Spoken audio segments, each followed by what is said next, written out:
Doki Doki Speedrun edition. Hey, we are already beat. What the fuck is going on? Excusez-moi.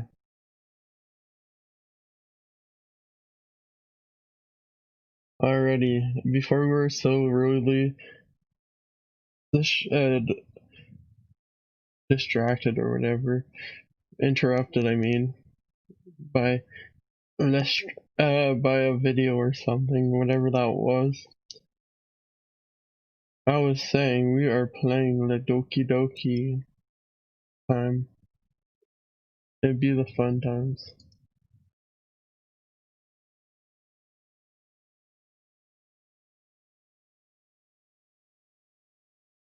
It'd be the awkward times. It'd be, oh my god, frig off. Shit, shit, shit, shit, shit. What's going on? I can hear my voice. What's going on? Oh no. They're already infiltrating my account.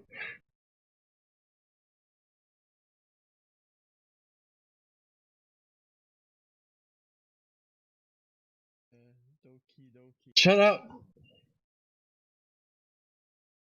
Don't tell me the stream went offline. Okay, then. Okay, good. Let me just get stuff ready and set up to go, and we will be on our way. Let me just start off the game first, though. This game is not suitable for children or those who are easy. Oh, damn, we got like one of those quick Easter eggs. Ooh. This term. Individuals suffering from anxiety or depression may not have a safe experience playing this game. For content warning, please visit that website.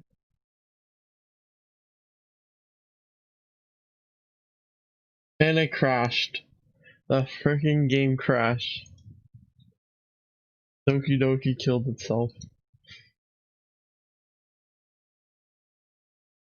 Excusez-moi.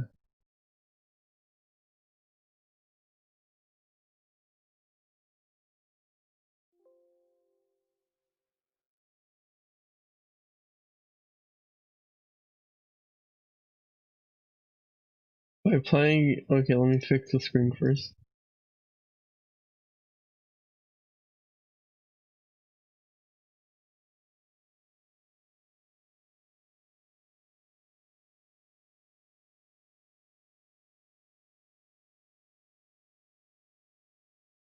Why the heck is it doing this to me now? We're not even into the stream and the thing's already fucking up.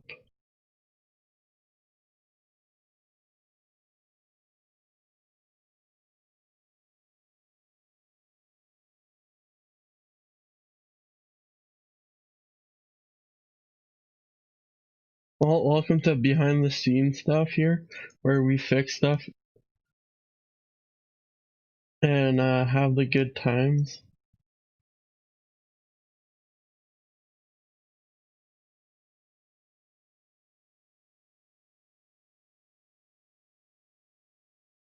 And also freaking fly bugs me the whole entire time.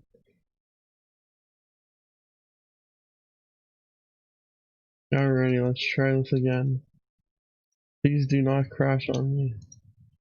By playing Doki Doki, you agree you are at least 13 years old, and you consent to your exposure of highly disturbing content. I agree. Hey, here we go.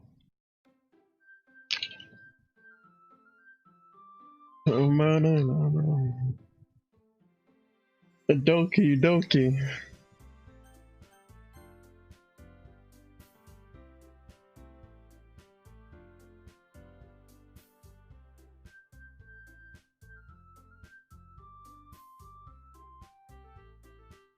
How do I sound? Can I be heard? Hopefully. Doki Doki.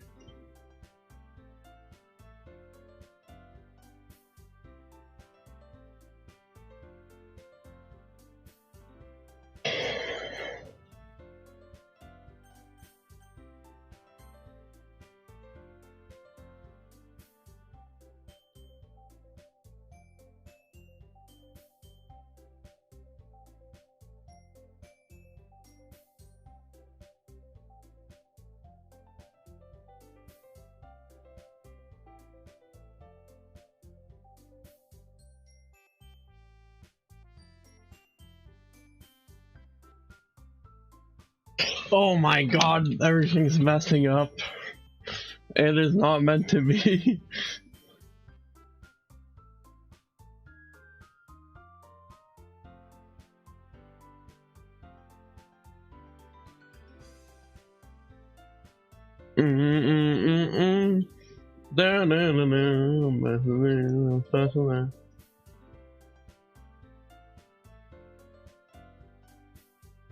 What will it take? Man, that's special. Alrighty, let's see if I can actually see something here.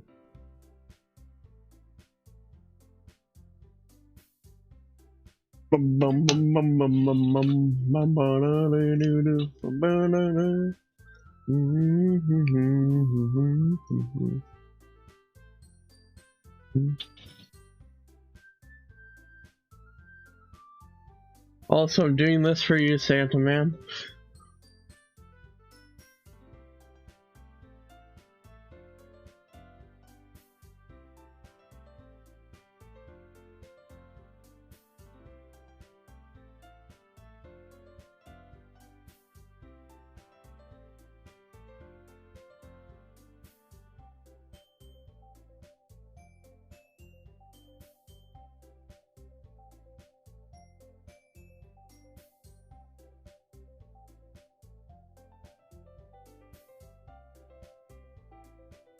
Alrighty, we are ready to go.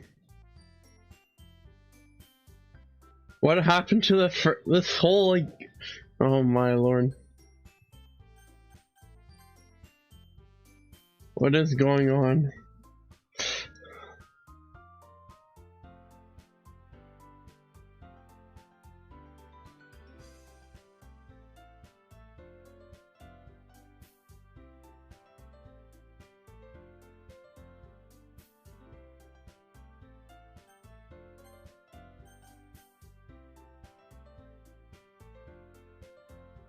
Alrighty, I think we are all Gucci. Let me just test audio real quick.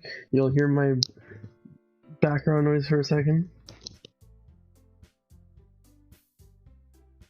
Hello, testing. Alrighty, I think we are all Gucci. Alrighty, we are Gucci. We are Gucci indeed. Alrighty. What do you mean there's that echo is just me, don't worry.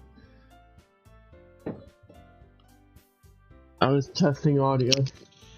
We are Gucci now.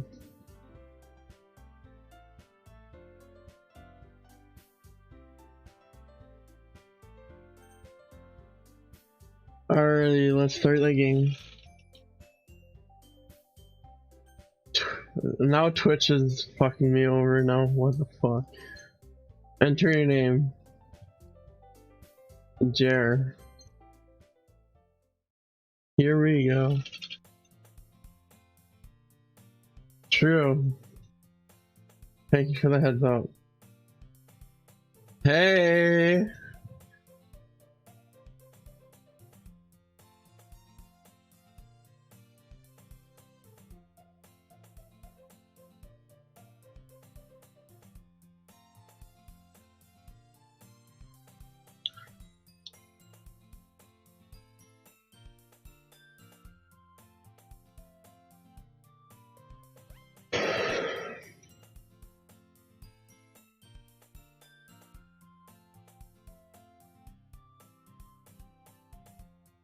Man, I love my my non-detailed.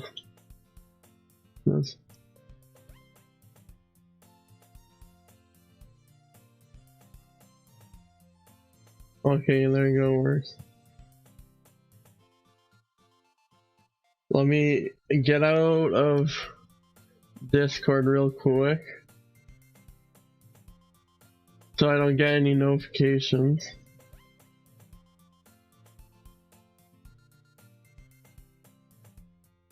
Alrighty, let's do this. Hey! I see an annoying girl running towards me from the distance, waving in the air like she's totally oblivious to any attention she might draw to herself. That girl is Sayori, my neighbor and good friend since we were children. You know, the kind of friend you never see yourself making today, but it just kind of works out because of you known each other for so long. We used to walk school together on days like this, but starting around high school, she would oversleep more and more frequently than I would get tired of waiting up. But if she's going to chase after me like this, I almost feel better off running away. However, I just sat idle in front of the crosswalk and let Sayori catch up to me. Ah! I overslept again! But I caught you this time! Maybe, but only I decided to stop and wait for you. You say it like that you're thinking about ignoring me. That's mean, Jer. Well, if people stare at you for acting weird, then I don't want them to think we're a couple or something. Fine. But you didn't wait for me after all. I guess you didn't have it in you to be mean, even if you wanted to. Whatever you say, Sayori. We cross together, the street together, and make our way to school. As we draw near, the street becomes increasingly speckled with other students make their daily commute. By the way, Jared, have you decided on a club to join yet? A club? Told you already, I'm not really interested in joining any clubs. I haven't been looking either. That's not true. You told me you would join a club this year. Did I? I'm sure it's possible that I did in one of our many conversations where I dismissively go along with whatever she's going on about. Terry likes to worry a little too much about me when I'm perfectly content just getting by on the average while spending my free time on game and anime. I was talking about how I'm worried you won't learn how to socialize or have any skills before college. Your happiness is really important to me, you know. And I know you're happy now, but I'd die at the thought of you becoming a NEET in a few years because you're not used to the real world.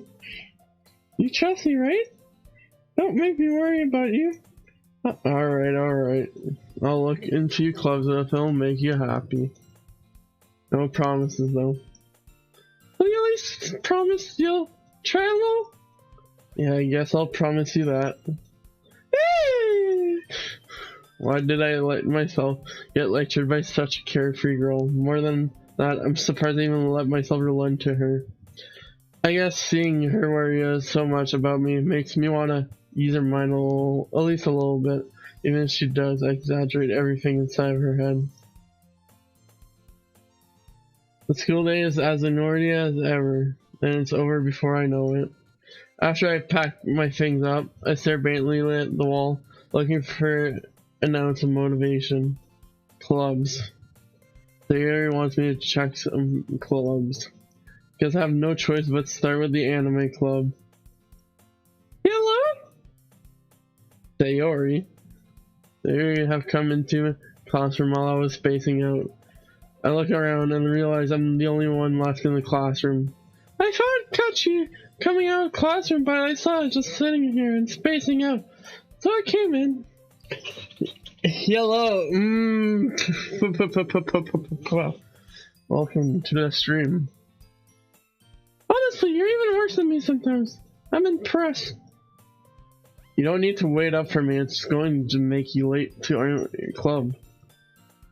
Well, I thought you might need some encouragement, so I thought, you know. Know what? Well, then you could come to my club, Sayori. Yeah? There's no way I'm going to your club. Hey, Mimi! Sayori is the vice president of the literature club. Not that I was ever made aware that she had any interest in literature. In fact, of 99%, she only did it. She thought it would be fun to help start a new club. Since she was the first one to show interest after the one who proposed the club, she inherited the title Vice President. That said, My interest is in literature is guaranteed to be even less. Yeah, I'm going to an anime club. Come on, please.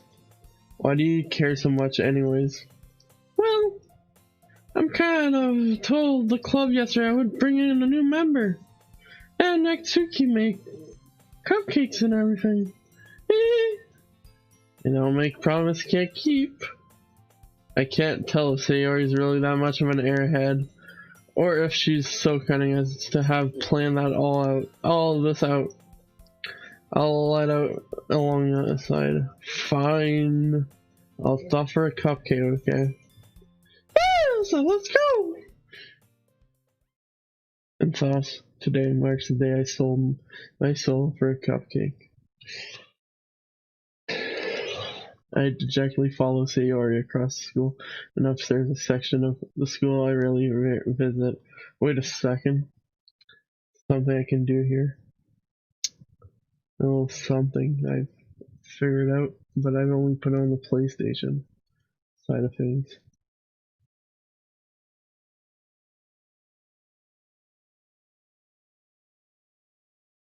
Let me pass.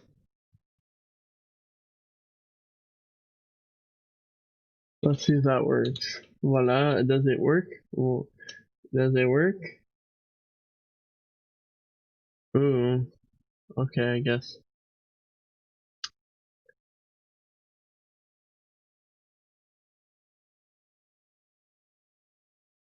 Did I try putting it there? Test. You guys tell me what's the best place to put it. I'll let the audience decide.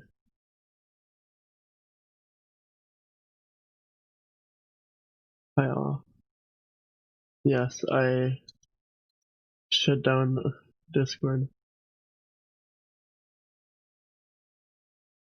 Like this, voila. Does this look good? No, that's actually like two. Bottom left. Fudge. It kind of cut off. Is this better?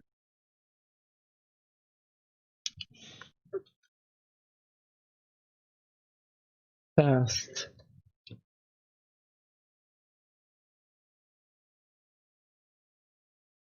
What? Am I gonna just wait and see?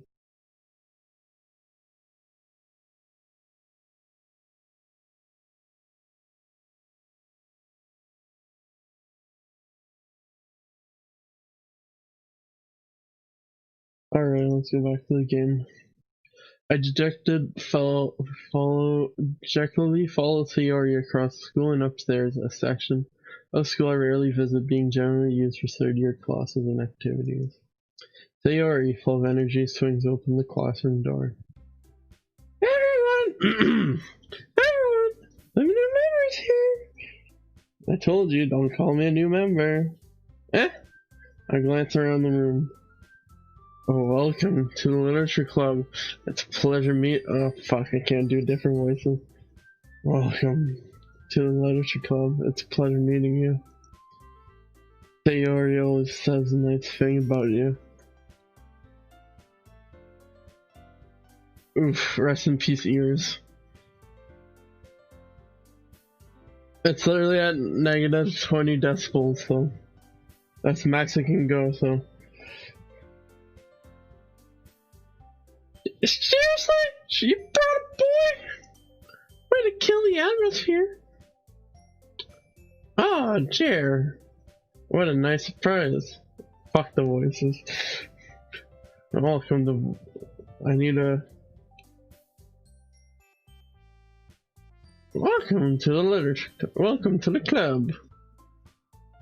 All words escape me in this situation. This club is full of incredibly cute girls. God damn. My boy.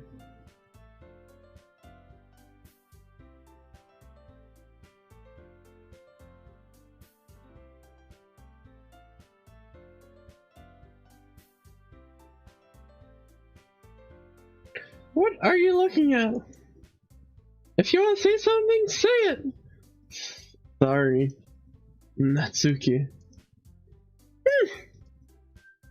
The girl with our sour attitude, whose name is apparently Natsuki, is one I don't recognize. Her small figure. Her small figure makes me think she's probably a first year. She's also the one who made cupcakes, according to Sayori. You can't just ignore her when she gets moody. Sayori says that quietly into my ears, then turns back towards the other girls. Anyways, this is Natsuki, always full of energy, and this is Yuri, the smartest in the club. Don't say anything like that. Yuri, who appears comparatively more mature and timid, seems to have a hard time keeping up with people like Sayori and Natsuki. Oh well, it's nice to meet both of you. And it sounds like you already know Monica, is that right? That's right. It's great to see you again, Jera. Monica smiles sweetly. We don't know each other well. We rarely talk, but we were in the same class last year.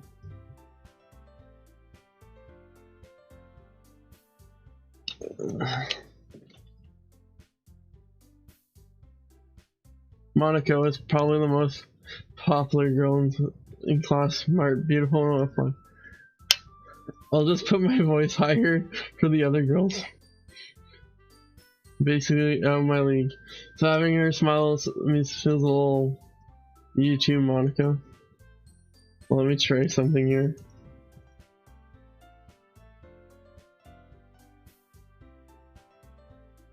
Sorry if this... I'll get the cupcakes!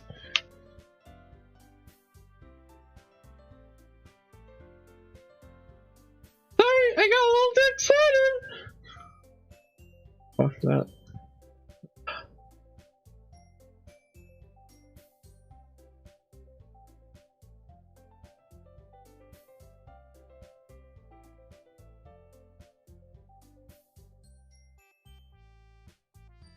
Did the voice actually change there, or was it, or did it stay the same? Then how about we make some tea as well? The girls have a few desks arranged to form a table. As Sayori mentioned, it's been widened so that there is one space. Yeah, that's my fault. One space next to Monica, and one space next to Sayori. Natsuki and Yuri walked over to the corner of the room, where Natsuki grabs the wrap tray and Yuri opens the closet. Still feeling awkward, I take a seat next to Sayori. Natsuki proudly marches back to the table, tray in hand. Okay, are you ready? Ta-da! Wow! Woo! Natsuki lifts the foil off the chair and reveals a dozen white, fluffy, decorated to look like little cats. The whiskers are drawn with icing and a little piece of chocolate were used to make ears. So cute! I had no idea you were so good at baking, Natsuki. Well, you know. Just hurry and take one. Sayori grabs one first, then Monica falls. It's delicious! Sayori talks with her mouth full and has already managed to get icing on her face. I turn the cupcake around my fingers, looking for the best angle to take a bite. Natsuki is quiet. I can't help but notice her sneaking glance in my direction. Is she waiting for me to take a bite? I finally bite down. The icing is sweet and full of flavor. Wonder if she made it herself. This is really good. Thank you, Natsuki. Why are you faking me? It's not like I haven't heard this before. Made them for you, anything? If I technically did, Sayori said. Maybe, but not for you, you dummy. Alright, off the cam. They give out Natsuki's weird logic and dismiss the conversation. Yuri returns to the table and carrying a tea set. She carelessly places a teacup in front of each of us before setting down the teapot next to the cup tray. We keep a whole tea set in this classroom? But don't worry, teacher gave us permission. After all, doesn't a hot cup of tea help you enjoy a good book? I guess. Don't let yourself get intimidated. Yuri's just trying to impress you. That's not. Insulted, Yuri looked away. I mean, you know. I believe you. Well, tea and reading might not be a pastime for me, but I at least enjoy tea. I'm glad. Yuri faintly smiles to herself in relief. Monica raises an eyebrow and smiles at me. So, what made you consider the literature club? Afraid of this question. Something tells me I shouldn't tell Monica that I was practically dragged here by Sayori. Well, I haven't joined any clubs yet, and Sayori seemed really happy here, so that's okay, don't be embarrassed. Make sure you feel right at home, okay? As president of the literature club, it's my duty to the club and fun to make as exciting for everyone. Monica, I'm surprised. How come you decided to start your own club? You could probably be a board member for any of the major clubs. Well, you know, to be honest, I can't stand all the politics in the major club. It feels like nothing but arguing about the budget and publicity and how to prepare for events. I'd rather much take something I personally enjoy and make something special out of it. And if it encourages others to get into literature, then I'm fulfilling that dream. Theory, that's really great, your leader.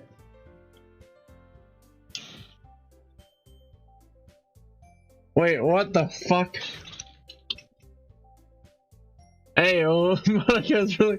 What the fuck's going on with the text? Yuri also nods in agreement.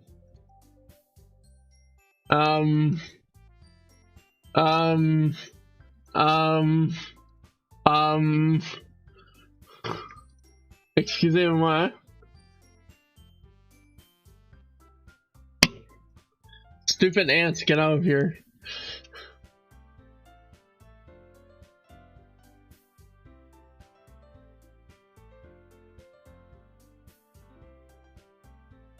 What the fuck is going on here?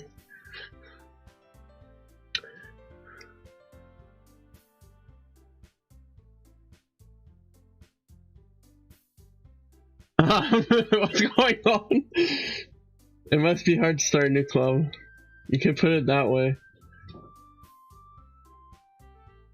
I'd be streaming. What?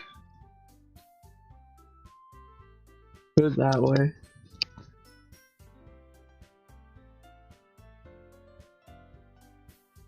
Oh no.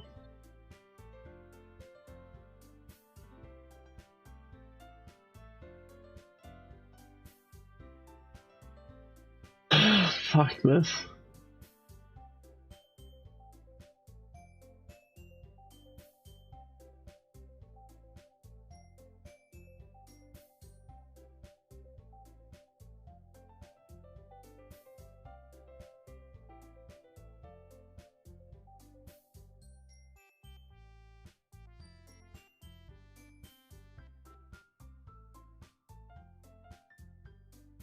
No, that's not it.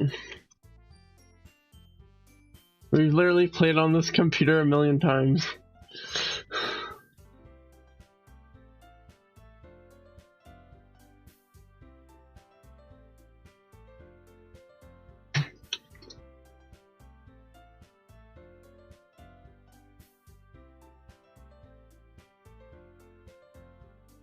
It's not like I'm fixing it up, David.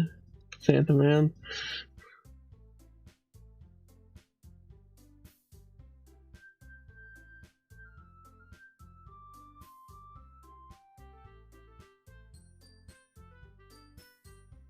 Says the one.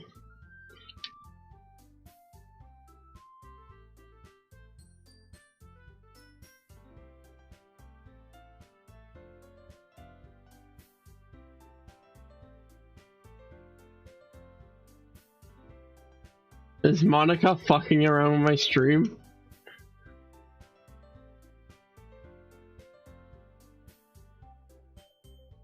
See if that works.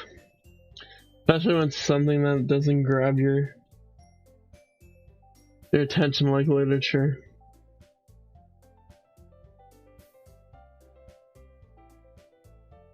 You have to make yourself...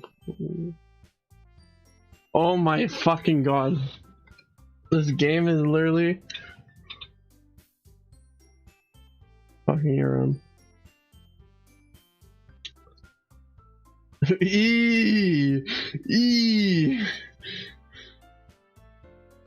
Eee!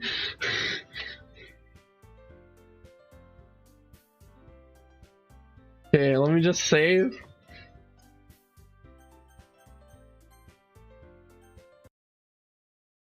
Alrighty, I'm gonna restart the game.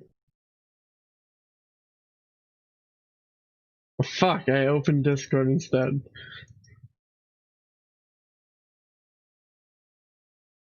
Alrighty, Doki Doki, don't fail me now.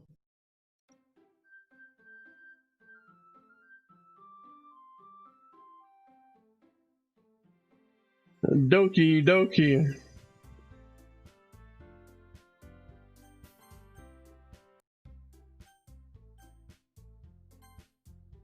Yeah, worked hard to convince people you're both fun and worthwhile. How about now? How it'll be looking? Okay, it does. It'll be looking good.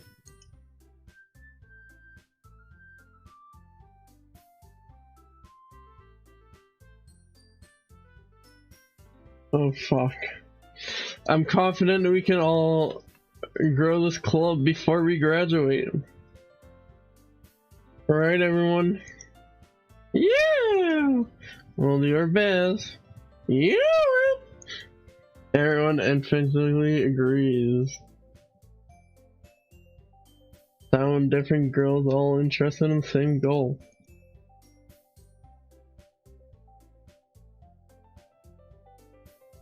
Monica must really worked hard just to find these 3. Maybe that's why we were all so delighted by the idea of a new member joining. Though I still don't really know if I can keep up with their level of enthusiasm about literature. So, Jer, what kind of things do you like to read? Well, consider I've read these how little I've read these past years. I don't really have a good way of answering that. Manga. I muttered quietly to myself, half joking. Natsuki's head suddenly perks up. It looks like she wants to say something, but she keeps quiet. Oh, not much of a reading, I guess. Well, that can change. Ooh, my player with the plays. I spoke without thinking after seeing Yuri's sad smile. Anyways, what about you, Yuri? Well, let's see. Yuri traces the rim of her teacup with her finger. My favorite are usually novels, and that build deep and complex fantasy worlds. The level of creativity and craftsmanship behind them is amazing to me. And telling a good story in such foreign world is equally impressive. Yuri goes on, clearly passionate about reading. She seems so timid since the moment I walked in, but it's obviously by the way her eyes look up that she finds her comfort in the world of books, not people. But you know, I like a lot of things. Stories with deep psychological elements usually immerse me as well. Isn't that amazing how a writer can so deliberately take advantage of your own lack of imagination, completely throw you for a loop? Anyways, I've been reading a lot of horror lately. Yeah, I read a horror book once. I desperately just grab something I relate to at a minimum level. At this rate, Yuri might as well believe. Might as well be having a conversation with a rock. Really? I wouldn't have expected that, Yuri. Someone as gentle as you. I guess you could say that. But if a story makes me think or takes me to another world, then I really can't put it down. Surreal horror is often very successful at changing the way you look at this world. Oh shit, my monitor! Give me a moment. Ah! I hate horror! Oh, what's that? I just... Natsuki darks over to me for a split second. Never mind. That's right. You usually like to write about cute things, don't you, Natsuki? Oh, what? What gives you that idea? You left a piece of scrap paper behind last club meeting. Looked like you were working on a poem called... Don't say it. Let's say it out loud. Give that back. Fine, fine. Your cupcakes, your poems. Everything you do is just as cute as you are. Sayori slides up behind Natsuki and puts her hands on her shoulders. I'm not cute! Natsuki, you write your own poems? Yeah, well, I guess sometimes. Why do you care? I think that's impressive. Why don't you share them sometime? No. Natsuki averts her eyes. You wouldn't like them. Not a very confident writer yet. I understand how Natsuki feels. Sharing that little writing is a little more just confidence. Truest form of writing is writing to oneself. You must be willing to open up to your readers, exposing your vulnerabilities and showing even the deepest reaches of your heart. Monica, do you have writing experience too, Yuri? Maybe share some of your work in example. You help Natsuki feel comfortable enough to share hers. I guess it's the same for Yuri. I want to read everyone's poem. We all sit in silence for a moment. Okay, I have an idea, everyone. Natsuki and Yuri look quizzically at Monica. Let's all go home and write a poem of our own. Then next time we meet, we'll all share it with each other. That way, everyone is even. Yeah, let's do it! Plus, now that we have a new member, I think it will help us all get a little more comfortable with each other and straighten the bottom of the club. Isn't that right, Jared? Monica's slides. Warming at me once again. Hold on, there's still one problem. And what's that? Now that we're back in the original topic of me joining the club, I have bluntly come forth with what's been on my mind the entire time. I never said I would join the club. Sayori may have convinced me to stop by, but I never made any decision. I still have other clubs to look at. And, I lost my train of thought. All four girls stare back at me with dejected eyes. But, I'm sorry, I thought, Jer, y'all, defenseless against these girls. How am I supposed to make a clear-headed decision when it's like this? As if writing poems is the price I need to pay in order to spend every day with these beautiful girls. Right. Okay, I've decided then. I'll join the literature club. One by one, the girls' eyes light up. Yes, I'm so happy! Sayori wraps her arm around me, jumping up and down. Hey, you really did scare me for a moment. If you really just came for the cupcakes, I would have been super pissed. And that makes it official. Welcome to the literature club. Oh, thanks, I guess. Okay, everyone. I think with that, we can officially end today's meeting on a good note. Everyone remembers today's assignment. Write a poem to bring the next meeting, and so we can all share. Monica looks over at him. Jer, I look forward to seeing how you express yourself. Hee. Yeah. Can I really impress this class star Monica, mediocre writing skill? I already feel anxiety welling up inside me. Meanwhile, the girls continue to chit-chat as Yuri not to clean up their food. Hey, Jer! Since we're already here, you wanna walk home with it together? That's right. Sayori and I never walk home together anymore because she's always staying home after school for clubs. Sure, might as well. Yay! That two of us support the club room and make our way home. The whole way, my mind wanders back and forth between the four club girls. Sayori, Natsuki, Yori, and of course, Monica. Will I be really happy spending every day of after school in a literature club? Perhaps I'll have the chance to grow closer to one of these girls.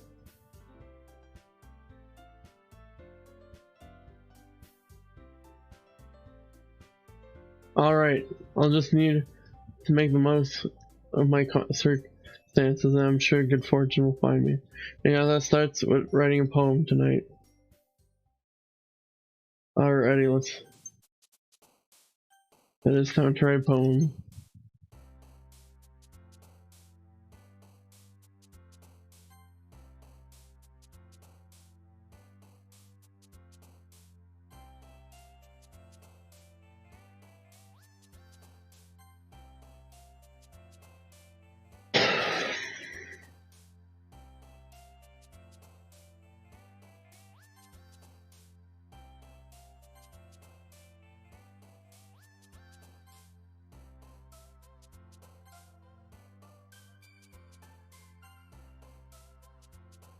Unending.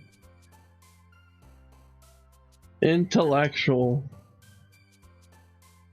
Misery. Oof. Heartbeat.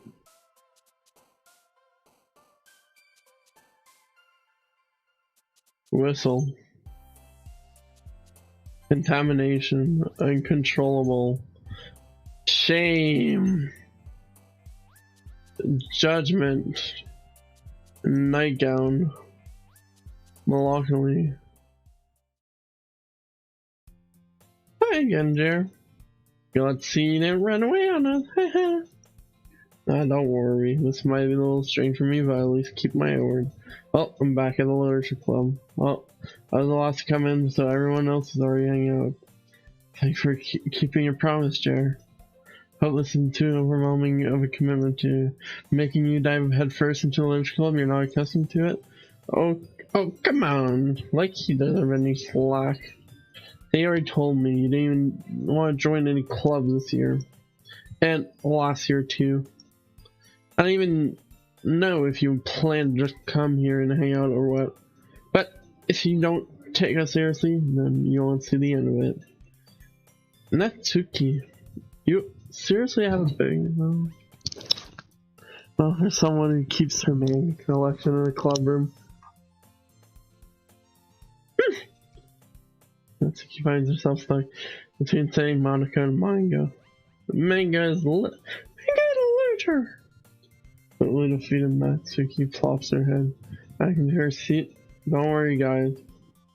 There always gives it best as links having fun. You'll see with busy working without asking.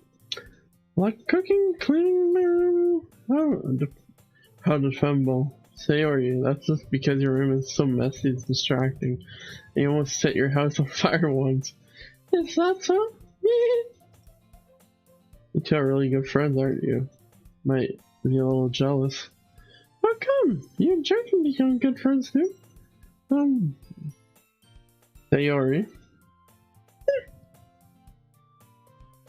It seems oblivious to the weird situation you just put me into. Shit. Oh, you even brought you something today, you know? Oh, wait, Sayori. Me? Not really. Don't be shy. It's really nothing. What is it? Never mind. Sayori made it sound like a big deal, but it's really not. What do I do? Yeah, I'm sorry, Yuri, I was thinking. I mean, it's up for me to rescue the situation. Hey, don't worry about it. First of all, I wasn't expecting anything in the first place. So any nice gesture from you is a pleasant surprise. It'll make me happy no matter what. Is that so? Yeah. I won't make it a big deal if you don't want it to be. Alright. I'll hear.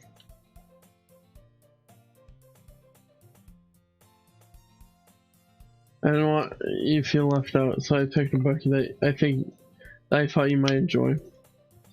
Short read, so it should keep your attention, even if you don't usually read. And you could, you know, discuss it if you wanted. This is, how is this girl accidentally being so cute?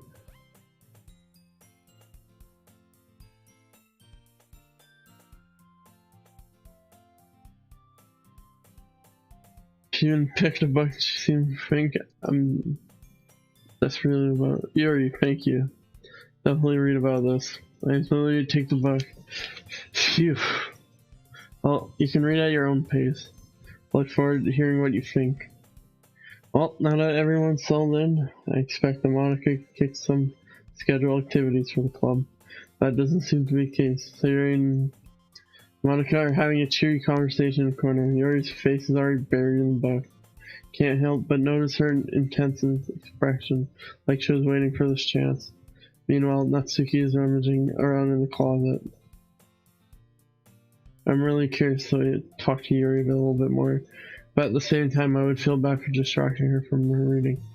Catch a glimpse of the cover of her book. It looks like the same book that she lent to me, more than that she seems not to be on the first few pages. Crap. I think she knows me looking at her. She takes another glance at me, and our eyes meet for a split second. That makes her hide her face deeper into her book. Sorry. I'm just spacing out my otherness, sensing I made her uncomfortable. Oh, it's fine. If I was focused, I probably wouldn't have noticed in the first place. I'm just rereading a bit of this, so that's the book you gave me, right? Just wanted to reread some of it. Not for any particular reason. Just curious how come you have two copies of the same book. Well, I stopped the bookstore yesterday, and that's not what I meant. I mean, just happened to buy two of them. I see. Something fairly obvious that the Yuri isn't telling me, but I decided to let go. I'll definitely start reading it soon. I'm glad to hear. Once it starts to pick up, you might have a hard time putting it down. It's a very engaging and reliable story. Is that so? What's about anyways? Well, Yuri looks at the book and scans her eyes over the book. The book's titled Portrait of Monochrome. There's an ominous looking isle symbol on the front cover. Alright, I just want to make sure I don't actually give anything away. See, it's about this girl in high school who moves in with her long lost younger sister. But as soon as she does so, her life gets really strange. It's targeted by these people to escape from a human experiment prison. And while her life is in danger, she needs to desperately choose who to trust. No matter what she does, she ends up destroying most of her relationship. Her life starts to fall apart. That's kind of dark, isn't it? Makes it sound like it was going to be a nice story, so that dark turn came out of nowhere. Oh, very gently. Heels all of a sudden. Are you not a fan of that sort of thing, Jerry? No, it's not that. I mean, I definitely enjoy these kind of stories, so don't worry. I hope so. Well, totally forgot that Yuri's into those things. So shiny reclusive on the outside, but her mind seems to be completely different. Just that those kind of stories, they challenge you to look at life from a strange new perspective. When horrible things happen, not just because someone wants to be evil, but because they have their own goal, or their own philosophy that they believe in. And suddenly, when you thought you related to the protagonist, there may have been one of the naive one for letting their one-sided morals interfere with the villain's plan. I'm rambling, am I? Not again. I'm sorry. Hey, don't apologize. I haven't lost interest or anything. Well, I guess sorry then. I feel like I should let you know I have this problem where I let things like book and writing fill my thoughts. I kind of forget to pay attention to other people. So I'm sorry if I end up saying something strange. And please stop me if you start talking too much. I really don't think you need to worry. It just means you're passionate about reading. The least I can do is listen. Literature Club, after all.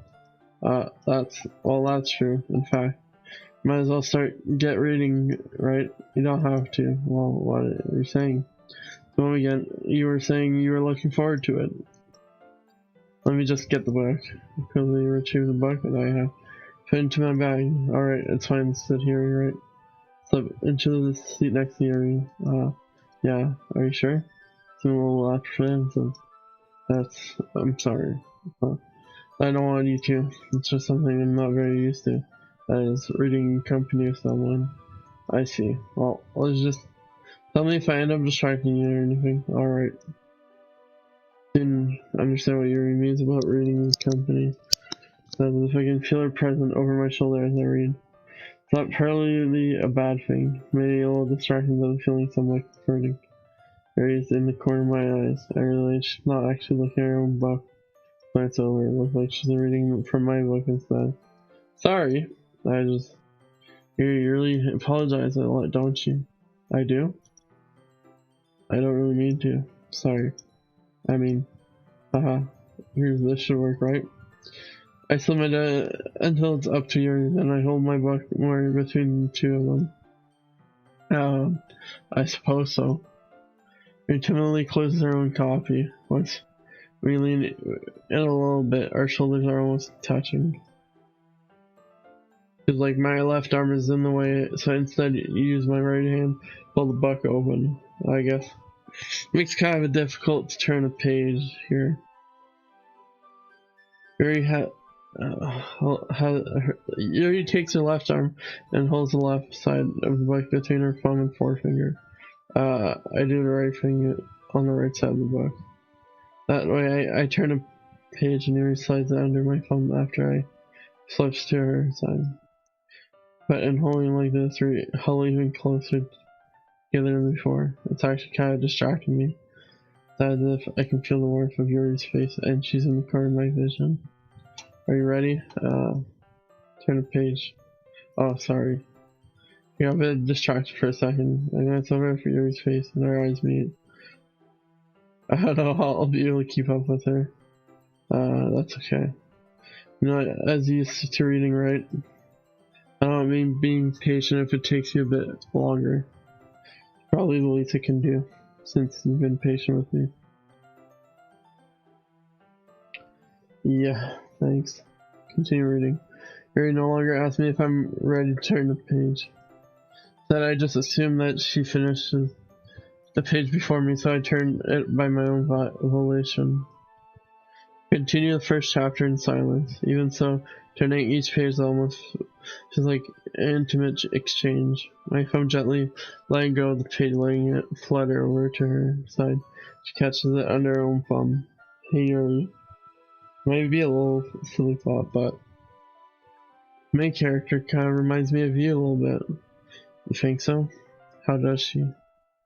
Well, I guess she's more blunt in a lot of ways, but she also second guesses all the things she says and does. Like, she's afraid she'll do something wrong. Not like I can see into your head or anything, but kind of reminiscence of some of your mannerism. I see. Yuri remains silent for a moment, but Jer, it's probably a terrible thing to have in common with her. It's so embarrassing that you think that. Wait, I didn't mean to say in bad way or anything. Sorry, I really didn't know you're self-conscious about that sort of thing. Guess I'm more meant that's kind of cute. Huh? What are you saying all of a sudden? Okay everyone. Okay everyone. I think it's about time we share about today's programs with each other. We might have enough time if we wait too long. Yuri sells spares from finishing her thought. Is that alright, Yuri? Look kind of down. Sorry if you haven't been looking forward to this. It's not. It's fine. Really receives her hand from the book, causing it to close on top of my thumb. Alright, I guess I'll do some more reading tonight. Or would you prefer I only read with you? Guess I don't have too much of a preference either way. In that case, I'll read a little bit more tonight. It'll be more fun to read it with you after it picks up a bit, you know? It's good reasoning. In that case, feel free to finish the first two chapters your own time. Alright, stand up. Make a mental note of where I left off the book, then I slip it back into my bag. By the way, did you remember to write a poem last night? Yeah. Relation ends. I can't believe I agreed to do something so embarrassing. Couldn't really find much inspiration since I've never really done this before. Well, now that's everybody's ready. Why don't you find someone to share with? I can't wait! There, Monica officially pulls out her poem. Sayori's on a wrinkled sheet of loose leaves torn from a spiral notebook. On the other hand, Monica wrote hers in the composition notebook. Now you see Monica's pristine handwriting from where I sit. Natsuki and Yuri reluctantly comply as well, reaching into their bags. I do the same for myself. Share with Yuri, since that's who we talk to. Yuri seems the most experienced, so I should start with her. What am I doing? Can trust her opinion to be fair.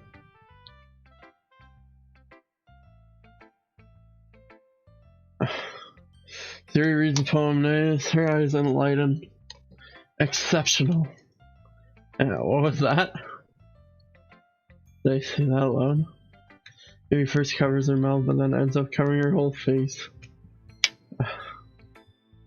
Yeah. Going to hate me. You really didn't do anything wrong, Yuri. That's... I guess you're right. What am I getting so nervous for? Yuri takes a breath. So, what kind of writing experience do you have? Use of imagery and metaphors indicate you've written a lot of poetry before. Really? Well, it's a huge compliment coming from you. It's actually my first time, really. Huh? Yuri stares at me blankly, then looks at my poem again. Well, I know that. Just met, Yuri trails off, unable to find an excuse. Just tracing her finger along the words poem as if breaking it down more thoroughly. Yeah, okay. This is the reason I was able to tell. It's just their specific writing habits that are usually typical of new writers, and having been through that myself, I haven't learned to pick up any of them. The most notable thing I recognize in new writers is that they try to make their style very deliberate. In other words, they tend to pick a writing style separate from the topic matter, and they fit the two together. Is that both the style and expressiveness are weakened. Once Yuri finds a train of thought, it's as if her demeanor really changes. Her stammering is completely gone, and she sounds like an expert. Of course, that's not... Oh god, fuck. Of course that's something you can be blamed for. There's so many different skills and techniques that go into writing a simple poem. Just finding them and getting them to work is probably the most challenging part. And it might take you some time, but it all comes with practice and learning by example and trying new things. I also hope that everyone else in the club gives you valuable feedback. Natsuki can be a little biased though. Biased how? Well, never mind. I shouldn't be talking about people like that. Sorry. It's fine. I'm not sure if Yuri's apologizing to herself, to me, or to Natsuki. You mind if I read your poem now? Please do. I'd love to share my thought process behind it. Yuri smiles genuinely as if it's a rare opportunity for her, which itself is kind of funny. After all, isn't this supposed to be a literature club? Ghosts under the light, tendrils of my hair illuminate beneath the amber glow. Bathing, it must be this one. The last remaining streetlight to have without the test of time. The last yet to be replaced by the sickening blue-green hue of the future. I bathe calm, breathing air of the present, but living in the past, the light flickers, I flicker back. I'm sorry, I have such terrible handwriting. What? I wasn't figuring that at all. But it took you a long time to read. Well, I just don't read script very often.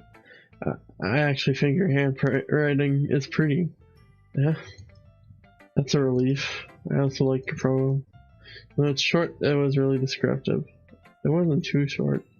She write longer poems. Not at all. I'm really glad you like it. I'll be honest. Since it's our first time sharing, I want to write something a little more mild. Something easy to digest, I suppose. Are you into ghosts, Yuri? Phew. Actually, the story isn't about ghosts at all, Jer. Really? I must have totally missed the point. Well, I suppose he did only glance over it after all. But remember that poets often express their own thoughts, feelings, and experience in an array. They usually do more than tell a simple story or paint a picture. In this case, perhaps the subject of the poem is only being symbolized compared to a ghost, lingering in her last remaining place of comfort, unable to let go of the past, and soon to be left with nothing. It's more solemn putting it that way. I hadn't even thought of that. That's impressive. Yeah, nothing really. Yours is pretty impressive too, so nah. If anything, I could probably learn a thing or two from you. You think so? Yeah, of course. You know, I was really nervous about doing all this, but in the end I joined it. I'm going to keep doing my best for you, Jar. Me too. That your turn. This is a good poem, Jar. Are you sure it's your first time? Of course. It's not that good. Am I the kind of guy who would write a poem in his spare time? Yeah, I guess you're right. But that's why it impressed me. Well, to be honest, if I was afraid that you wouldn't do it seriously, or that you wouldn't write one at all, I'm really glad you wrote one. Just reminds me of how you're really a part of this club now. Not to mention the fact that I'm standing in front of you in the classroom. Well, of course, I'm not really into it yet, but that doesn't mean I'll break my promise. See? It's like I said before, Jer. Deep down, you're not selfish at all, you know? Trying to think like this for other people, it's something that only really good people would do. Thanks, Sierra. I'm not sure if Sierra sees the full picture of my motive here. Then again, I can't deny that she's part of the reason I joined. Knowing how much this means to her and all. Yeah, I'm gonna make sure you have lots of fun here, okay? That'll be my way of thanking you. Alright, I'm gonna hold you to that then. Yay! Now you'll read my poem too, right? Don't worry, I'm really bad at this. We'll see about that. Dear sunshine, the way you glow through my blinds in the morning, it makes me feel like you miss me.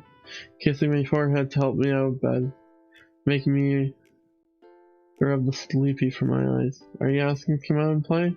Are you trusting me? Push away a rainy day. I look above, the sky is blue. It's secret, but I trust you too. If I wasn't for you, I could sleep forever, but I'm not mad. I want breakfast. Hey, are you? It's just a guess, but did you wait until the morning to write this? No, just a little bit. Can't just answer a little bit to a yes or no question. I forgot to do it last night. Well, at least that makes me feel a little better about myself. Don't be mean. Still trying my best. Oh yeah. I didn't mean to say that it was a bad poem. I came out nice. Or how should I put it? It sounds just like you. Really? Yeah. Especially the last line. Hey, thanks and toast! Even though you were late to school? It's about to Christmas. Get all cranky. Well, I guess there's no point in arguing. Anyways, thanks for showing me. Hehe. That's so much fun. Monica's the best. Oh yeah. Next time I won't forget. I'm gonna write the best poem ever. Well, I guess I look forward to it.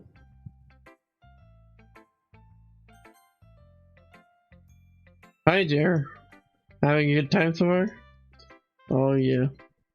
Good. Glad to hear it.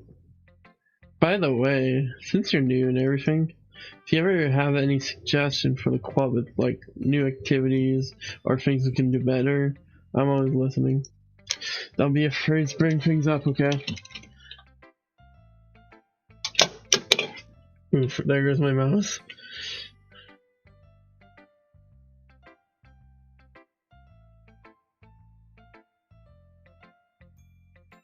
Rest in peace, my mouse. Just because all I did was... Don't be afraid to bring it up, okay?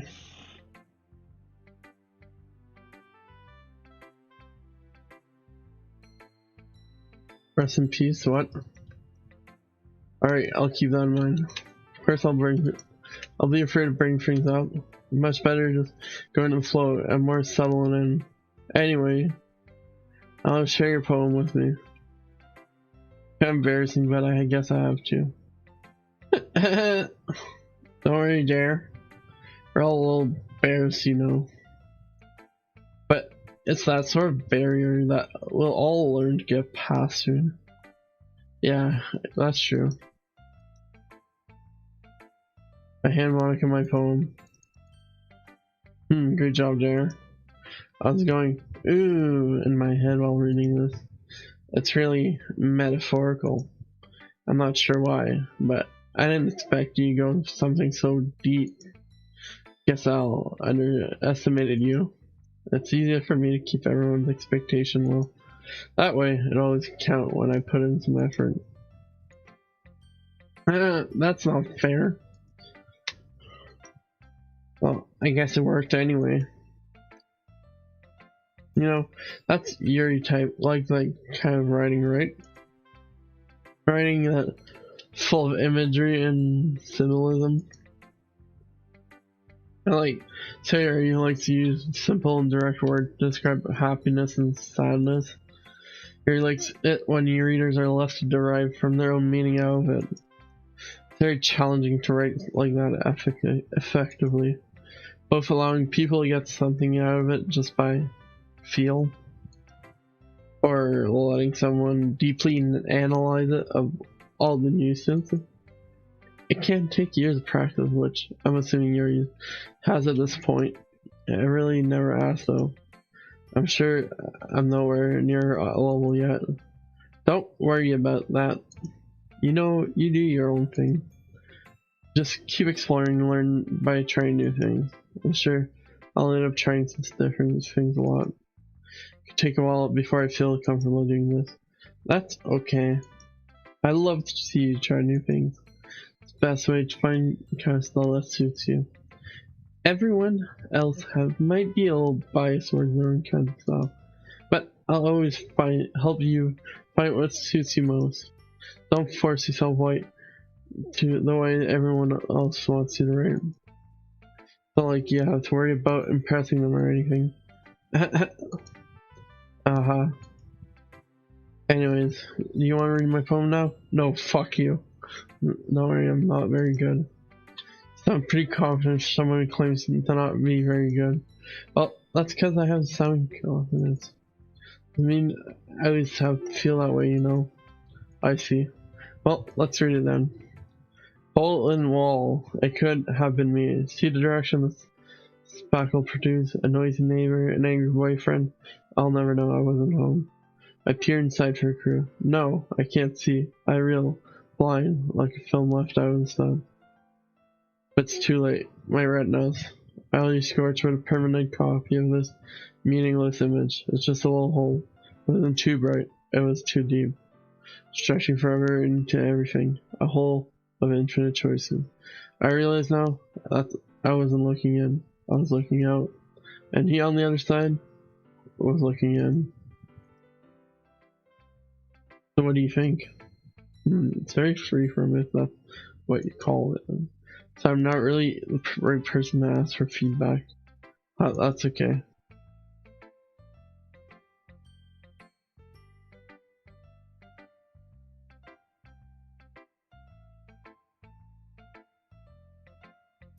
It's okay. You know, that kind of style has gotten pretty popular nowadays. As like a lot of poems have been emphasis on the time between words and lines. When performed mellow, it can really be powerful. What was the inspiration behind this one? Well, I'm not sure how to put it, but I guess you could say some kind of epiphany recently. It's been influencing my poems a bit. Epiphany? Yeah, something like that. Kind of nervous about deep stuff like that because it's kind of coming on strongly. Maybe after everyone is better friends with each other. Anyway, here's Monica writing tip of the day. Something when you're writing a poem or a story, your brain gets too fixated on a specific point. If you try so hard to make it perfect, then you'll never make any progress. Just for yourself or to get something down on paper and tidy it later. Anyway, another way to think about this. Keep your pen in the same spot for too long, you'll just get a big dirt puddle of ink. So Just move your hand and go with the flow. My advice for today. Thanks for listening.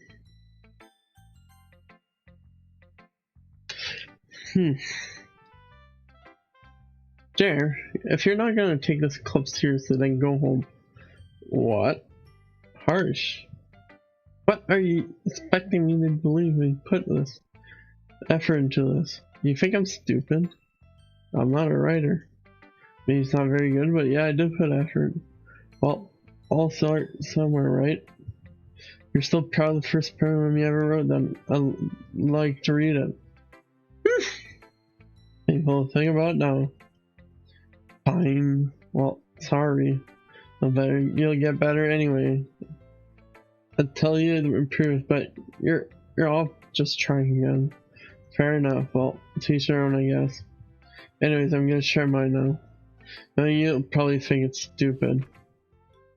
Eagles can fly, monkeys can climb, crickets can leap, horses can race, owls can see, cheetahs can run, eagles can fly, people can try, but that's about it.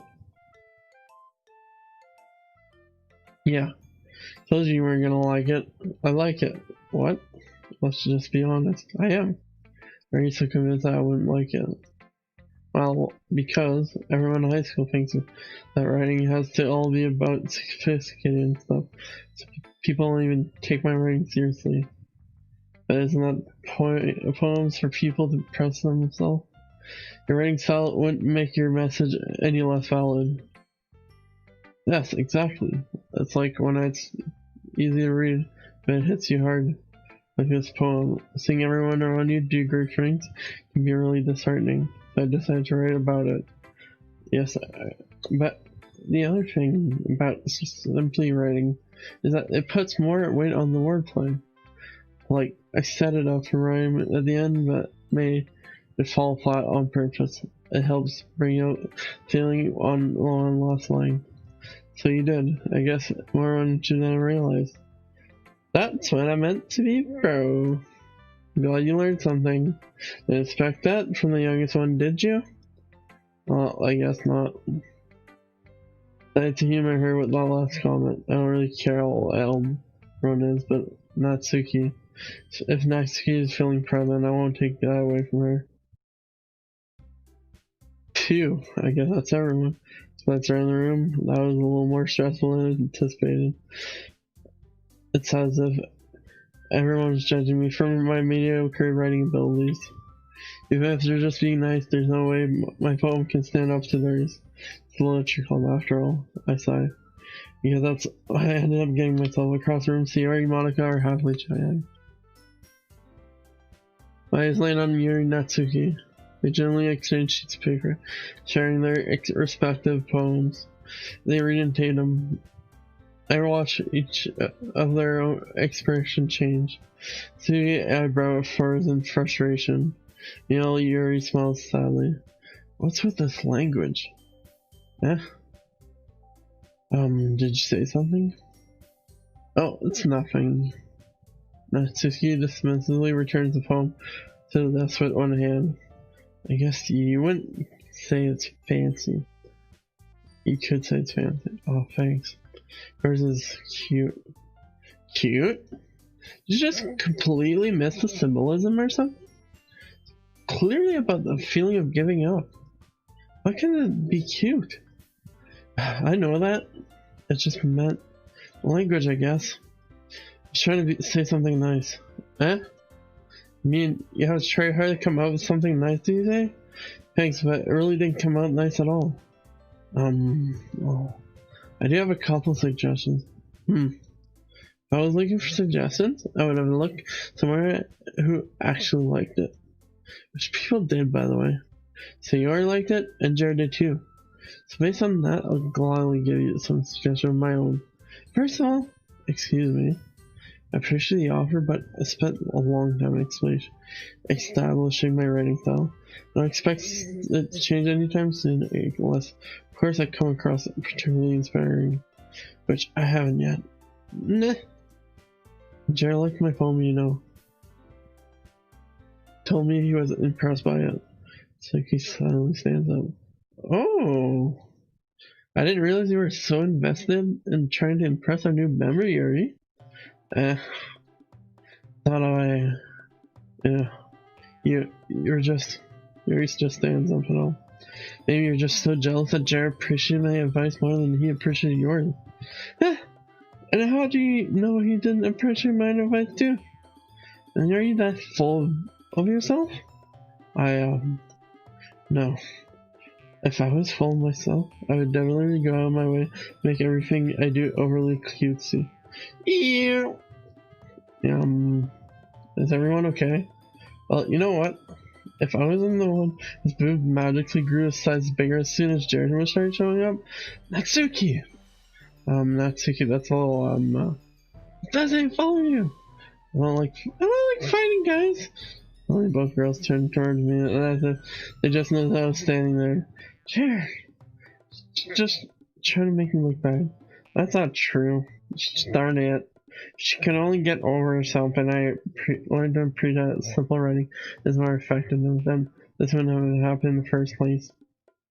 What's the point of making your poems all convoluted for no reason? Let meaningless jump out of the radio.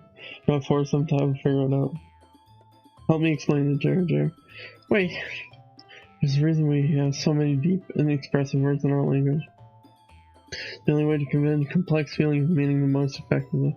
Avoiding them is not only unnecessary, limiting yourself, it's also ways. You understand that, right, Jared? Well, I get dragged into this in the first place. It's not like I know anything about writing. But whoever I agree with, they'll probably think more highly of me.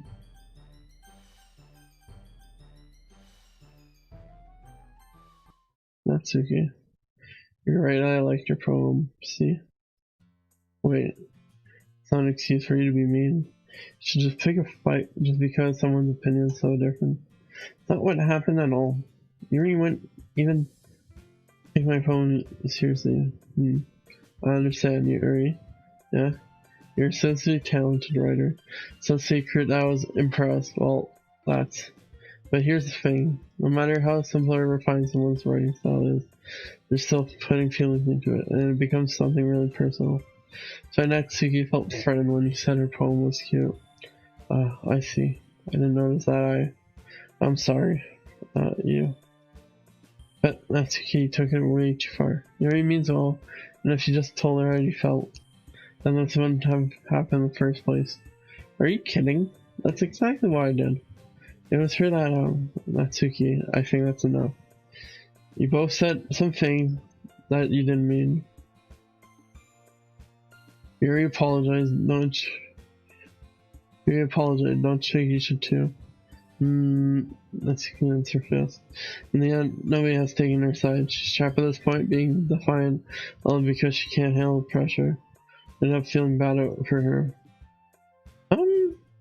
Sometimes when I hurt, let's take a walk and clear my head. She doesn't need to. You know what?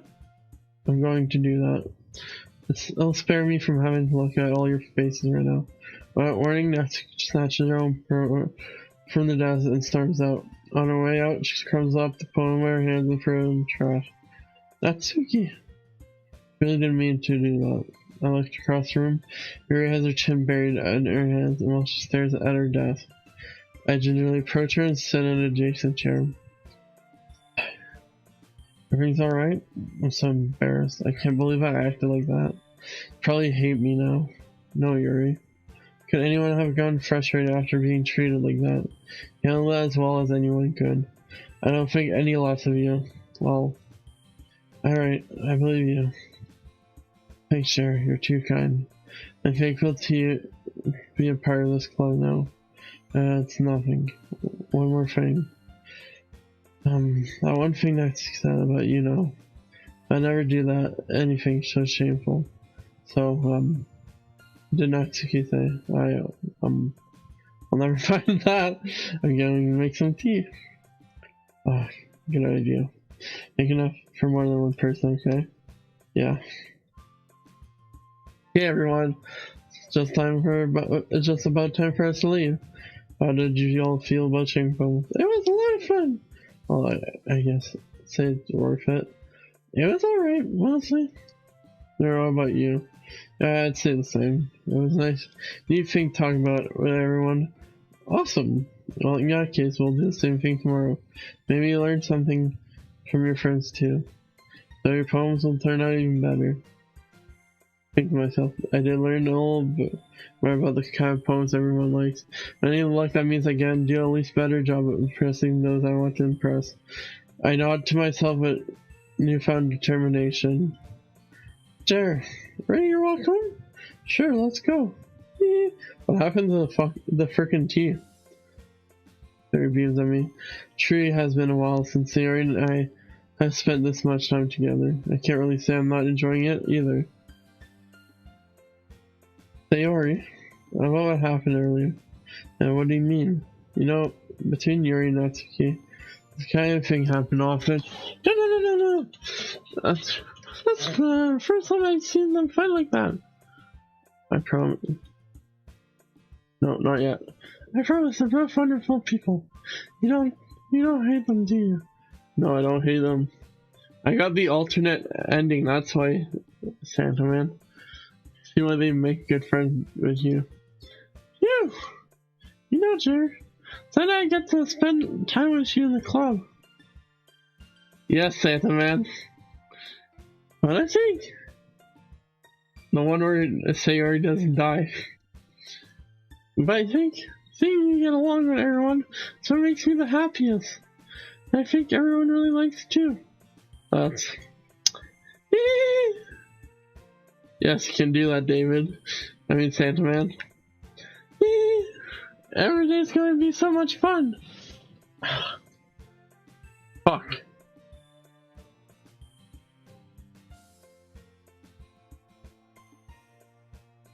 It looks like Sayori still hasn't caught up to the situation I'm in. Sure, being friends with everyone is nice, but does it really need to stop here? We'll just have to see what the future holds, Sayori. I Sayori on the shoulder. Said more to myself than to her, but it's easy to see Sayori's internal monologue sometimes. Okay. Yeah. Let's do this.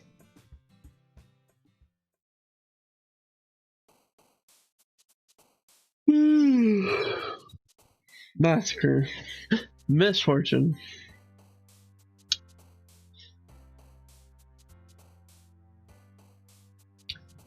Electricity.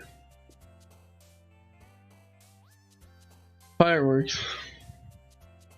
Unrestrained. Incapable. Incongruent. Intellectual. Prayer. Contamination. Judgment. Eternity. After image. Existent. Headphones. Uncontrollable. Uncanny. Unlock me. Extraordinary. Vicious. Another day passes and it's time for the club meeting already. Got a little more comfortable here over the past couple days.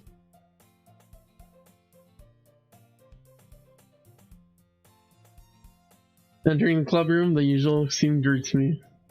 Hi, Jer! Yo, Sayori. Like you're in a good mood today.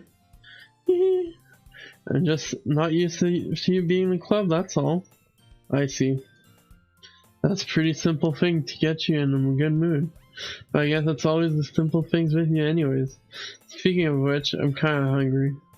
Will you come buy me a snack? No thanks. Yeah, not like you at all. I have my reason. Why don't you look at your purse, Sayori? Yeah. Why all that all of a sudden? No reason really. I just want you to look at it. Yeah. Here, she's her coin purse. Fumbles with the latch and gets it open. Then she turns it upside down and its contents fell into the dust. Only 2 small coins fall out. Oof. I knew it. I can see right through you, Sayori. That's not fair. How did you even know? It's simple. had enough money in the first place, you would have bought a snack before coming to the club room. Then you're not hungry and want an excuse to take a walk, or you play conveniently and forget that you spent all your money, so I would lend you some. But there's one more thing, you're always hungry, and so that only leaves the one option. And give up. That makes me feel guilty.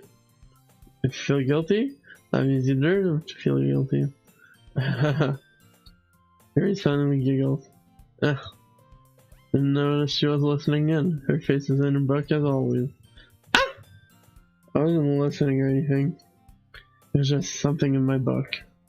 Yuri! TellJe, let me borrow some money. Don't get me involved like that, Sayori. Besides, you should only buy what you can responsibly afford. And frankly, after pulling mischievous little stunt like that, you're stuttering. Suffering is fair enough retribution. I didn't mean that. I got too absorbed into my book. Yeah. I really like speak your mind, Yuri. It doesn't happen much, but it's a fun side of you. That's no way you could think like that. You're right though. I did something wrong and now I have to accept the retribution. Still coming from you, Sayori. But there's a little devil inside of all of us, isn't there? Don't let her fool you. That Sayori knows exactly what she's doing. After all, she told you guys she was bringing me to the club, or she even told me. What? You wouldn't even come if it weren't for the cupcakes. So I had to trick Natsuki into making them. Come on. Give me more credit than that, Sayori. Pop. Yeah?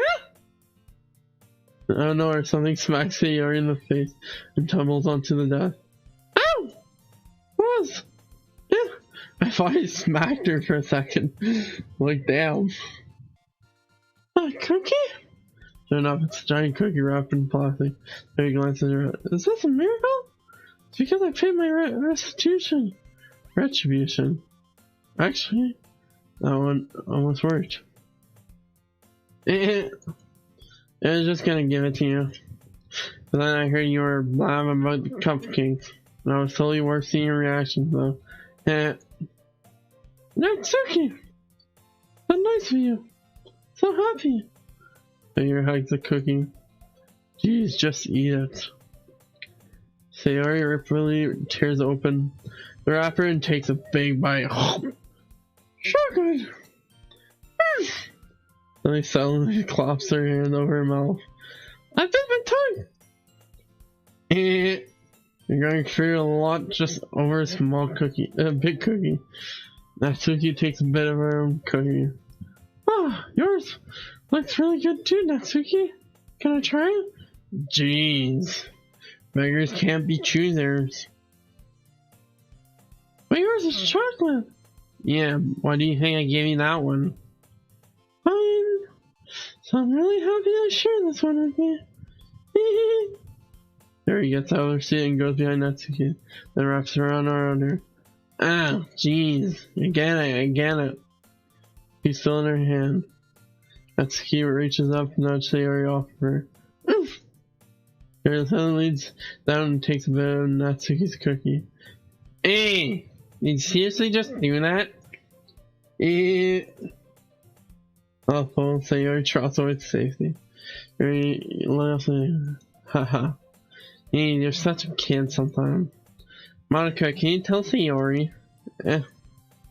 Natsuki glances around. Monica isn't in the club room. Where's Monica anyway? Good question. Have you heard anything about her late today? Not me. Yeah, I haven't either. It's a bit unusual. I hope she's okay. Of course she's okay. She probably just had something to do today. Probably popular after all. I don't think she has a... I wouldn't be surprised. She's probably more desirable than all of us combined. Yeah, that's true. Excuse me? Suddenly the door swings open. Sorry. I'm super late. Sorry. Oh, there you are. I didn't mean to be late. Hope you guys aren't worried or anything. Yeah. Monica, choose a club over boyfriend after all. Your son will. Well, my boyfriend? What on earth are you talking about? Monica quizzically glances at me. Never mind that. What held you up anyways? My last period today was study hall. And to be honest, I kinda just lost track of time. That just makes nonsense though. You heard the bell ring at least. I must not have heard it since I was practicing piano. I wasn't aware you played music as well, Monica. I don't really. I kinda just started recently. Always wanted to learn piano. That's so cool. You play something for us, Monica? Monica looks at me. Maybe once I get a little better, I will. Yay! That sounds cool. I'd also look forward to it. Is that so? In that case, I won't let you down, Jared. Monica smiled sweetly. I didn't mean any pressure or anything like that.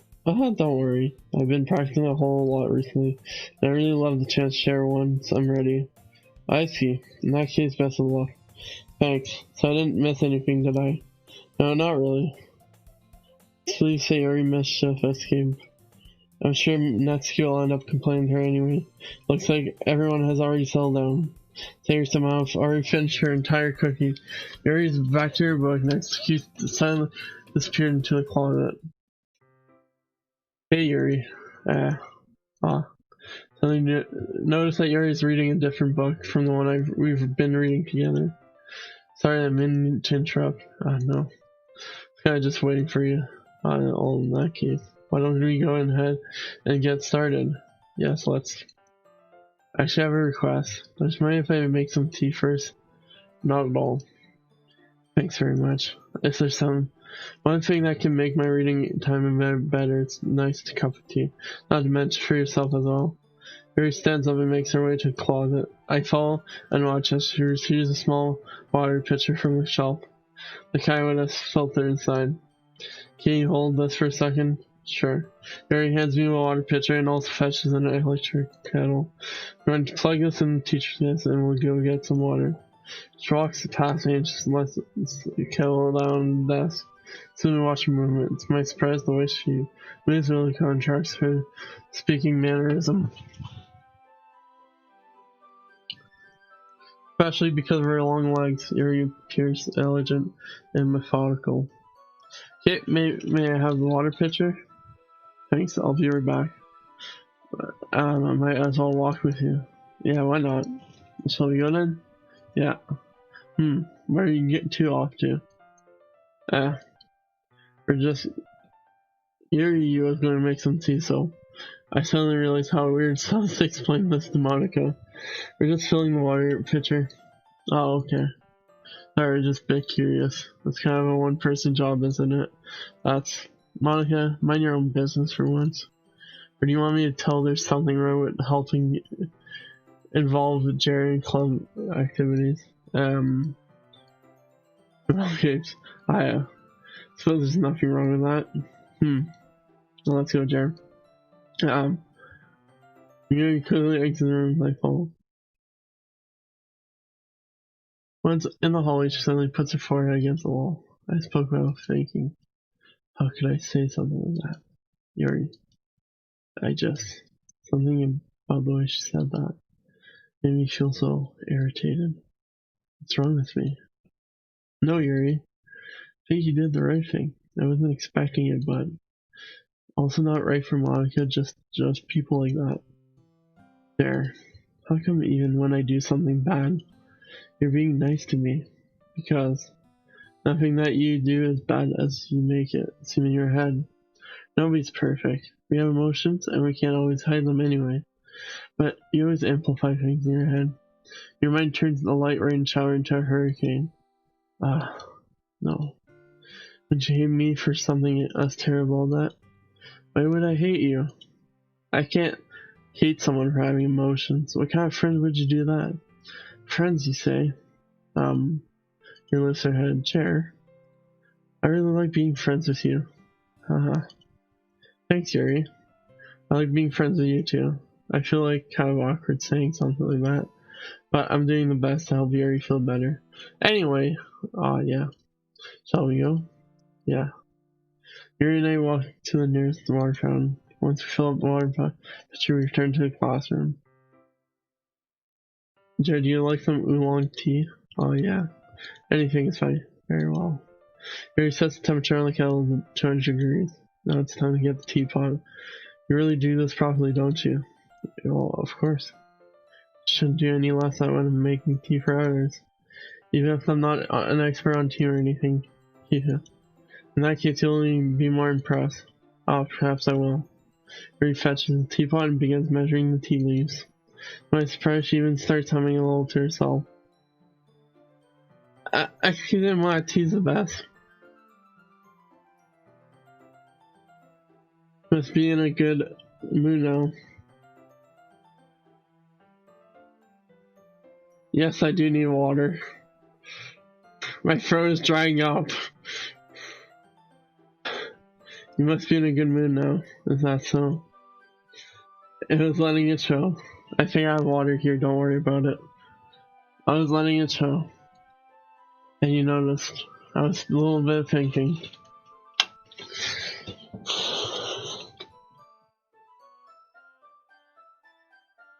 Voila, I got my water.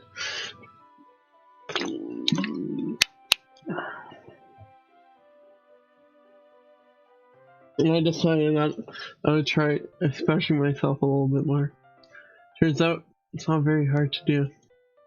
Let's see who's around anyways. That's great, Yuri. Just don't push yourself too much. You're always worrying about me, Jer. Very endearing. Yuri wasn't kidding. I don't even know if I can keep up with this. I watched Yuri pour a cup of tea for each of us. Jer, I have another request. Do you mind if we sit on the floor today? And what's that? It's a little bit easier on my back.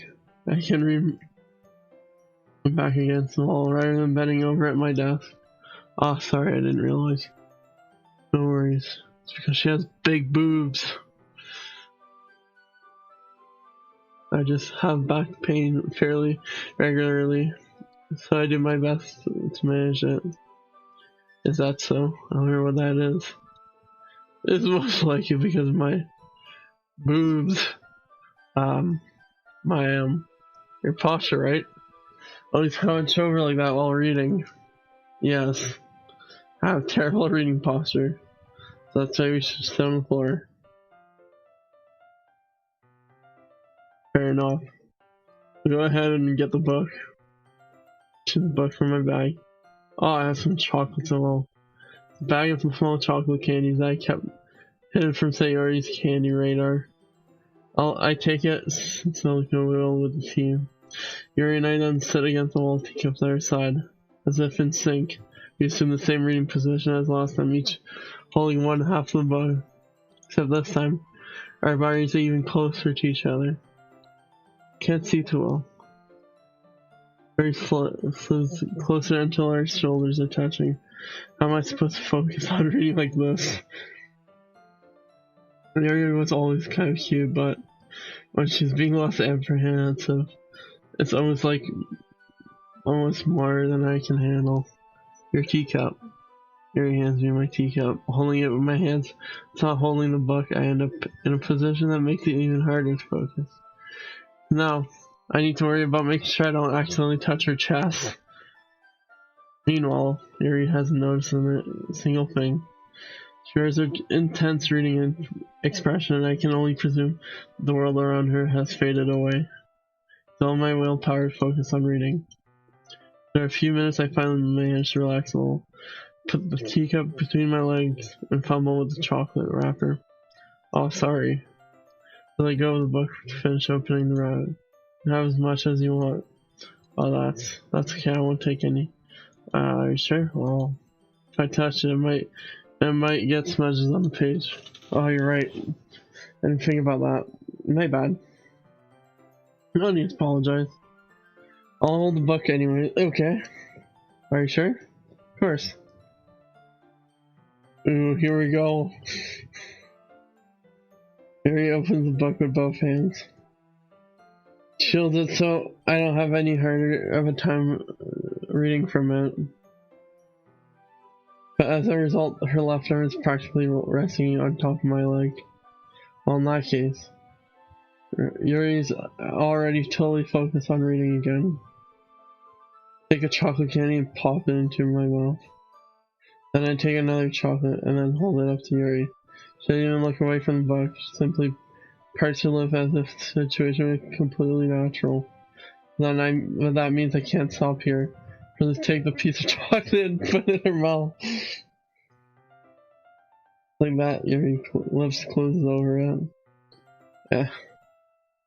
Yuri's expression suddenly breaks. Yuri looks like at me like she needs to confirm what just happened.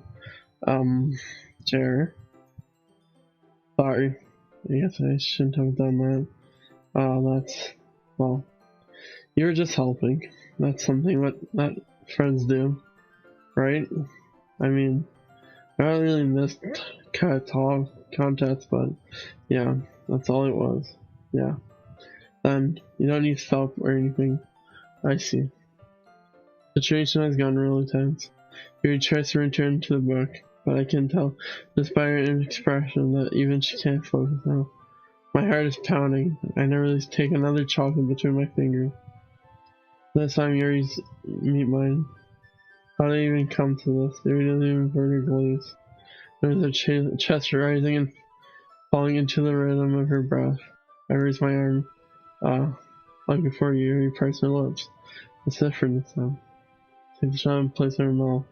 Feel her hot breath on my fingers. Okay, everyone! Fucking cockblocker. Who, Yuri jolts back. Time for poems. Jerry can help Yuri put away the tea stuff, right? Yeah, of course. Okay, thanks. Spell's really broken. I'll take care of the cups, yeah. Yuri picks up tea cups from the floor. I pick up the bag of chocolates. In the end, we hastily clean up without so much as a word between us. If feeling this is something near of us, we'll have the courage to bring it up.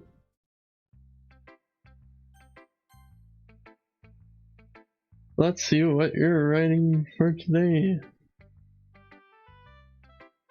Mary stares at the poem with a surprised expression on her face. Do you like it? Exactly.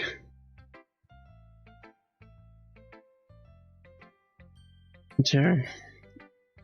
Ones might even be better than yesterday's. I just pick up so quickly. Just yesterday I was telling you the kind of techniques we're practicing. Maybe that's why you did a good job explaining. I really wanted to try giving it more imagery. Very visibly swallows.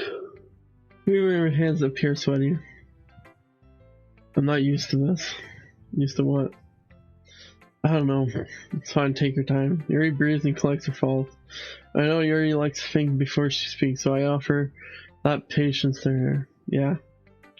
Just being appreciated like this, I guess. Probably sounds really stupid. Seeing someone motivated by my writing just makes me really happy. You're saying that you never shared your writing before? Yuri nods. Really? I don't believe it. I really only write for myself. And besides, people would just laugh at me. Do you really think that?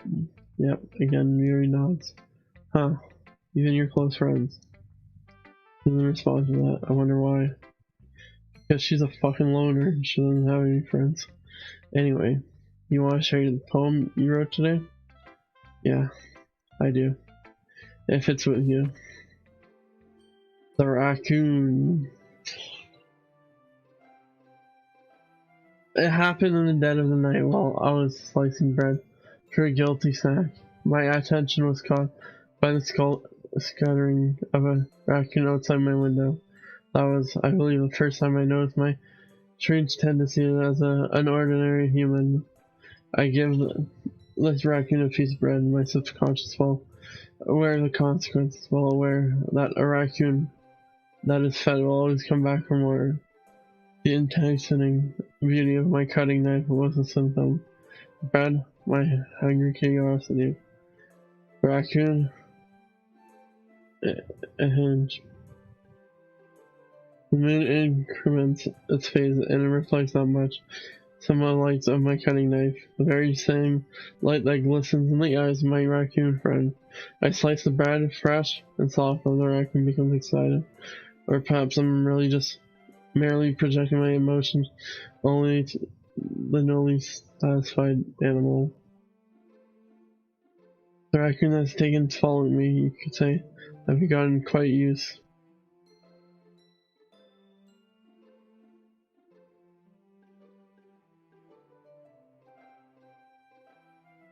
And now for me, the raccoon just shows it inside, and I feed myself again. Um,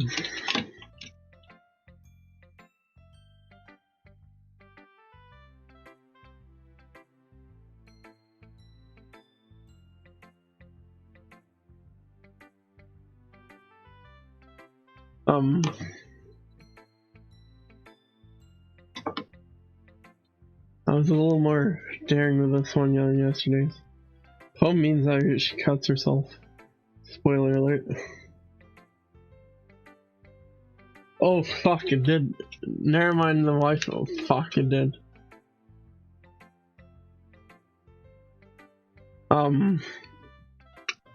Showing that I'm still on.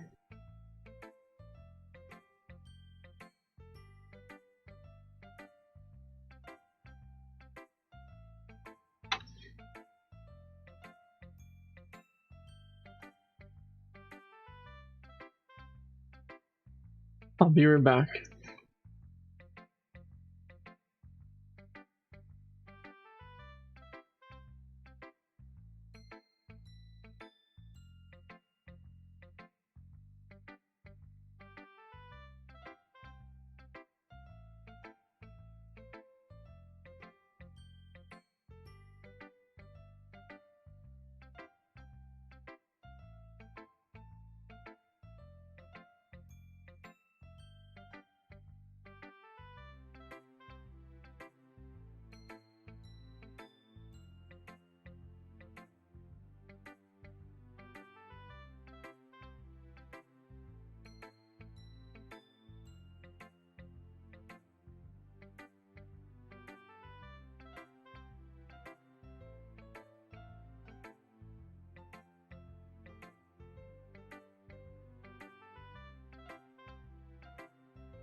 Okay, it's back. Okay, good.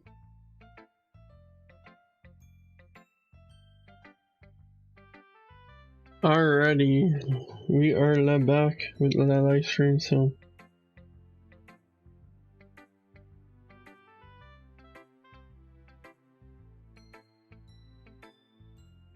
it's not frozen. I didn't even change the screen yet.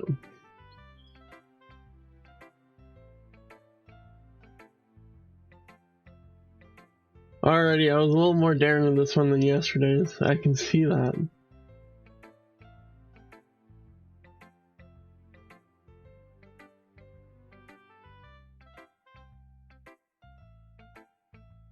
Yeah, it's not. It's a lot more metaphorical.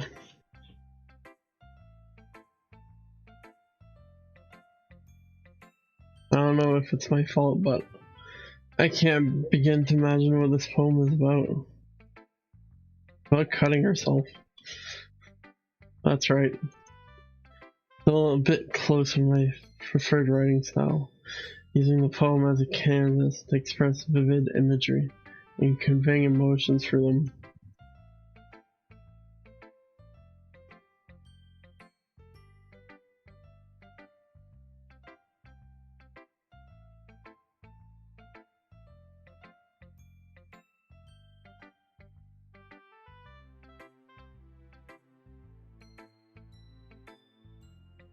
Well, I think it's some.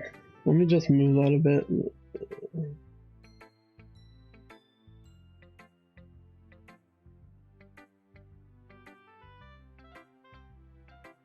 You can actually see it. I think it's something that different people can relate in their own way. I want to express the way it feels for me to indulge in more unusual hobbies. Those sort of things I'm usually forced to keep myself. So I sometimes enjoy writing about them. Why do you keep...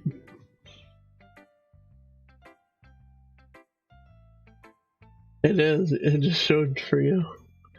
Why do you keep them to yourself?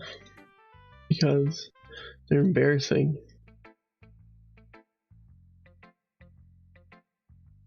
And people would make fun of me. Don't you have anything like that, Jer? Well, I guess I do. I feel like everyone has a little something like that. The best we can do is respect each other in our individual. I can't pronounce. Even it's difficult sometimes, and then some things make us uncomfortable. After all, if I hadn't learned to embrace my own weirdness, I'd probably hate myself.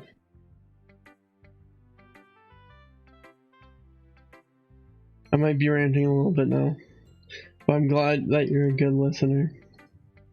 You're good.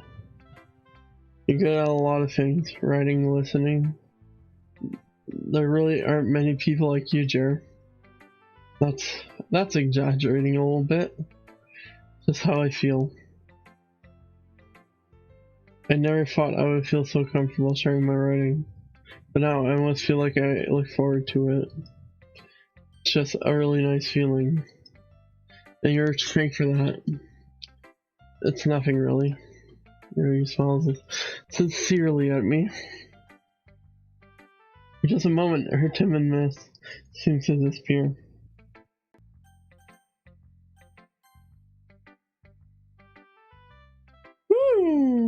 I like this one, Jer. It has some nice feelings in it. I'm glad. I mean, it's better than yesterday's? Let me think. I don't know. Guess I like them both. It's not very helpful, you know. Well, I'm not very good at figuring out if poems are good or bad. But that's just why I just go by my heart. If it makes me feel things, it must be a good poem. I'm not sure how that exactly how it works. Then again, I guess I'm conveying feelings is a pretty important part of this whole thing. Yeah, maybe. Honestly, I don't even know what kind of writing you like in the first place. Yeah, me neither. Why don't you at least try giving me some thought? Oh, you want to write something for me? That's so sweet. Yeah, right. But you're always thinking about other people. You need to think about yourself for once in a while. If you don't, you might end up getting hurt at some point. Well, I don't really know what you mean, but I'll try to keep it in mind. Well, whatever. Anyways, let's see. I guess I like happy poems. Wait, sometimes I like sad poems too. Sometimes a little bit of both. There's no words for that, right? What's the word I'm looking for? Bittersweet. Yeah. I like things that are happy and things that are sad. Happy and sad. Can't see you like something sad, say Yori. Well, I like happy the most, but sometimes, yeah. When you have a little rain cloud in your head, that poem can help give the rain cloud a little hug and make a little nice happy rainbow. Sorry, that's unexpectedly poetic. Yeah, it is. Maybe I'm getting better at expressing my feelings after all.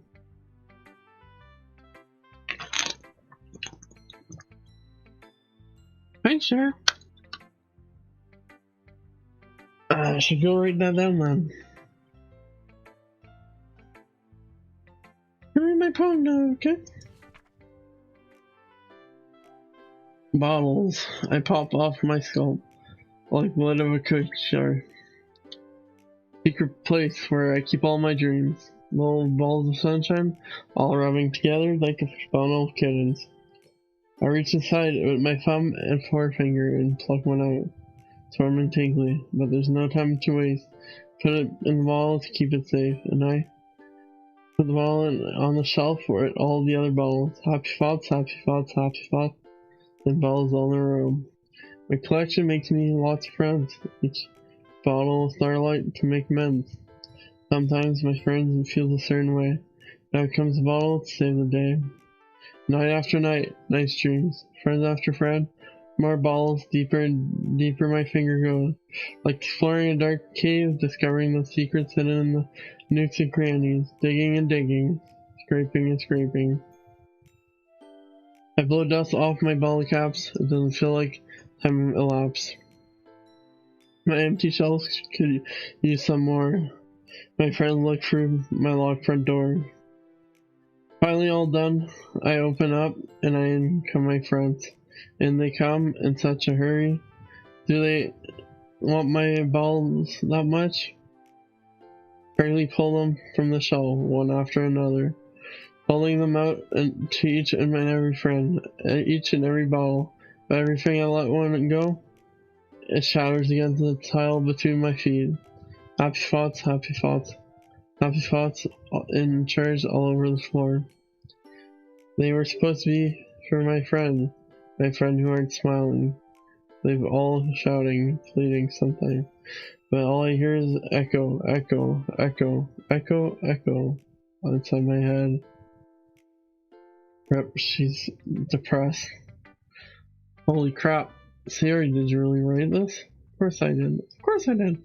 Did I tell you yesterday I was gonna write the best poem ever? Yeah, but I mean, I didn't expect something like this coming from you. Monica taught me a whole lot. I've really in touch with my feelings recently. I see that. It's almost kind of creepy. Creepy? Well, not exactly, maybe. Because I'm so used to you being cheerful. Well, never mind. I think too hard about it. The point is, it came out good, so you should be proud of it. Oh, thanks. I feel like I was meant to express myself this way. It even helps me understand my own feelings a little bit better. Writing is like magic. Gotten pretty passionate about this, huh? Hope you keep it up. Yeah, writing's best. Hey, keep writing until it dies. Don't get too far ahead of yourself.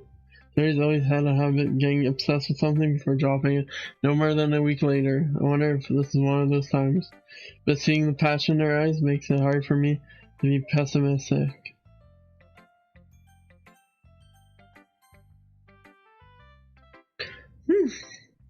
Well, I can admit that's better than the last one. Let's see, putting some effort. That's good. But I still don't like it after all. It's trying too hard to be serious. Hey, what do you mean like that? Poems don't need to be all deep sounding to express something. It's going to just sound like you're forcing it like you really don't suck at all. Honestly, don't even try. Don't bother trying to write poems like this. You're on Yuri's level. He stops all of a sudden. Don't tell me. You're not trying to impress Yuri, are you? What are you talking about? And keep your voice down. You know, Yuri, you would love this angsty. Just because you're talented writer doesn't mean I mean. Ew. look like I'm in trouble. Someone struck a nerve and what I did is beyond me. I am so done with you. Natsuki shows the poem and I handed her over to me. Take your stupid poem. If you wrote it for someone else, just don't show it to me. Ouch. I get for letting a younger girl step into my business. If I was a mind reader, I was destined to be no role of pain from the start. I was Natsuki, really. What really the girl that I was trying to impress in the first place. Damn, I didn't even see her poem. Hi again, Jer. How's the writing going? Alright, I guess. I'll take that. No, it's not going bad. I'm happy you're applying yourself. Maybe soon you'll come up with a masterpiece. I wouldn't count on that. You never know. Want to share what you wrote for birthday? Sure, here you go. Give my poem to Monica. Alright, this one's good. Feels like you're not only getting more comfortable with what you're writing, so, but the imagery is better than the last one I read. So wondering, but have you been finding inspiration in yours? I guess so. Can't deny that she's talented. Yeah, totally. I think her poems are the most romantic. Best way to describe it. She's like a totally different person when she picks up the pen. I noticed that too. Or when she's talking about literature, it's like a light turns on inside of her. Sadly, it's hard to get much personal conversation out of her. Trust me, I've tried. Who knows what goes on in that head of hers? Hope you don't mean that in a bad way. No, of course not. It's meant that I wish she didn't keep so much to herself.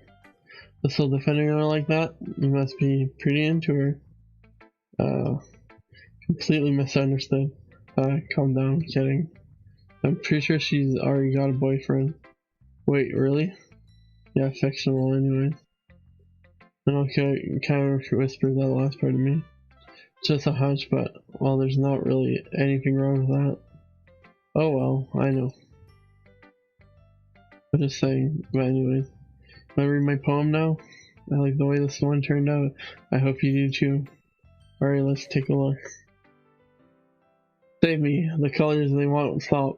Bright, beautiful colors.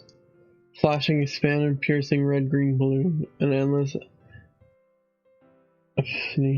meaningless noise. The noise won't stop. Violent, grating rhythm. Speaking, screeching, piercing. Some cosine, tangent. Like playing a chalkboard on a turntable, like playing a vinyl on a pizza crust. And then this poem meaningless. Load me.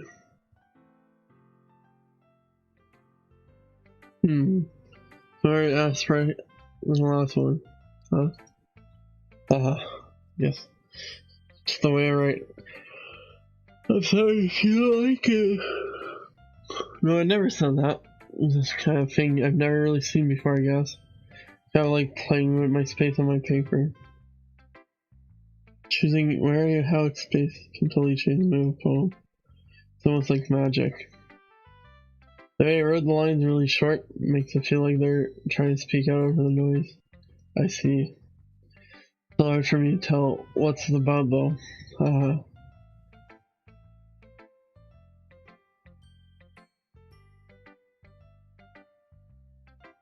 Yep.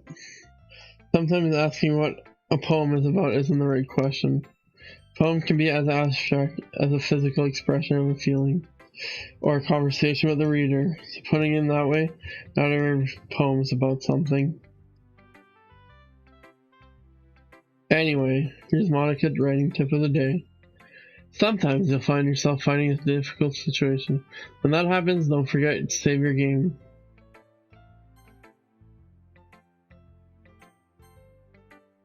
You never know when you might change your mind, or when something unexpected may happen.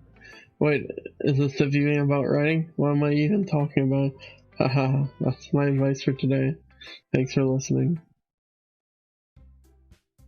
Okay everyone, we're all done reading each other's poem, right? I have something extra planned today. So, if everyone could sit at the front of the room.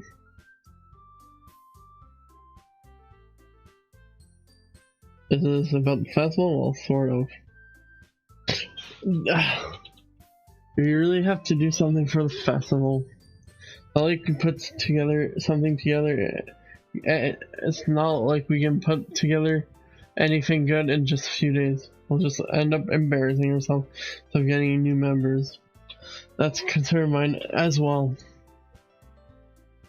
I don't really do well with last minute preparation. Don't worry so much. We're gonna keep it simple, okay? We don't need more than just a few decorations.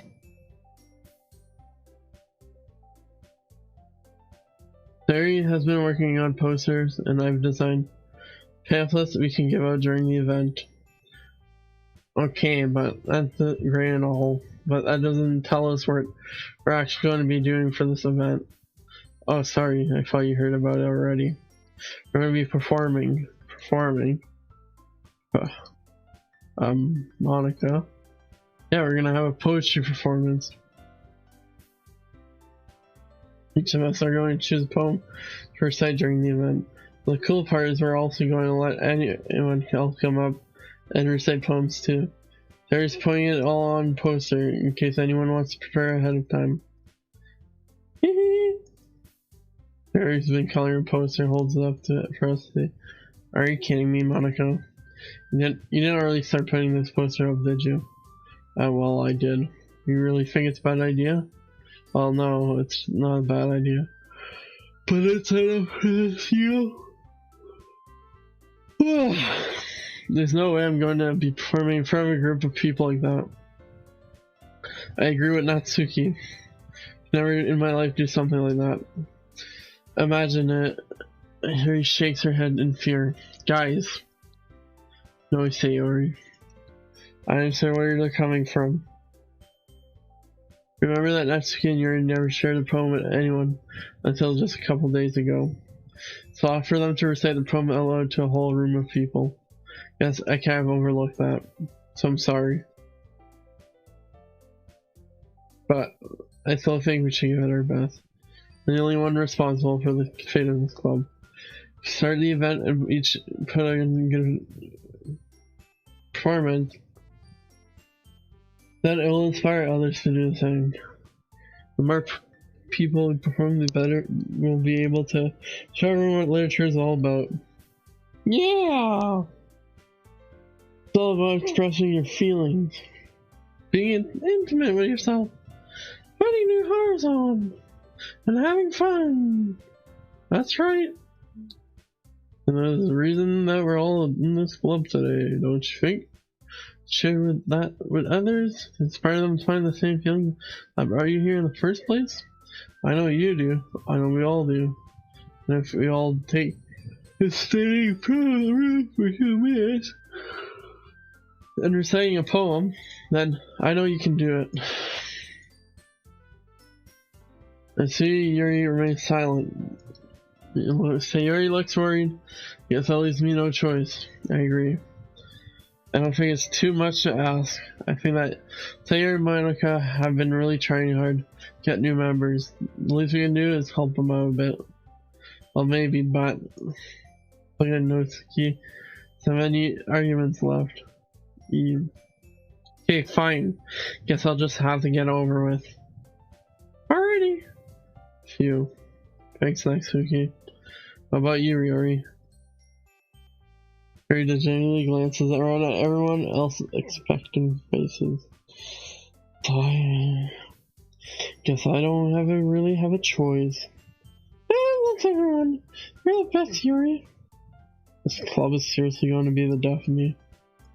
Oh gosh, you'll be fine, Yuri. But anyway, let's move on to the main event. I want each other choose a poem of yours. We're going to practice reciting them in front of each other. No way. Monica. Too sudden. Well, if you can't recite a poem in front of the club, how do you expect to do it in front of strangers? Okay, I need to take a break. Oh no. Don't worry. I thought to help everyone feel a little bit more comfortable. Can I go next? Of course. Well, let's see. Like a flips through a notebook, specific poem she has in her mind for real. Then behind the poem, the title of the poem is The Way They Fly. Monica reciting. Her clear, confident voice fills the room. and that her inflection is pristine. She knows exactly how to apply motion behind each line. She recites and bringing the words to life. Is this something she's done before, or is she just simply a natural? I glance around me. Everyone has their eyes on Monica. Sayori looks amazed. Yuri has an intense expression on her face that I don't understand. Finally, Monica finishes the recitation. The four of us applaud. Monica takes a breath and smiles. Well, so good, Monica. Aha. Thank you very much. I was just hoping to set a good example. Ready to go next, Sayori? I'll go next. Ah, Yuri's firing up all of a sudden. Her clenches sheet of paper and her hand stands out. Keeping her head down, she walks quickly over the podium. This poem is called. Very anxiously glares at all of us. You can do it. You can do it, Yuri! Called after image of Crimson Eye. Yuri's voice shakes as she starts reading the poem. Just a moment, she practically refuses to do this. Why is she suddenly putting in so much effort? As Yuri gets past a couple lines, her voice changes. It's almost like what happens when Yuri gets absorbed into her books. Her quivering words transform into sharp syllables of a fierce and confident woman. The poem is full of twists and turns, and its structure shades with perfect timing. So much of our air glimpses to the rolling fire. Yuri keeps concealed inside her head. Suddenly she's finished. Everyone is stunned. Yuri snaps back into reality and glances around her as if she bewildered herself. It's up to me to save the situation. I'm the first to start applauding. Everyone joins me afterward and we give Yuri the recognition that she deserves. It's not that we didn't want to applaud for her, but we were just caught off guard that we must have forgotten. After we applaud, Yuri holds the poem to her chest and rushes back to her seat. Yuri, that was really good. Thank you for sharing. Yuri is down for the count. Okay, here's the next one. Yuri hops off her chair and cheerily walks to the podium. This one. It's called My Meadow. Sorry, I can't go. Sayori. Love her in the fall. Why you gotta do it so easy? Try not to think of it like you're reciting it to other people. Imagine you're reciting to yourself in front of a mirror light or in your own head. It's your poem, so it'll come out the best way. I see. Can. And begins the poem. Somehow her soft voice was made as a perfect match. The poem isn't aimlessly cheery like Sayori is. It's really bittersweet. If I were to read this paper, I probably wouldn't think much of it. But hearing come from Sayori's voice almost gives it a whole new meaning. Maybe this is what Sayori meant, which meant like my poems. Sayori finishes in applause.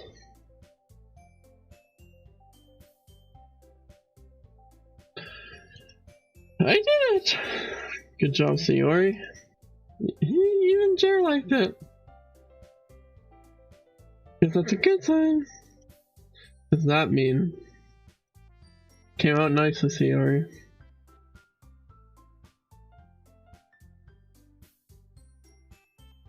The atmosphere of the poem fits you nicely, but it might be that other poems won't work quite as well with that kind of delivery.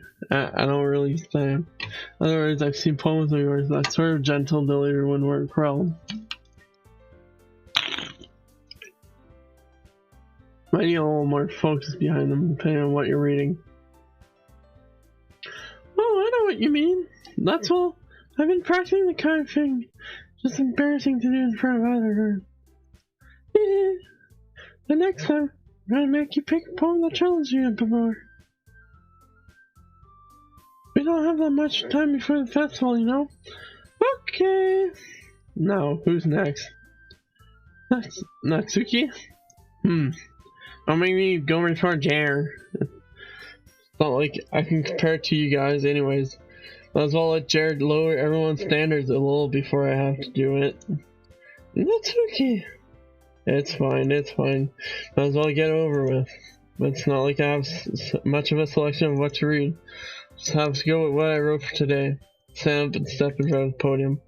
Everyone has their eyes on me, making me feel terribly awkward. I recite my poem. So I'm not extremely confident in my writing it. It's hard to put energy into it. Despite that, once I finish, I receive applause anyway. So I'm not really as good as everyone else. Don't worry about it so much. I think it's less about your ability and more about a lack of confidence in your writing. Something you'll improve over time, though. Yeah, maybe. Alright then. That just leaves you, Natsuki. Yeah, I'm going. Natsuki brutally gets out of her seat and makes her way to the podium. This poem's calm. It's calm. Why are you all looking at me? Because you're presentating.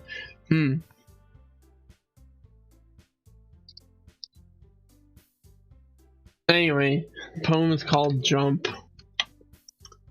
Natsuki takes a breath. When she starts reciting the poem, her sour attitude disappears a little. While she's still unenthused, her poem has a rhythm to it. And that's Natsuki trademarks style, and it works surprisingly well when she's spoken out loud. The words feel like they bounce up and down, as if giving life to the poem. Natsuki finishes and everyone applauds. She hops back to her seat. That wasn't so bad, was it? Easy for you to say. You better not make me do that again. Oh well. You at least feel prepared enough to recite poem in front of other people. I mean, doing it in front of other people would be all way easier. I can't put on whatever face I want for other people, but when it's just my friends, it's just embarrassing.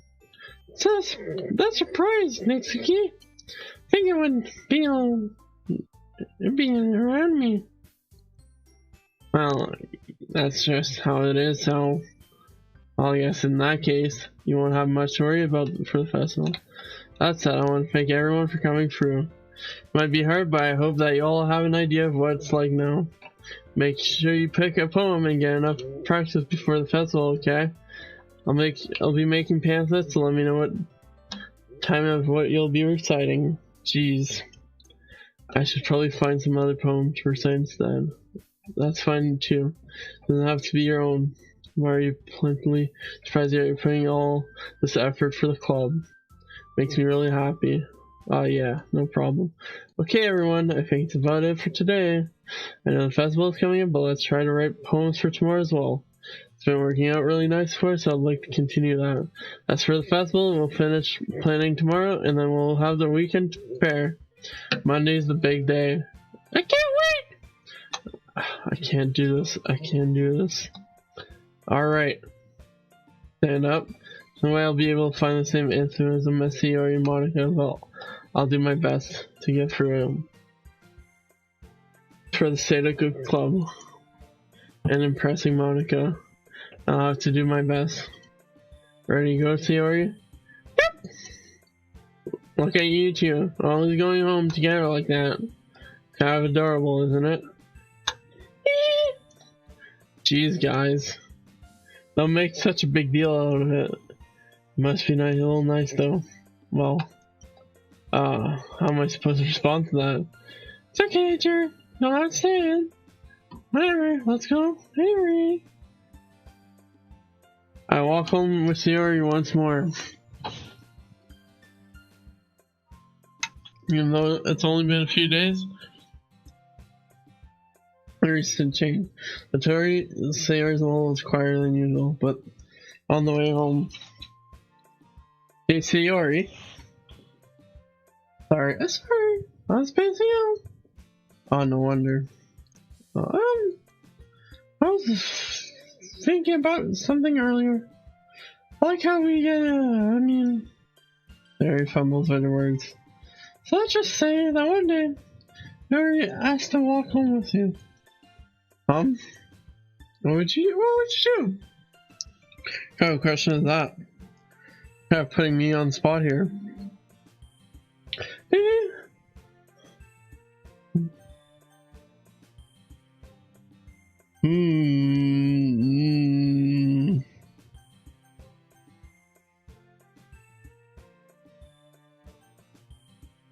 Sayori? Okay. Santa Man. Okay. Say Yori, you really think I would ditch you for Yori? Yeah, but she's so beautiful and smart. Jeez. I already see her in the club every day. So you always seem to really like going home together. Wouldn't just ruin that for you. You're so silly, Jer. Think about me too much sometimes. Yuri would deserve if she wanted to. Yuri, I've already made my mind. Really can't figure you out sometimes. Sorry. Hey, what's the point in speculating sometimes? That's never going to happen.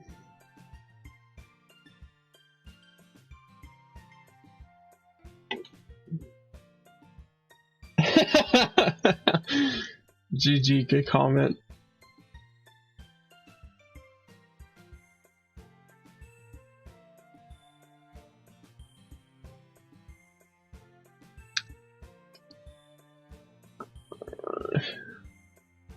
Very good comment.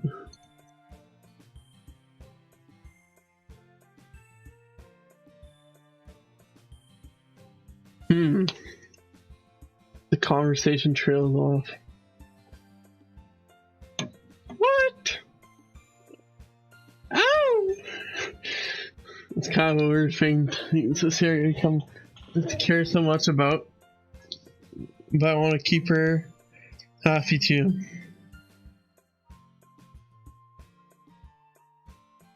Then again, the festival is only a few days away. Who knows what will happen in that time?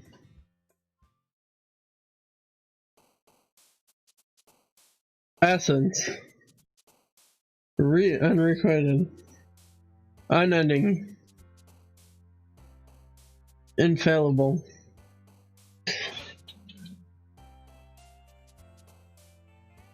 Judgment. Agonizing. Vicious. Frightening. Extreme.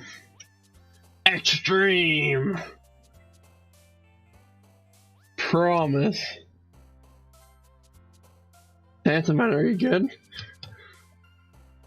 Variance. Crimson. Pout. Vitality. Contamination. Journey. Ambient. Pleasure.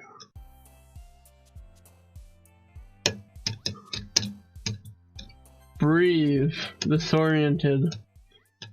Damn, I did all say Yuri. Okay, wait. Creeper! Oh man! Alright, I'm gonna take a breath so my throat doesn't get all dried up.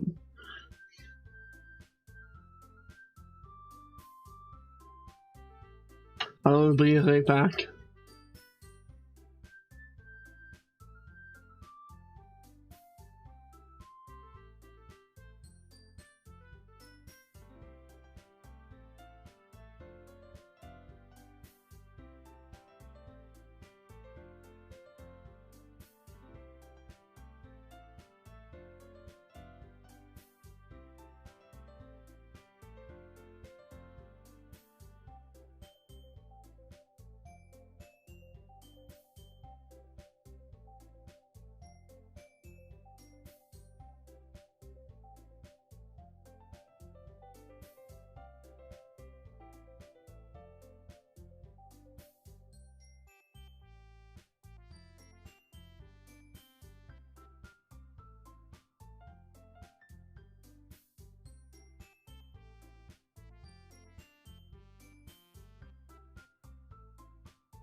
Already I'm back.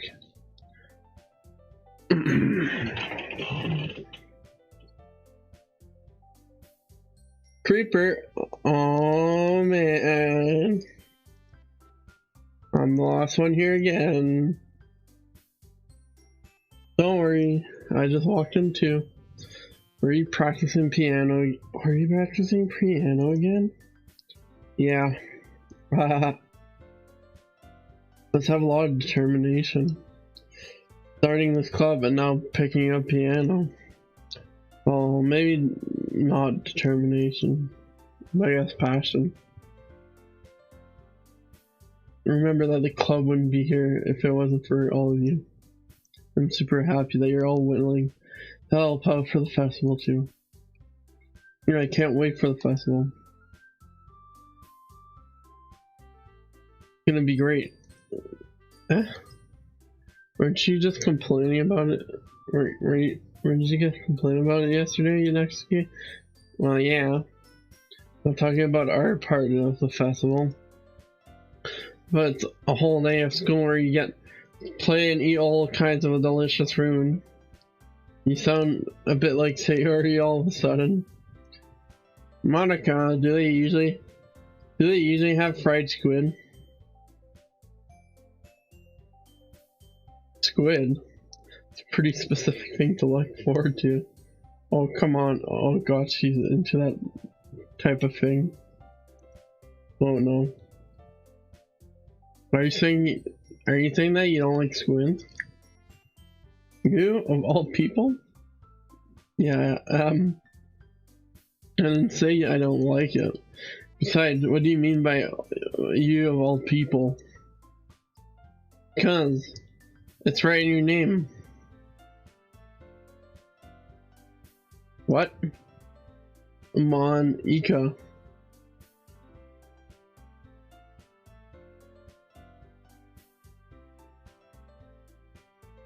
Huh? Good. Okay, I'm confused. That's not how you say my name at all. Also, that joke makes no sense in translation. Oh, what's a freaking... Sorry. Oh, never mind. I'll just focus on our event for now, okay? Fine. Your reactions aren't as funny as Yori's or Sayori's. Anyway. Excuse me? Where's Sayori anyway? Oh, there you are. Sayori's sitting at a desk in the corner and looking down at nothing. I walk over there. Hey Sayori. I have my hand in front of her face. You're spacing out again. Ah. Sorry. Don't mind me. You go talk to everyone else? Huh? Everything alright? Oh, of course. I want to be. This feels like you're a little off. Sorry for assuming things. Jeez! You're worrying too much about me. I'm fine, see? Sorry shows me a big smile. Don't let me distract you from having fun with everyone. Oh, alright. If you say so. I already glanced at Sayori before turning my back to everyone else. The conversation has already dispersed with everyone back at their usual activities. Maybe I should ask Monica if she's noticed anything about Sayori recently. Since they've been preparing for the festival, they must be spending a lot of time together. Amelia approached Monica, shuffling through some papers at her desk. Jared, what's up? Hey, this might sound a little strange, but have you ever noticed anything up with Sayori recently? Anything up with her? And what do you mean? Maybe I'm reading into this a little too much, but she seems a little downcast today. Oh, you think so? Can't say I've noticed anything about her. Monica peers across the room at Sayori, who is idly dragging a rubber eraser up and down her desk. Maybe there is something on her mind. I'm not surprised. I'm surprised I'm not the one asking you, Jared. So you know her a lot better than me. Yeah, but she's never really like this. She's always talking to me about things that bother her. But this time, when I asked, she was really dismissive. Sorry, I know it's not your problem. I just wanted to ask if you knew anything, so I'll drop it now. No, it's important to me too. I mean, I'm also friends with you. And I also care about the well-being of my club members, you know? Well, maybe I'll try talking to her myself. Are you sure about that? It seemed like she wanted to be left alone. Are you sure? Maybe she just had a hard time bringing it up in person of interest. Person of interest? What do you mean by that? Then maybe the thing on her mind is you, Jer. Me? Oh no, do you come to that conclusion? Well, probably shouldn't say much, but Terry talks about you more than anything else, you know. She's been so much happier ever since you joined the club. It's like an extra light was turned on inside of her. What? No way. Terry's always like that. Always been full of sunshine. It's not any different now than it always has been. Hey, you're so funny, Jared. You ever thought that maybe you've always seen her as so cheerful? Because it's just, that's how she is when she's around you? Oh, I said too much. I'm sorry, what do I do? What do I know anyway? I mean, jump to conclusions, so you should just forget about what I said. Try to talk to her, so try not to think about it for now. Alright. Monica smiles meaningfully. I know she said to forget about it, but I already know that I won't be able to get her words out of my head. Monica stands up from her desk and walks across the room. Where Sayori is sitting. I watch her kneel down next to Sayori and gently talk to her. But she's keeping her voice so quiet that I can't hear her from here. I sigh and sit myself down. I know Sayori told me not to worry about her and to have fun with everyone else, but that's impossible to do when she's behaving like this. Exactly how much do I care about her that I'm letting this weigh me down so much? Now it feels like I'm the one behaving out of the ordinary. But there's nothing I can do besides wait for Monica. Why does it feel like I'm being watched? I glance around the room. Suddenly, I notice Yuri peering me over her back. It looks away and just asks quickly with a flustered look on her face. I realize that she won't get anywhere like this. Never really seen Yuri approach anyone or start a conversation on her accord. So, I have no choice but to approach her myself. I know it's a little easier for me to do that. I stand up from my desk and sit on one next to her own. I didn't mean to bother you or anything. Relax, you didn't even do anything, but I can tell that you want to be alone with your thoughts. Alone with my thoughts? You even able to tell that I was thinking like that. Oh, something I do a lot. So it wasn't hard for me to spot based on your posture and expression. Not that I was staring or anything. I didn't do something like anything creepy like that. In any case, I guess you're right. I'm sorry if I caused you any concern. Don't apologize. Your troubles are only the concern of those who willingly share in that concern. Of course, there are certainly those who find the most comfort in keeping it to themselves. But if you would prefer, share what's on your mind, then I would be glad to listen. It's not really that big of a deal. I was just feeling a bit uneasy about Sayori. Sayori? Yeah, she's a little off today, but when I asked her about it, she didn't want to admit it to me. I can't help but wonder if something happened to her. Oh, it's quite romantic. Eh? Sorry, I didn't mean to say something so stupid. Not that, I just didn't want you to misunderstand. They have just been friends for a long time, that's all. Ah, I see. And perhaps it is unusual for her to dismiss it to you about her feelings. Or maybe I'm just reading into it a little too much. Sure. The world is full of meaning and other hidden deep beneath plain sight, and then there are many untold mysteries behind every person, no matter how well you may know them. So you think that there might be something behind it after all? That theory is a very complex person. Mannerism on the outside don't always match what may be going on inside her head, and she may not always know what she wants. I noticed her strange behavior today too, and I also feel some concern for her. But in your eyes, it looks like she was fully occupying your thoughts, wasn't she? Maybe. Well, guess that was the case. Sayori, she really means a lot, doesn't she? I guess. But do you need to put it in that way? We're just good friends, that's all. Sayori said and looks deeply into my eyes. Her expression is gently and curious, as if she was searching for something. Embarrassed, I avert my gaze. Sometimes, person mysteries are untold even to themselves. And you, as someone honest and caring, may uncover feelings you weren't aware were in you. That is, I think that she would be a very fortunate people to have you feel the way that about her. Yuri, you're giving me too much credit. I'm a pretty simple guy, so I think I'm pretty good at understanding my own feelings. Not nearly as sophisticated as you. It's not a compliment, is it? It is what it is. What it is. Anyways, as long as we're here, why don't we do some reading? Well, as long as you're okay with it, yeah. I should be taking my mind off this whole thing anyways. Okay, everyone!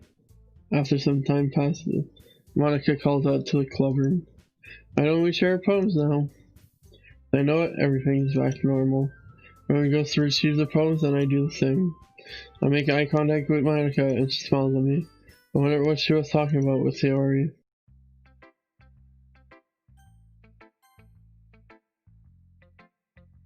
There. Writing has only improved in these last few weeks. Every poem you've shown me has been nothing short of spectacular. Can really feel the emotions. A little envious, even. I don't think it ever came to me this naturally. That's the wrong way to put it. It never did come naturally to me, but it proved so much thanks to you. You're really the example I was chasing after. That's so? Yuri gently smiles to herself. This feeling.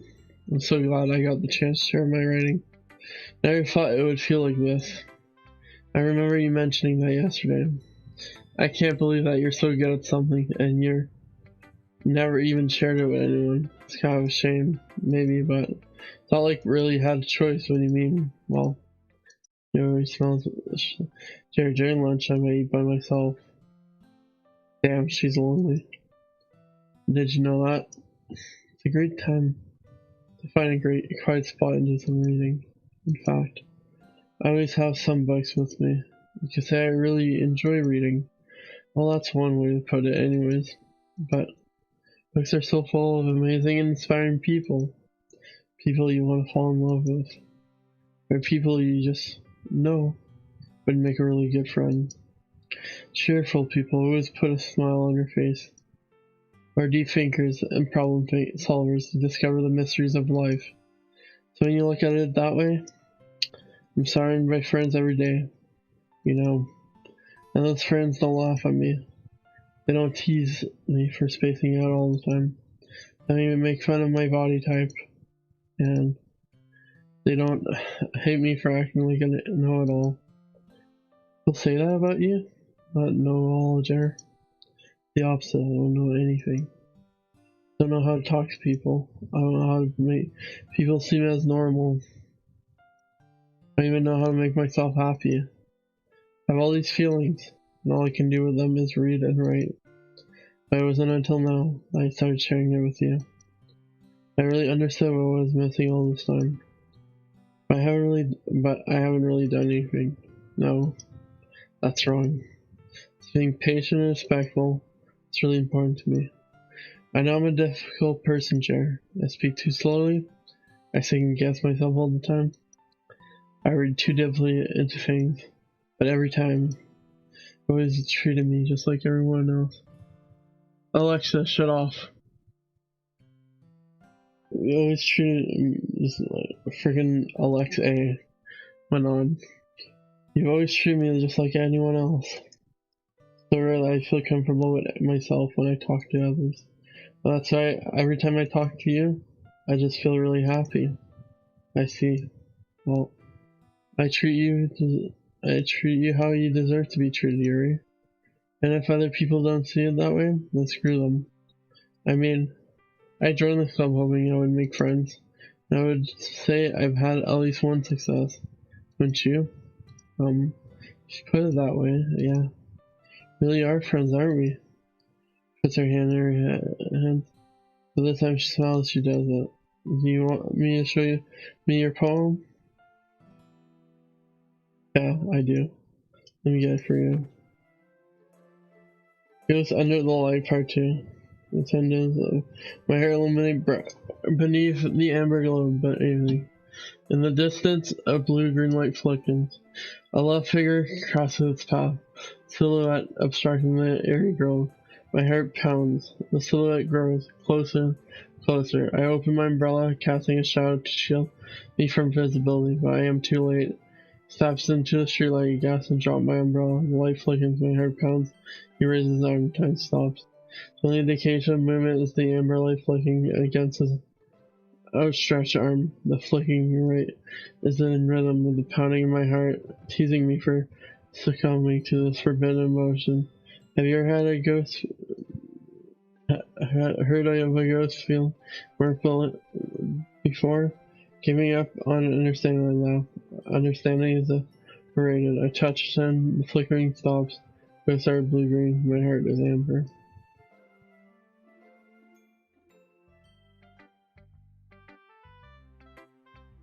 Finishing the poem, I start to hand it back to Yuri. Instead of taking it from me, she looks away. Do you dislike it? No, of course not. Just don't really know how I should respond. Despite Yuri's poem usually being cryptic, it wasn't hard to figure out what this one was about. I know if I'll be able to explain this one. That's fine. I understand this one. Yuri's having even a harder time speaking than usual. Does it mean a lot to you? Yuri nods. Not really good at giving words, but I'm really happy you shared it with me. So thank you. And I hope we keep spending time together. My inability to make eye contact, I see a faint smile emerge on Yuri's lips. Once again, try to hand the poem back to her. Let's say Yuri gently takes my hand, pushing them back towards me. I only, in response to her warm touch, you can. The poem, once again, Yuri falls into form of complete sentence. I mean, I can keep it? Yuri nods. I'd love to. Yuri faintly smiles as if she doesn't want me to notice. You always make me feel nice. I know I'm not good with people, but I hope I can return the favor sometimes. Yeah. Don't worry. I think you do a good job. Finally turns back towards me. Guess we should move on before Monica says something. I'm sure we can talk again later. Yeah, I'm sure we will. Not. Timidly smiles at me, and I return to my seat so I can put her poem away.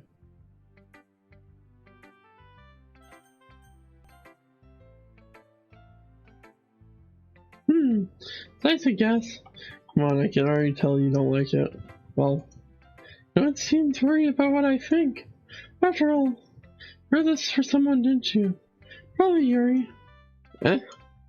I didn't write this for anyone specifically. Maybe.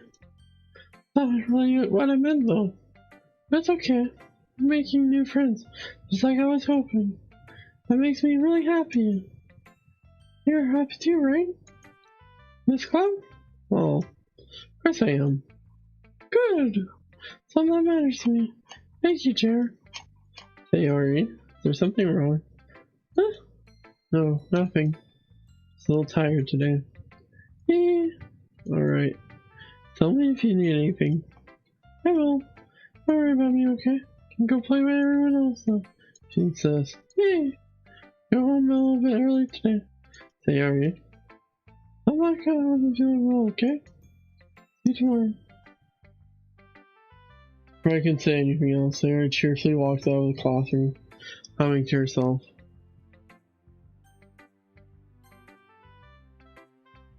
Hi, Jer. Have you thought about what you want to submit to perform at the festival? Well, being clever is one thing, but performing for a bunch of people, I have to give it some more thought. Okay, no pressure. But whatever you do, I'm sure it will turn out great. It would also make me happy to see. Basically. Anyways, let's take a look at today's poem. Sure. I let Monica take the poem I'm holding in my hands. Your cell has gotten so refined, Jer. She's been teaching you a lot of things, hasn't she? Well, I guess so. Yeah, I've been noticing how much time you've been spending with her. I've heard her say more words these past couple of days than she's talking the whole year. Not sure how you did it, but that's pretty impressive. Well, she just needs some patience in a way, talking about all the things in her head, I guess. Still getting the hang of it myself. You're certainly putting it in a lot of effort. That's really like her. That's awfully suspicious, you know? Spending time in the classroom every day, reading that edgy novel with her. Well, I just feel bad that she has a hard time socializing. Makes me want to make sure that she doesn't spend all her time alone. Besides, the novel isn't too bad either, you know? Alright, I getcha. Be careful, alright? No Yuri isn't opening herself up, so if something bad happens, well, she's vulnerable, and it could be really hard for her. Her books are a total escape from reality. They're just a bandage. So that, like, I'm going to hurt her. Sorry, I don't really mean that. If anything, she might accidentally hurt herself. You fucking bitch. Those are some heavy hints of what she does. Anyway, I'll share my poem with you now, alright? Alright. The lady who knows everything. An old tale about a lady who wanders the earth. A lady who knows everything. A beautiful lady who has found every answer, all meaning, all purpose, and all of whatever saw. And here I am, a feather, lost adrift the sky, victim of the current of the wind. The day after day, I search a little hope. No, legends don't exist. But when all else has failed me, when all others have turned away, the legend is all that remains. The last star glimmering in the twilight city. Until one day, the wind sees a blow, I fall. And I fall, and fall even more. Gentle as a feather, a dry gill, expressionless. But a hand catches me between the thumb and forefinger, the hand of a beautiful lady. I look at her eyes and find no end to her gaze. The lady who knows everything, knows everything, knows what I'm thinking. Before I can speak, she responds in a hollow voice. I found every answer of which amounts to nothing. There's meaning. There's no meaning. There's no purpose. And we seek the impossible. I am not your legend. Your legend does not exist. And with a brush, she pulls me back afloat, and I pick up a gust of wind.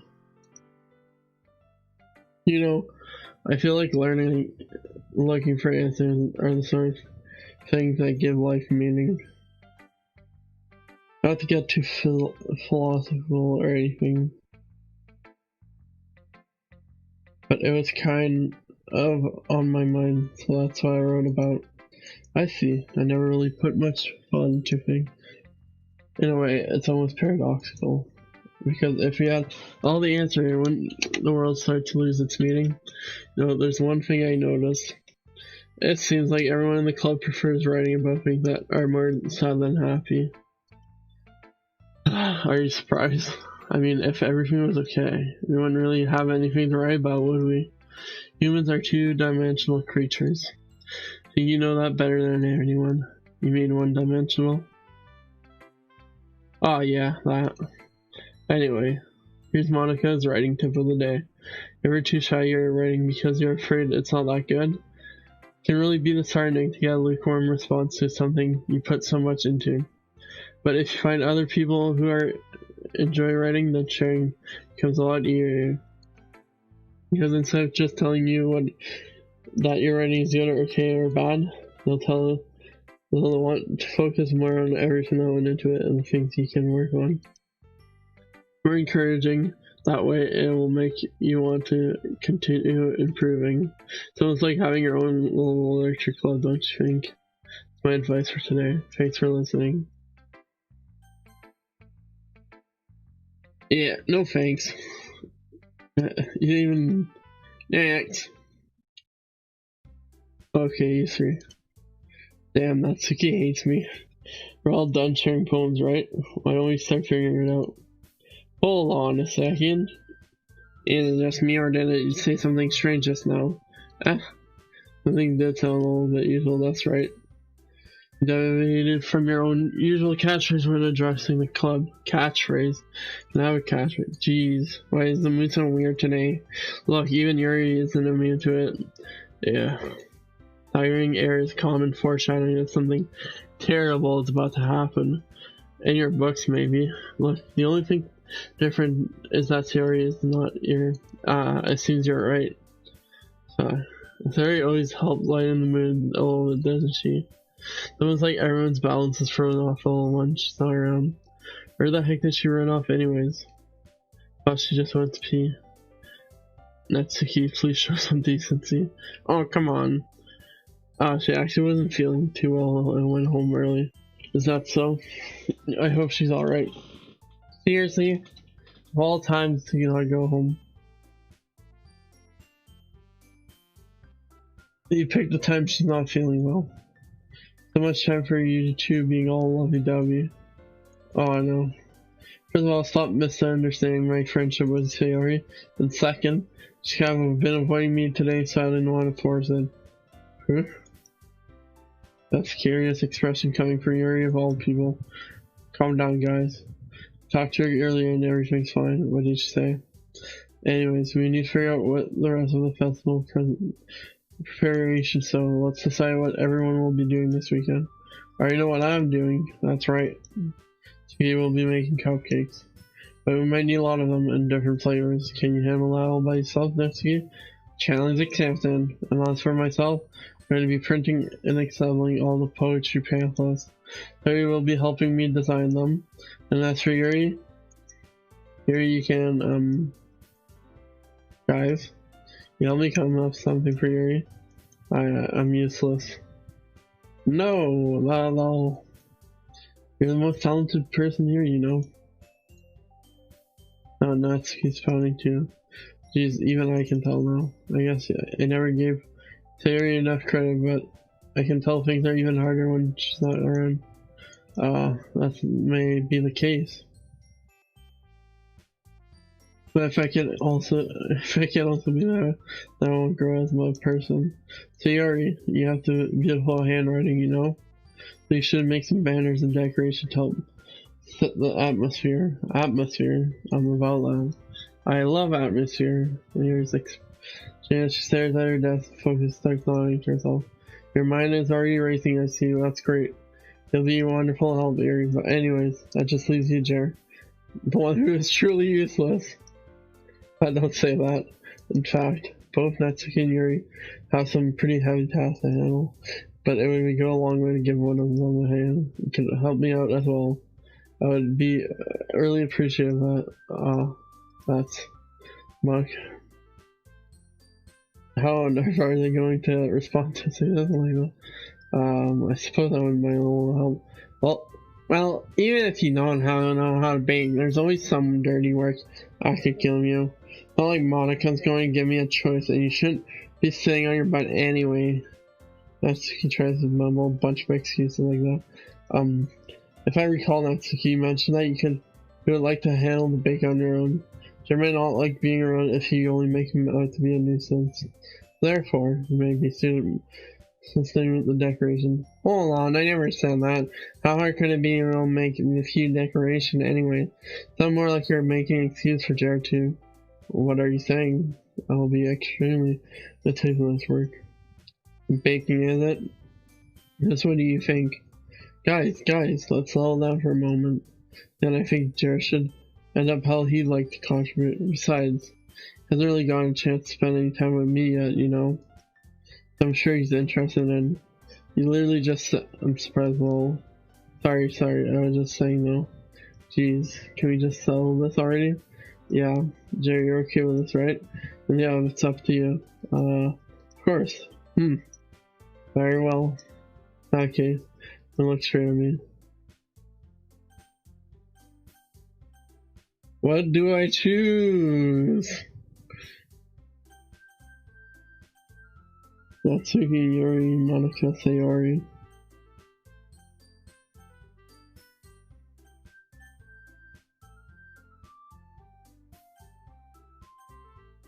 What happens if I pick Sayori?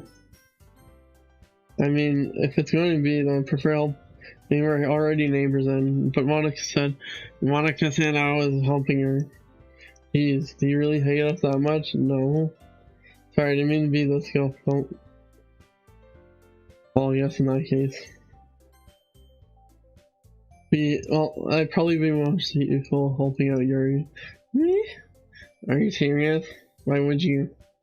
Natsuki, can I already tell you're already about to say something mean? No. Just saying, I'll be helping out Yuri then, Jer? Yeah, that's what I'm going to do. I'm glad. I have a bad habit of overfaking these sort of things. So I figure a assistant will be very helpful. It's great to hear. Natsuki, will you be able to bake yourself? I mean, yeah. Reset would be fine. Okay. Everyone can tell that Natsuki is a little sour. So is that everything we needed to go over?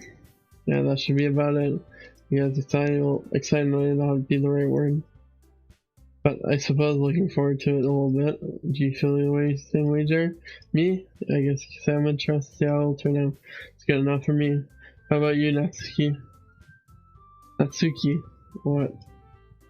Why isn't everyone yelling at me? I didn't even do anything. No. That's not what I meant at all. Here's anxiously glances between everyone in the room. I'm sorry for this, I don't really know why Jer picked me, and also, your cupcakes are the best cupcakes I've ever had.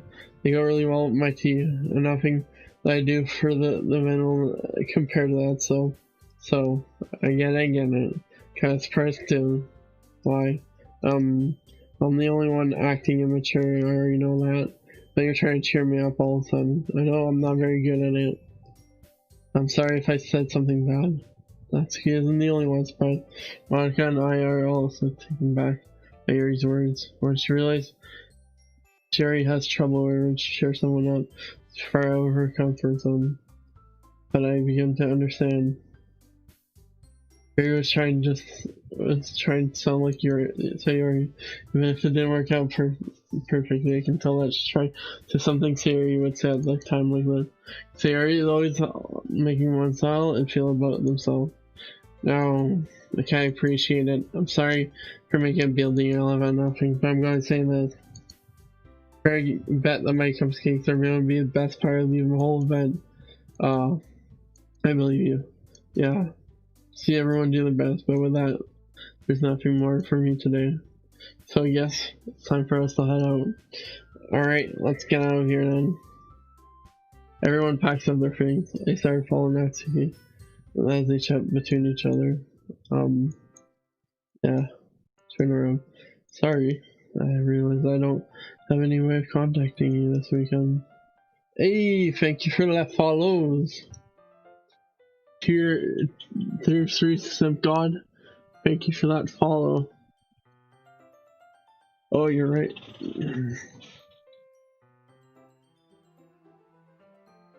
Good day, everyone. Let's get made a poem for you, my lord.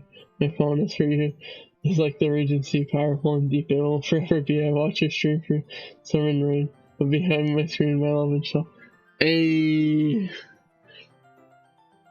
nice poem. Tips Fedora back. Poetry. Oh, you're right. I can't believe that slipped my mind.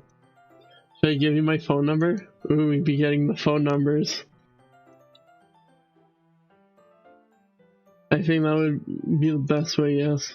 Alrighty then. Yuri and I exchange phone numbers. Okay. I'll be stopping by your house on Sunday. Huh? My house? Is that a problem? No, not at all. I just thought that I would be only going to your house since I am the one helping you. Oh, I suppose that makes sense. But if you don't mind, I prefer going to your house. Oh, alright. In that case, it won't be a problem. Then not to press Yuri for a reason. Well, I should matter much either way, so I'll just need to make sure my room is clean. I hope I manage to make myself useful in some way. I'm not really creative as you are. Don't understand yourself, Joe. I think that will make a very productive team.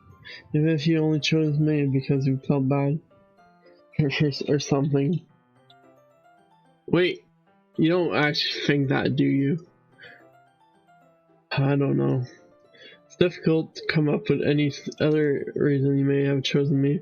You're forgetting the one reason for most common sense. I choose to do it to help you because that's what I want to do. But Yuri thinks to herself with an extremely tense expression. You're overthinking this. You want me to point out what you're thinking, alright? I didn't realize. I'm telling you what I want to. That's all there is to do it. You believe me? Yuri thinks really hard again. Look straight into my eyes for a while. I believe you. As if it took her tremendous effort, Yuri finally says that and relaxes her. And relaxes her expression. And I'm really looking forward to Sunday. Yeah, I am too. After that exchange, I make my way out of the door and Yuri follows. Can't believe this. Yuri's coming to my house on Sunday? Even though I would have preferred to do this with Sayori. My anxiety still shoots through the roof. I guess I've gotten pretty used to handling her at this point. But who knows what might end up happening when we're outside of school.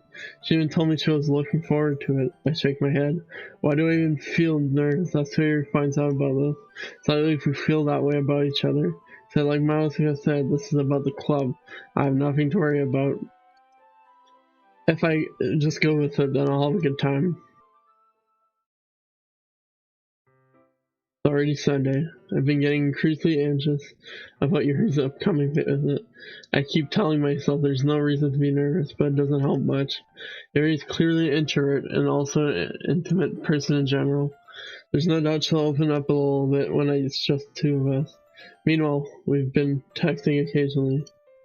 She was extremely apprehensive at first, but it wasn't long before I was already learning more about her. But putting Yuri aside, I haven't heard a thing from Sayori since she left the club early the other day. It's not like we text each other all the time or anything, but I've been worrying about her in the back of my mind. Between what Sayori said and what Monica said, it is really okay for me to put Sayori's feelings aside when she might need me. I decide to visit Sayori before Yuri comes over. Rather than asking, I simply tell her I'm coming over, much like we've done in the past.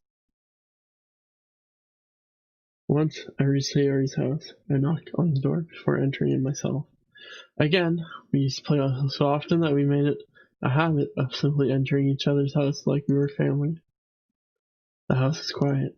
Sayori isn't anywhere on the first floor, so I assume she's up in her room. It's always strange of her not to run down and greet me. I head up to her bedroom, where I finally find her. Sayori? Hi, Jer. Hi, Jer. Said down in her room. Sayori forces a smile, but it's easy to tell that she's different. There's a minute of silence between us. You haven't come over like this in a long time, haven't you? I guess you're right. It has been a long time. Not much has really changed, has it? Sayori's as messy as it's always been. I also recognize the same stuff and wall decoration that she's had for years now. If you came over more often, it wouldn't be such of a mess. That's because I end up cleaning it for you. How come you suddenly wanted to come over today? Aren't you supposed to see yours today? Yeah, but... Wait, how did you know that? Sayori had already left by the time we decided that last meeting. Monica told me. It's only natural for her to keep me informed about the festival preparations, right? Oh, that's true. But what about you? You going to be helping Monica today? Of course! I'm just helping her online. We didn't plan to meet up or anything. Oh, so it's just me and you then. Yep. Yep. There's more silence between us. Stares in a random direction. Everything is about her behavior is really uncharacteristic. I'll get to the point. I just wanted to see how you were doing after you left on Friday. When something's wrong, you can't hide it from me.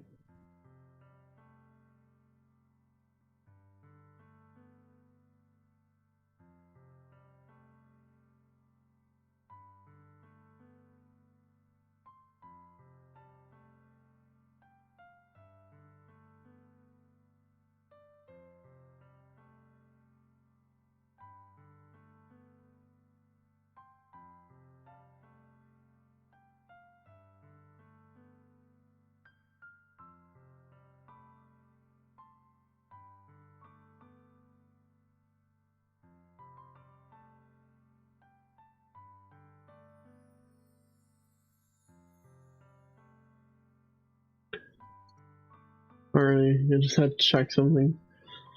I know you too well, so Theory smiles, shaking her head. That's so good, Jer. Why can't it just be like it always been? It's not my fault. I didn't get so weak and accidentally express my feelings. I didn't make that stupid mistake. You wouldn't have been worried about me at all. You wouldn't have come here. Wouldn't even have been thinking about me right now. But this is my punishment, isn't it? I'm getting punished for being so selfish.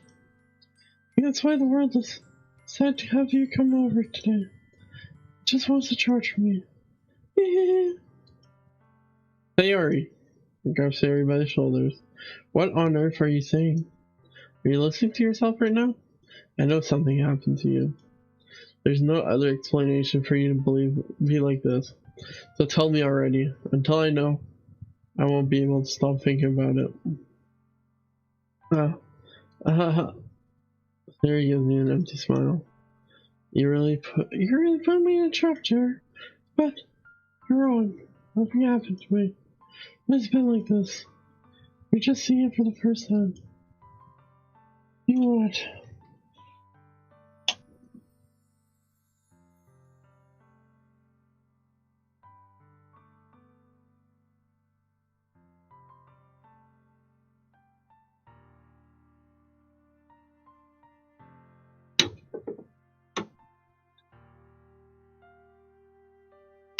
What are you talking, Sayori?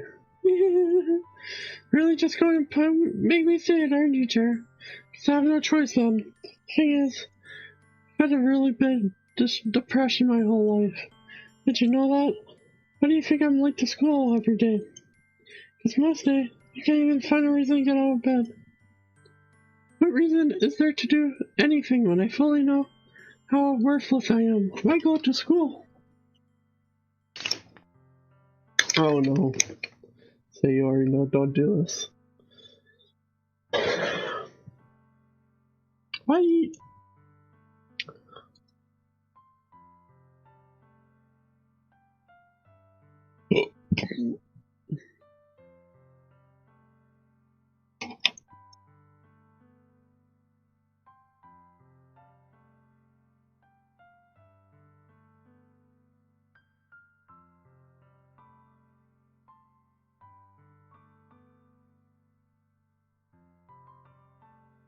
Why, Sayori? Wait! Why make friends? Why make other people put their energy and caring to waste by having them spend it on me? That's what it feels like. And that's why I just want to make everyone happy. Without anyone worrying about me. I'm in shock. I figure out how to respond. How is it possible that Sayori kept this from me this entire time that I've known her? Does she really want so badly for me to just not think about her? Why, Sayori? Yeah. Why is it that you never told me about this? It's almost like I've been betrayed as your close friend. So if I knew, I would have done everything I could do to support you. Even if there's only so much I could do, I would have tried a little bit harder to make every day a little better for me. That's why I'm your friend. All you had to do is tell me. I don't understand all, Jer. Why do you think I didn't tell you? Because if I told you, then you would have wasted effort caring about me instead of doing important things. I want to be cared about. It's bittersweet when people try to care about me. It feels nice sometimes, but it also feels like a bat being swung against my head. But I wanted so badly for you to make friends with everyone else. Pulling everyone else be happy together is the best thing for me. Then I discovered something else too. Seeing you make friends and get closer with everyone in the club feels like a spear going through my heart. That's why I decided the world just wants to torture me. Every pass leads to nothing but hurt. You're right, and I don't understand, but I don't understand your feelings at all, Sayori. But I don't need to understand. Whatever it takes for me to help you start hurting, is what I'll do. No, Jer, there's nothing. Nothing at all. The only thing that could have helped is if everything could have like it always has. But I was selfish. Finally showed you what a horrible person I am. Tears streaked down Sayori's face. I made you join the literature club because I was selfish. And I was punished by my heart, hurting in a way that I couldn't understand. I know you came here, and I made you hurt too. Just wicked selfish. That's all I am.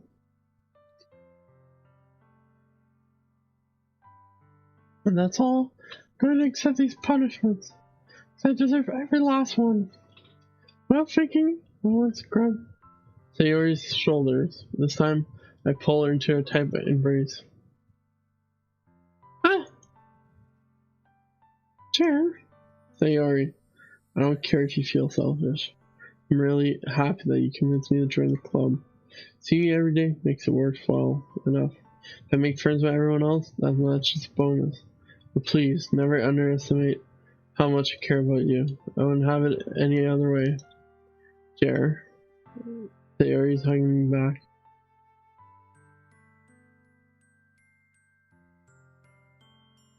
Like my arms being wrapped around her, Sayori's arms remains at her side. She starts sobbing next to my ear. No, don't do this to me.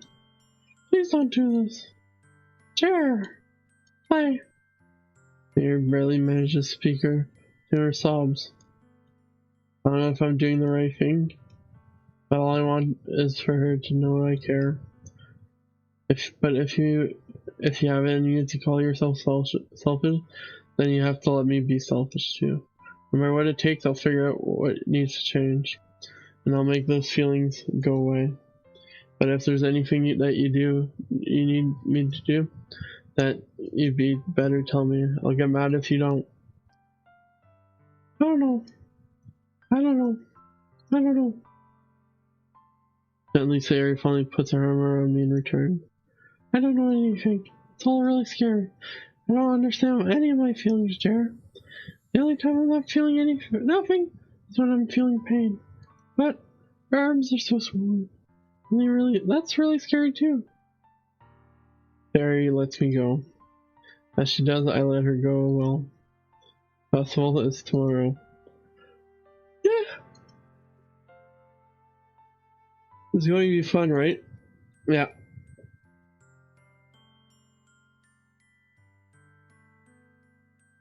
How would you like me to spend it? How would you like for me to spend it all with you? What is that? What I want? I promise. Hey, I think that would be nice then. Yep. Very wipes her eyes. If I could spend the whole day here, I would. Of all days, it has to be the one I have other plans. Maybe I should cancel. No, don't. Please don't. I really would forgive you, but it's almost time for you to meet me at my house. At the very least, do you want me to come along and help out? It would be fun. My surprised Sayori shakes her head. Sorry, I don't know if that would be very good for me today. You understand, right? It's It's kind of hard for me to fully understand.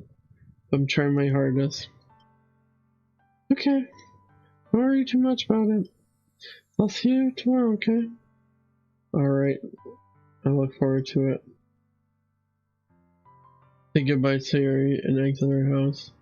On the way home, I find myself feeling still uneasy.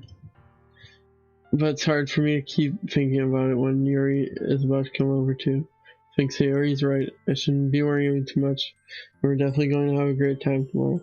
Just focus on what's ahead of me. I approach my house. I see something that makes me feel a moment of panic. Yuri? Ah, thank goodness. You're a little early. Sorry I wasn't home yet. Were you waiting for a long time? No, I just got here. I started to get really nervous when Omi answered the doorbell. You always could have texted me. If I had known, I would have reassured you and hurried more on my way home. I suppose that's true. I didn't think of that for some reason.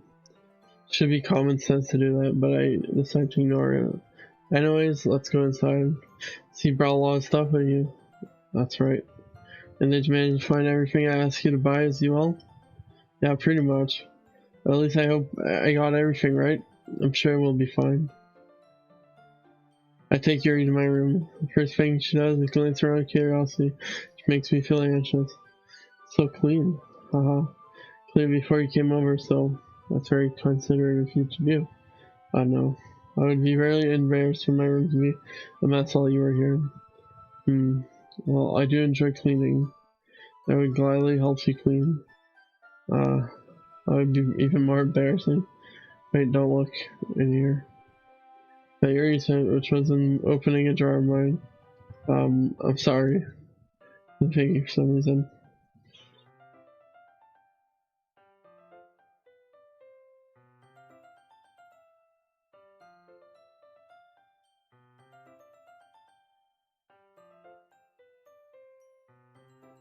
I was just spacing out. It's fine, it's fine. I let go of Yuri's wrist. She puts both of her hands firmly in her lap, as if she's making sure she's keeping track of them. So, should we get started? Yes. I have a few things planned that you can help with. Decoration, atmosphere enhancement. Atmosphere enhancements. You know, relighting air, candles. Oh wow.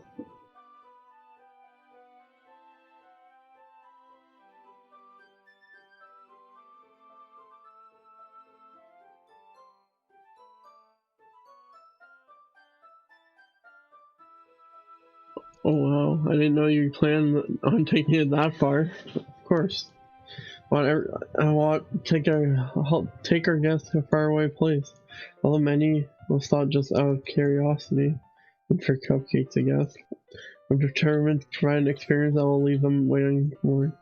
That's great. It's easy to forget that you're a pretty intense person. Ah, intense. Guess that's the way to put it. Is that a bad thing? No, not at all. Something I like about you, actually. Yeah, is that so? It makes me feel relieved. I'm kind of happy. Yeah, no need to be saying this. You can relax a little. Relax.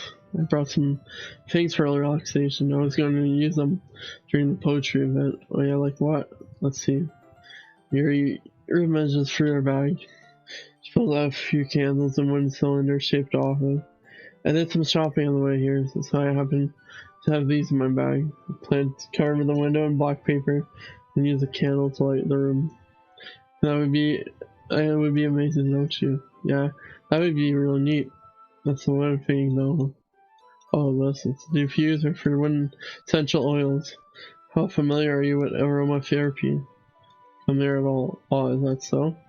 It's one of my favorite contributors to positive atmosphere. Depending on the oils or herbs you choose, you can change the mood of the air itself. You can feel it permeate through your body. Relaxation, positive energy, romance, or reflection. It's almost like magic. Barry takes the cylinder and pushes the switch on a button. Just a moment, a thin ray of vapor sprouts, and sprout through a small hole in the throat. Wow, that smells wonderful. What kind of mood is that one for? It's jasmine essential oils. Smells a little sweet and flowery, right? Yeah, that's a good way to describe it.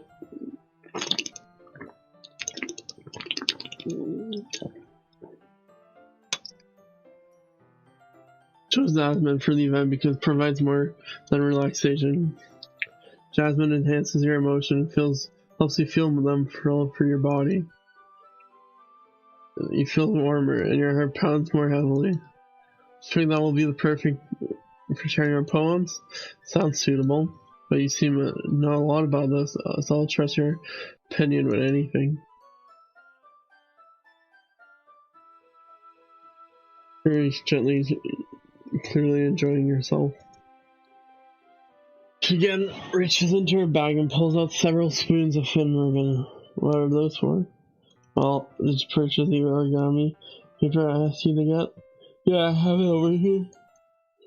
You won't be using paper for folding origami. What I like to do is write different words on each paper. You'll need 100 of them. Oh yeah? What will them be used for?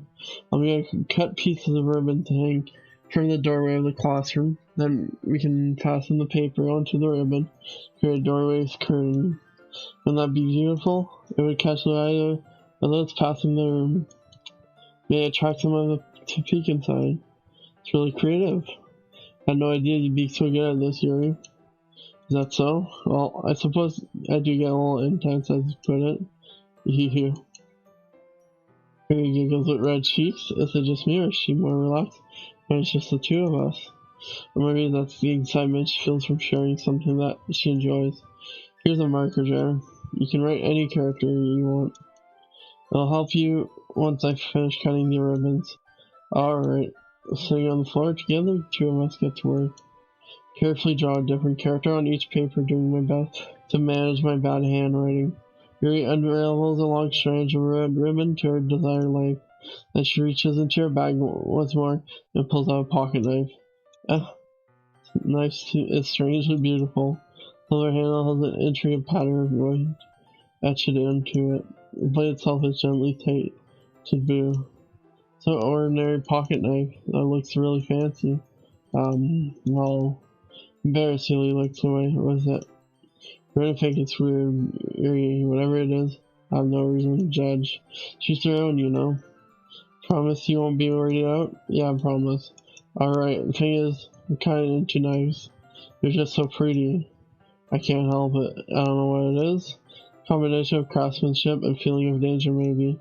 What am I saying? You don't think I'm rude for this? Haha, you're laughing at me. No, I'm not laughing at you. It's just funny how nervous you got about sharing. So it's an interesting thing to be into, I guess. I think it kind of suits you. Suits me. Yeah, it's kind of intense. So it's a really cool looking knife, I can't deny that. It is, isn't it? You relax your expression once again. Would you like to hold it?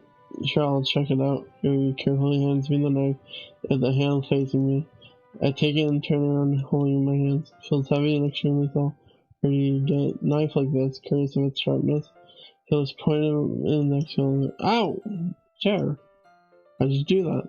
I didn't expect it to be that sharp. Barely touched it at all. It's my fault. I should be warning you. This knife is extremely sharp. I can cut from skin like paper. Oh no. Small drop of blood trickles down to the side of my finger. Maybe take my hand and gives it a little closer look. Stares at it and noticeably fidgets.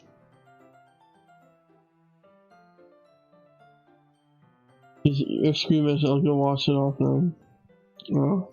Without warning, Yuri puts my finger in her mouth and licks the wound. Okay. Feel her tongue curling on my finger. Started my sleep. Well then, I feel it in my. Oh, please forgive me. I wasn't thinking. I am. Yuri lowers her head, her face burning up. Yuri, that's the most embarrassing thing I've ever done. Could I do something like that? I'm sorry.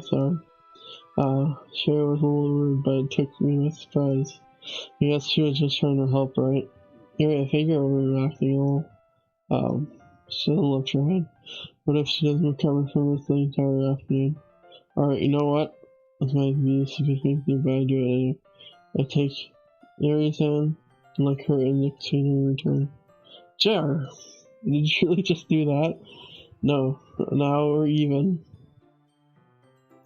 Look at me like I did something wrong. Ah, I know that would be an bad idea.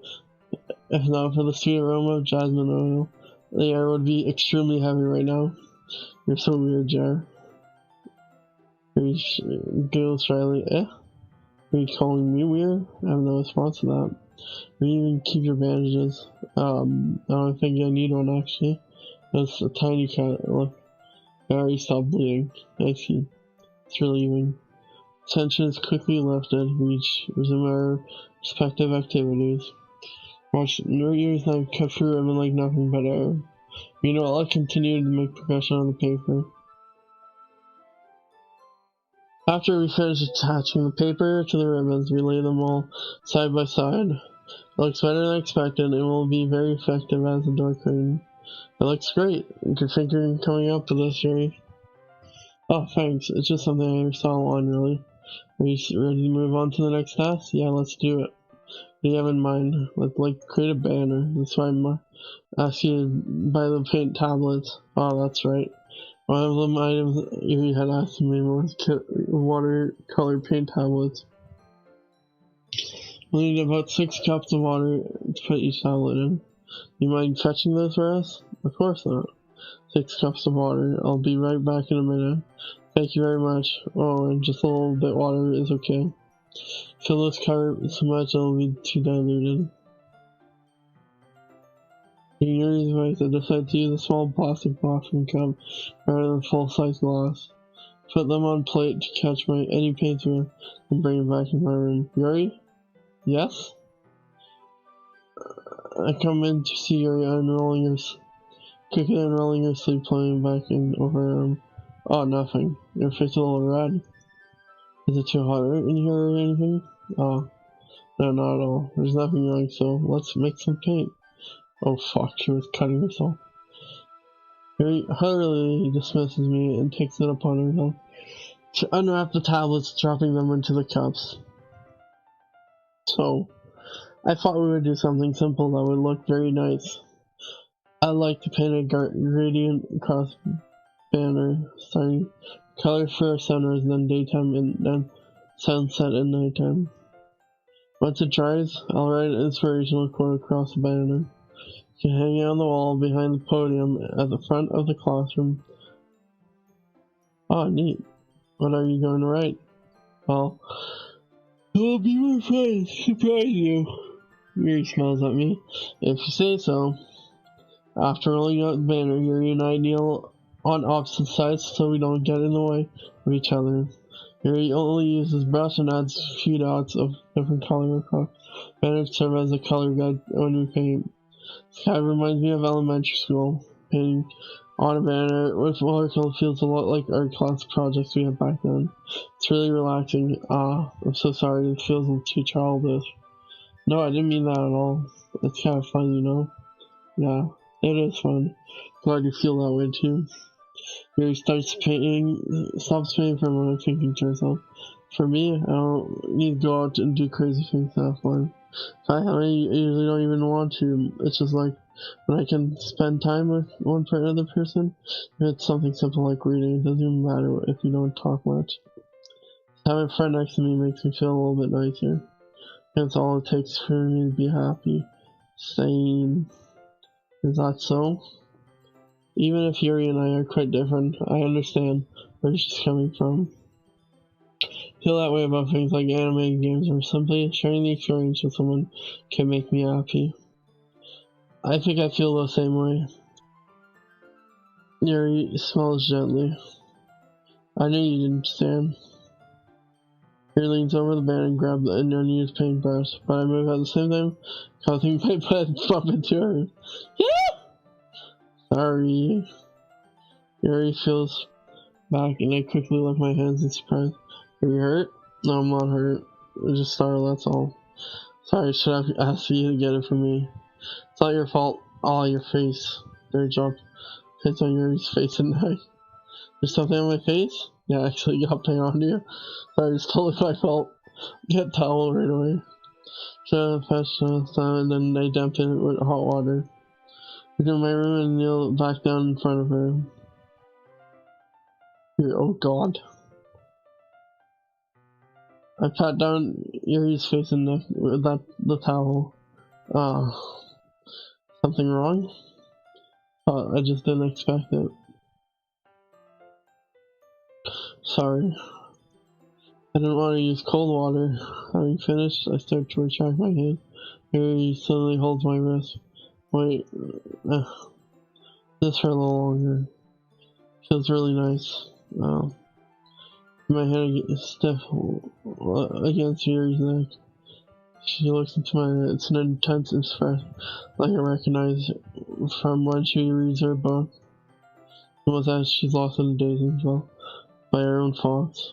She moves gently, half her slightly parted lips. What is happening? Is it the aroma of jasmine oil giving me this dizzy feeling? Or is gentle feeling? Fingers wrapped around my wrist send a tingling sensation from my arm. Suddenly her face seems to be so much closer to mine than I was a moment ago. She slowly pulls away. Sorry, I've been a little lightheaded today. I made space out. It's fine. The moment is over as soon as it began. Yuri picks up her brush again, but the moment seems closer, like she's unable to focus. I remain silent, forcibly ignoring the events that just transpired. I hesitantly retrieve my own brush and I continue following Yuri's example. That should do it. I finish this night sky with white drops that look like stars. Looking at the banner as a whole, it's very pretty and natural looking. I think it came out better than I expected. I'm really happy with the results. Yeah, me too. Are you going to add lettering now? Not yet. It needs to dry first. That's true, but won't that take you a while? Well, perhaps it would be best to leave it here, then have you bring it in the morning. I can do the lettering in the classroom before our event starts. Is that okay? Yeah, that's totally fine. Wonderful. In that case, I don't think there's any more for us to do here. Phew. You say that you're glad it's over. Was I wrong to see that you are at least enjoying yourself a bit? Oh no, it's not that. Just gotta be managed to get everything done. I see. I am too. A little concerned about time. I need to start making dinner soon. So you don't have any time left? I was secretly hoping we would have extra time after finishing the work.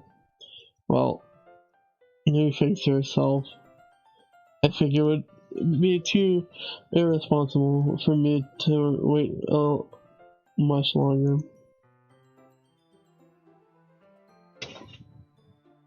I'm sorry. I was hoping there was more time as well. It's probably my fault. Sorry for being such a slow worker. No, it's not your fault at all. And the important thing is that we got everything done right. Yeah, so I shouldn't be disappointed or anything. Wearing all her fingers seems like a little downcast. I understand why. It sounds like she really gets the opportunity to spend time with friends in a little relaxed environment. But that doesn't mean like it's the last time it can happen. Once Yuri packs up, I walk her out of the front door. Thank you very much for having me today. No problem, I'm glad I was able to help. Just let me know if there's anything else you need to bring tomorrow. I will. Well then, Yuri fidgets. Guess I'll see you tomorrow. Wait. I say that without thinking about today. It's fine we didn't have as much time we wanted because we can do this again. Whenever you want, you can come over and we can go out somewhere. Oh, I forgot you don't like going out much. Stumble over my words, Yuri. Smile. She smiles bashfully. Anyway, you know what I'm trying to say, so you're very thoughtful, Jerry. He takes a step closer and briefly squeezes my hand. Ah, I kinda like that about you. Well, how am I supposed to respond to that? But I don't even get a chance, as usually. Yuri suddenly gets pulled back. Sayori. Ah, hi, Jer. Sayori. Just now we weren't. It's okay, Jer. I just stopped by to say hi. Well, it's nice to see you. I'm sorry, but I'm already on my way to leave. Oh, really? Oh, that's too bad. I'm sorry, but we'll all be together at the festival tomorrow, so that's fine, right? Of course. Mary beams. Yeah, so see you tomorrow. Clearly embarrassed. Mary hurries off. Sayori waves goodbye after her. Sayori, thought you want to come over today. Oh well, I tried staying in my room, but my agitation was being really mean to me. So I had to come here and see it for myself. See what? What are you talking about? You know, how much fun you were having with Yuri? How close you were getting to her? It makes me really happy. And you made such good friends. That's all that matters to me. Tears starts to fall down Sayori's face. That's all that matters to me. Why am I feeling this way, Jared? I'm supposed to be happy for you. Why does it feel like my heart is splitting in half? It hurts me so much. Everything hurts so much. This would be so much better if I could just disappear. Sorry, don't say that. It's true, Jared. If I wasn't here, then you would have wasted your sympathy on me. Would have put up me being selfish. Monica's right. I should just. Monica? Monica was right about what? Sayori? What I said before is true. I'm not gonna let this continue. Caring about what you like this? What the fuck did Monica say? Caring about you like this is something that makes me happy. It's something that I wouldn't trade for anything else. So even if it takes a lifetime, I'm gonna be by your side until you don't feel any more pain. But Sayori looks away. I put a hand on her shoulder to reassure her. I'm scared, Jer. I'm really scared. What are you scared of, Sayori? I'm scared that I might like you more than you like me. Sayori? It's true, isn't it? I was weak. And it's hard to like you too much. I did this to myself. Jer, I like you so much that I want to die. That's how I feel. I know. It's enough, Sayori. Why don't you hurt anyone? I slid my hand down Sayori's and screaming her hand in my own. Remember how I said I always know what's best for you? You still believe me? No. Even if you don't understand all your own feelings, I know what you need most right now, and that's how I'm willing to give to you.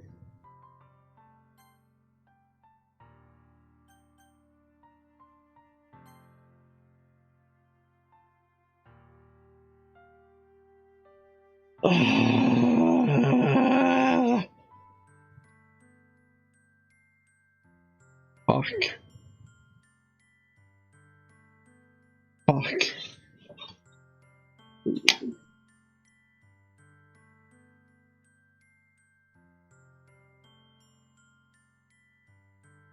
Oh no.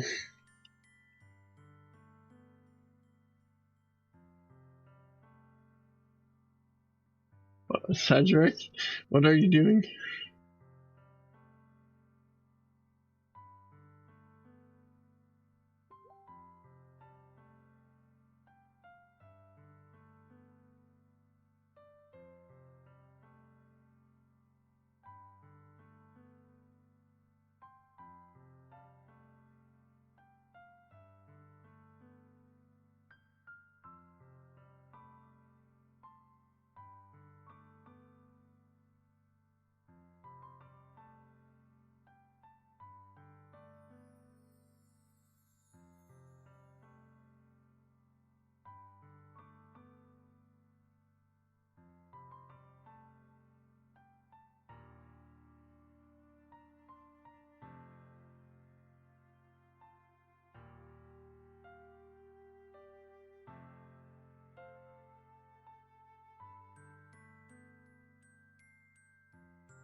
No, she doesn't.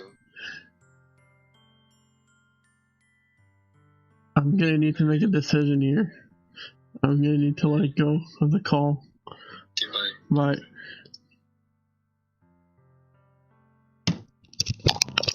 Sorry, I had to dial a friend.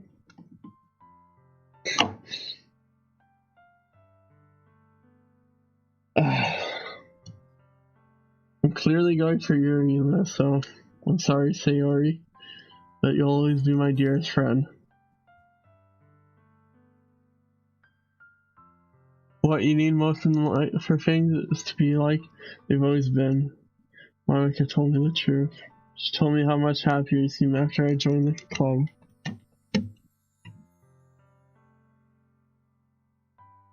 I know you're struggling with some really difficult feelings right now, but please trust me that I know what's best and what will make you happy in the end.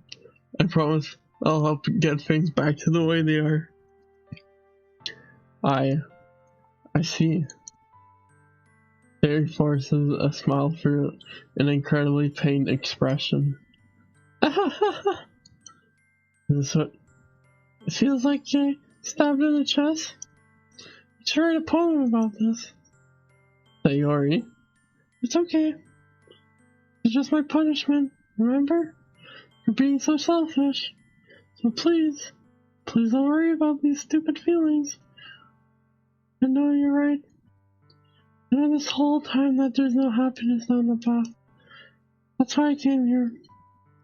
So I could get the answer I needed to hear. And the other thing, you're also right that I just wanted to go back to the way it was. Realize that now. You really do know me better than anyone, Jer. I trust you in anything at all.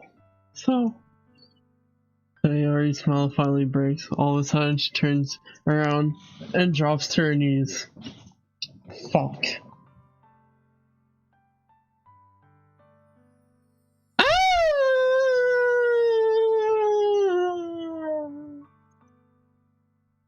Clutching her head in both hands, she screams as loudly as she can.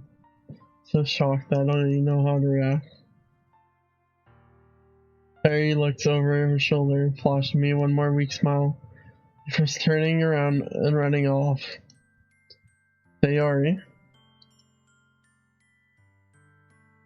I'm left helplessly standing in front of my house. Why am I feeling so horrible about this? There's nothing more that I can have done. The most I can do is support Sayori through her feelings and help her on the path that's right. But I'm having so much trouble understanding Sayori's feelings as she is. Even though I can comfort her, I keep wondering if I should do something more or something different. I know these thoughts will continue to plague me until things are back to the way they were. I'm going to give everything I've got. Sayori will always be my dearest friend, and I'll do whatever it takes to put a smile on her face every day. The day of the festival. Of all days, I expected to be the one where I'd be walking to school with Sayori, but Sayori isn't answering her phone. I considered going to her house to wake her up, but decided that's a little too much. Meanwhile, the preparations for the event should be nearly complete. The banner Yuri and I painted is dry, and I gently rolled it up to take with me. Sent me a pleasant text reminding me not to forget anything, I reassured her. Funnily enough, probably feel the same way as next week about the event. I'm more excited for it to be over, so I can spend time with Sayori and Yuri at the festival. Rest in peace, Natsuki. But knowing Monica, and Monica, I guess, too, I'm sure the event will be great, too. Jer, the first one here. Thanks for being early. That's what I thought. At least Yuri would be here by now. Monica is placing little booklets on each of the desks in the classroom. They must be the ones she prepared that have all the poems we're performing. In the end, I found a poem online that I thought Monica would like and submitted it. So that's the one I'll be performing. I'm surprised you didn't bring Sayori with you. Yeah, she overslept again. That dummy. I think on that on days this important, she tried a little harder. I say that, but suddenly remember what Sarah told me yesterday. I suddenly feel awful knowing it's not nearly that simple for her. I only said because it's the way I'm used to thinking. But maybe I should have gone away from her up after all. You should take a little responsibility for her, Jer. I mean, especially after your exchange with her yesterday. Kind of left her hanging this morning, you know. Exchange. Monica, how do you know about that? Of course I do. I'm the club president after all. But I stammer, embarrassed. Did you really tell her about it that quickly? About how I basically turned down her confession? It makes me really seem like a bad guy here. I'm the only one who knows what's best for her, right? Jeez, you don't know the full story at all, so don't worry. Probably know a lot more than you think. Huh? Monica's being as friendly as usual, but for some reason I felt chill down my spine after hearing that. Hey, you wanna check out the pamphlets? Came out really nice. Yeah, sure. Grab on the pamphlet and lay down on the desk. Oh yeah, they really did. Something like this will definitely help people take the club more seriously. Yeah, I thought so too. I flipped through the pages. Each member's poem is neatly printed out on its own page, giving it an almost professional feel. I recognized Natsuki Zuri's poem from the one they performed during her practice. What's this? I flipped to Sayori's poem. Different from the one she practiced. But it's one I haven't read before. Get out of my head, get out of my head. Oh, fuck. Get out of my head, get out of my head, get out of my head. Get out of my head, I do what I know what is best for you. Get out of my head, I listen to everything she said. Get out of my head, I show you how much I love you. Get out of my head before I finish writing this poem. But a poem is never actually finished, it's just stops reading. Ah, what is this? Reading poem again, pit in my stomach. Jerry, what's wrong? Oh, nothing. One feels completely different from everything else Sayori's written. But more than that, I changed my mind. I'm going to get Sayori, so. Well, alright. Try not to take too long, alright. To leave the classroom. Don't strain yourself. Monica calls out after me. I quicken my pace. What was I thinking? I should have tried a little bit harder for Sayori.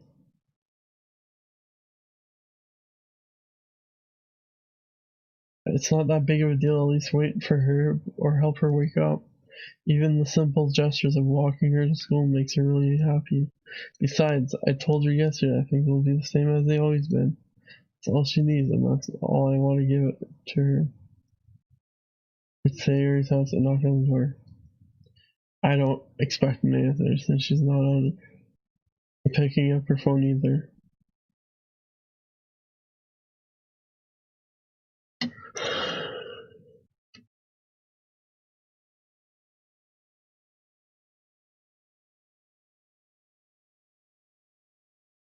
Like yesterday, I opened the door and let myself in. Sayori? She really is a heavy sleeper. I swallow. I can't believe I ended up doing this after all. Waking up in our own house. Is that more of something a boyfriend would do? In any case, it just feels right. Fuck. Outside Sayori's room, I knock on her door. Sayori? Wake up, dummy. There's no response. I really didn't want to have entered a room like this. Like kind of a breach of privacy. But she really leaves me no choice. Oh fuck, here we go. I gently open the door. Sayori! Fuck.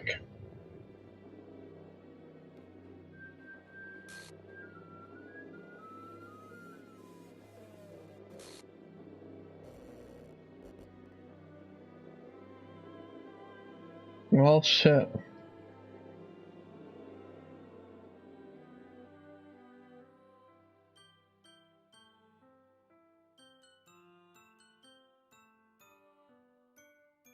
did indeed.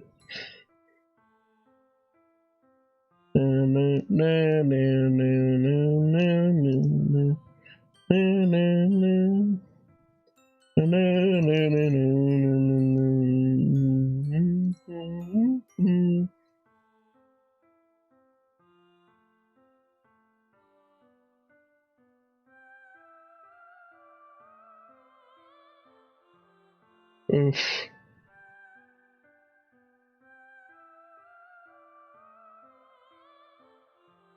Well, welcome to the stream. These are pretty good times.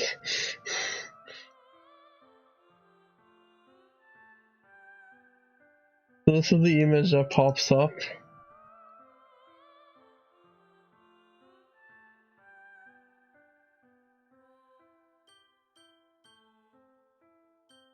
It's a pretty good image here.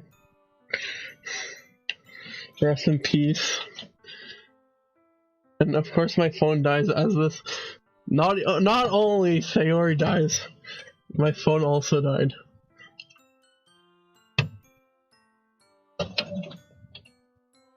Well, let me get a charger real quick.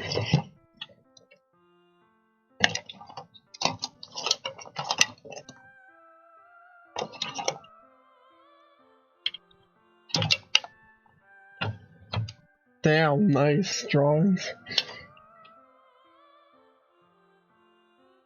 Damn, TellJe, is your sister happens to know Monica?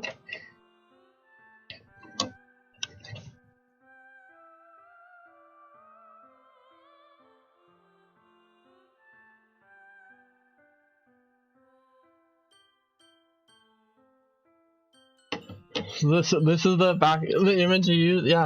Yeah, the new background, virtual background image for your Zoom class is right there.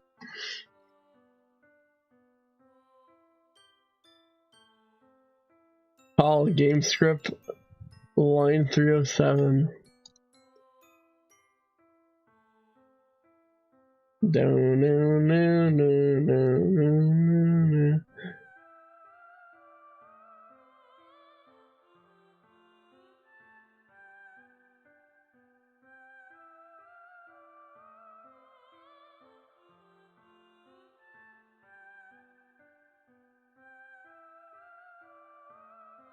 So it reads, oh geez, I didn't break anything, did I? Hold on a sec, I can probably fix this, I think. Actually, you know what? This would probably be a lot easier if I just deleted her. She's the one who's making this difficult. Aha, well, here goes nothing. And then that's what happens. Alrighty. Pretty good thing that pops up. Let me remove that image. I guess the characters. Because if you look at the character file, there's no more Sayori. There's only Yori, Natsuki, and Monica. Ooh.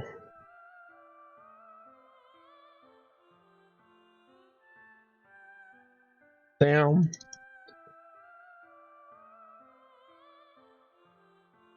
Alrighty, I guess.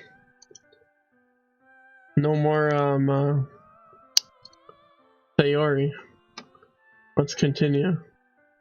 No, it's not my first time playing, I'll be honest. This is like my third time. Just playing right now just because to install a mod for this game, you gotta actually like do a whole playthrough of it. And hey, thank you for the follows, Miguel Joker 90.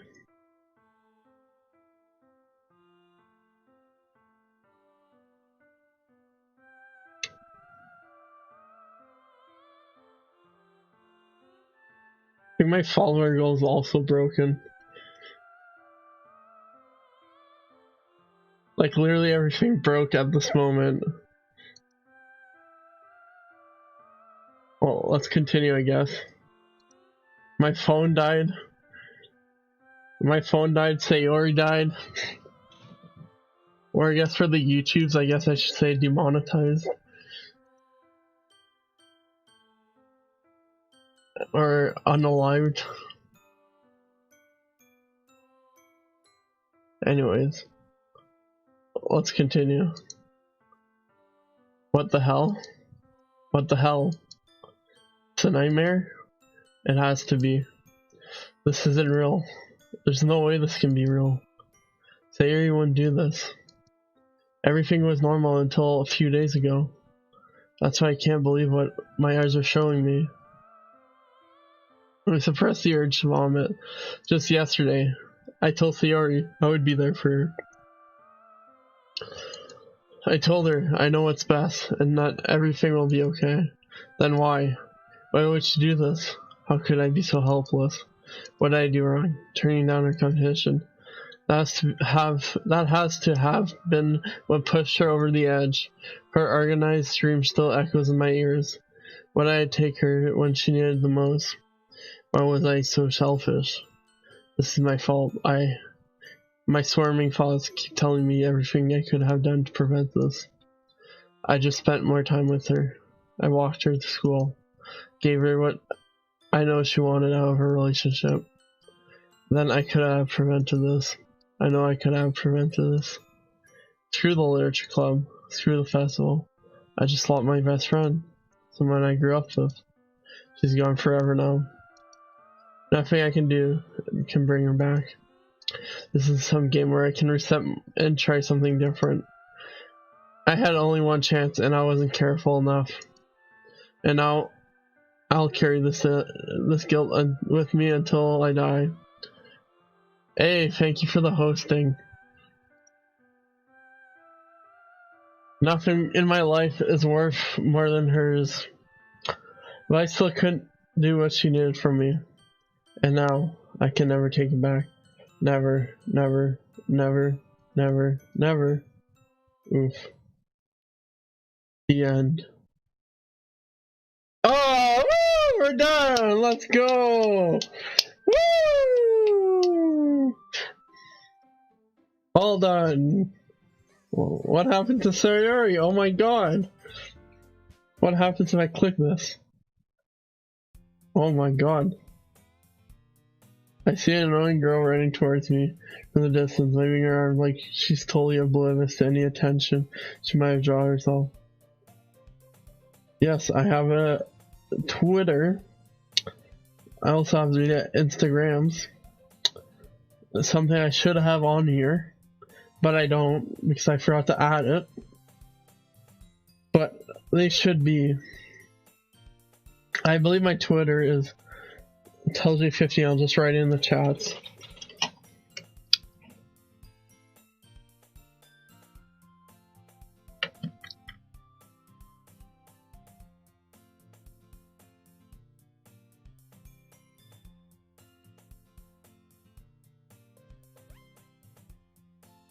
Voila, right on the streams. I mainly just post my stuff.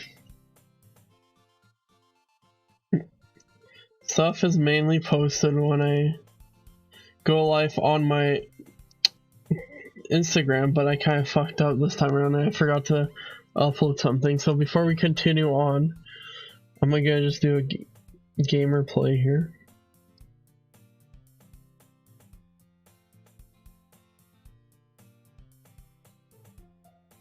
I'm gonna post something on Instagram that I am live because I messed up that.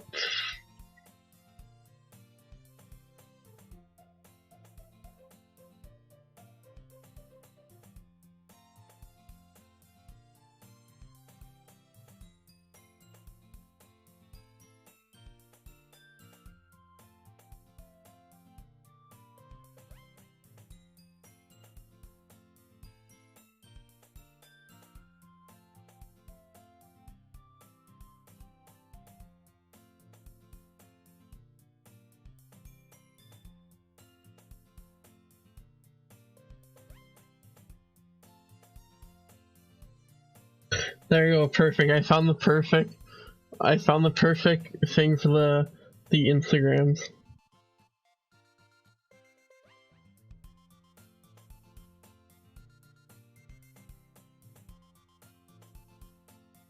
now we're basically halfway through the game, so it's like appropriate now.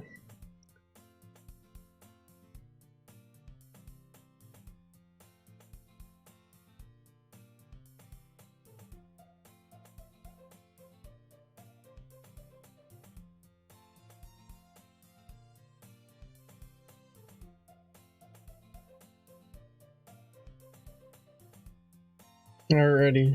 My phone is finally booted up. Okay, we'll start. Alright, let's do this. I see an annoying girl running.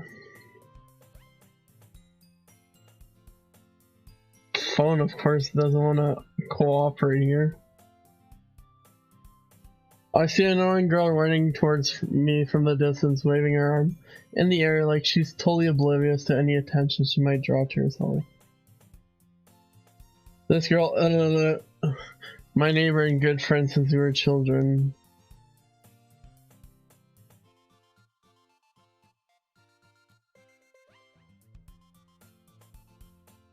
You know, the kind of friend you never see yourself making today. But it just kind of works out because you know each other for so long. We used to walk to school together on days like this, but starting around high school, she'd oversleep more and more frequently. And I would get tired of waiting out. But if she's going to chase after me like this, I almost feel better off running away. However, I just sat idle and let catch up to me. Man, hello, Yuri / Monica. The Nori days, school like any other. Mornings are usually the worst, being surrounded by couples and friends grouped walking to school together. Meanwhile, I've always walked to school on my own. I always tell myself it's about time I meet some girls or something like that. But I have no motivation to join. Exactly. Rest in peace, After Effects. I'm perfectly content just getting by the average while spending my free time on games and anime. There's always the anime club, but it's not like there would be any girls in it anyways. The school day is as ordinary as ever, and it's like over before I know it. After I pack my things, I stare blankly at the wall, looking for an ounce of motivation. Clubs. There really aren't any that interest me. Besides, most of them would probably be the way too demanding for me to want to deal with. I guess I have no other choice but start with the anime club. Jer? Okay. Monica? Oh my goodness, I totally didn't expect to see you there. It's been a while, right? Yeah, it has. Monica smiles sweetly. We do know each other well. We rarely talk, but we were in the same class last year. Monica was probably the most popular girl in class, smart, beautiful, athletic, basically completely out of my league. So having her smile at me so genuinely feels a little... What did she come in here for anyways? Oh, I've just been looking for some supplies to use for my club. Do you know if there's any construction paper in here? Or markers? I guess you could check the closet. You're in the debate club, right? How about that? I actually quit the debate club. Really? You quit? Yeah. To be honest, I can't stay in all of the politics around Major Club. Yeah, totally very child friendly. It feels like nothing but arguing about the budget and publicity and how to prepare for events. I'd rather much take something I personally enjoy and make something special out of it. In that case, what club did you join? Actually, I'm starting a new one. A literature club. Fuck. Literature. That sounds kind of dull. How many members do you have so far?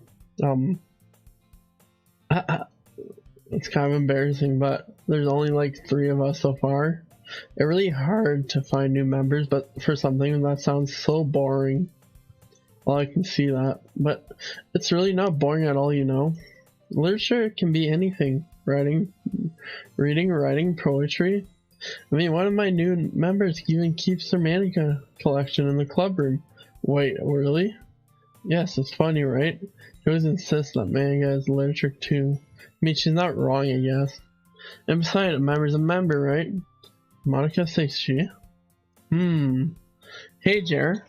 By any chance, are you still looking for a club to join? I mean, I guess so, but in that case,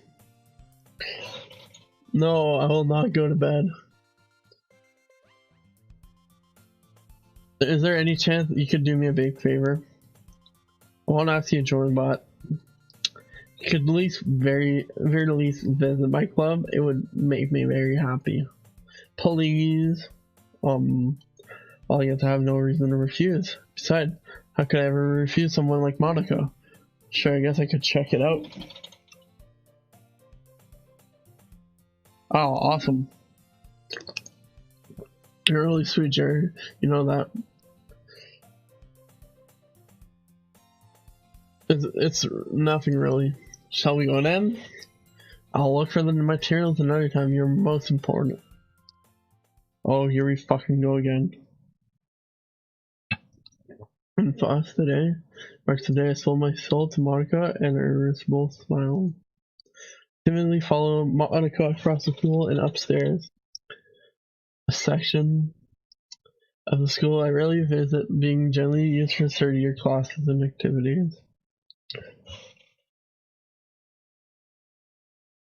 Monica, full of energy, swings open the classroom door. Hey everyone, back! And I brought a new guest with me. God damn. I guess. Seriously, you brought a boy? Seriously, you brought a boy? Way to kill the atmosphere. Don't be mean, Natsuki. But anyways, welcome to the club, Jer. All words escape me in the situation. This club is full of incredibly cute girls.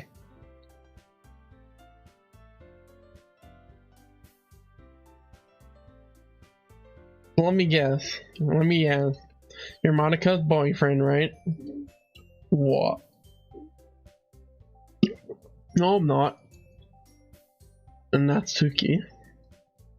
The girl with the sour attitude whose name is apparently Natsuki is the one I don't recognize. Her small figure makes me think she's probably a first year.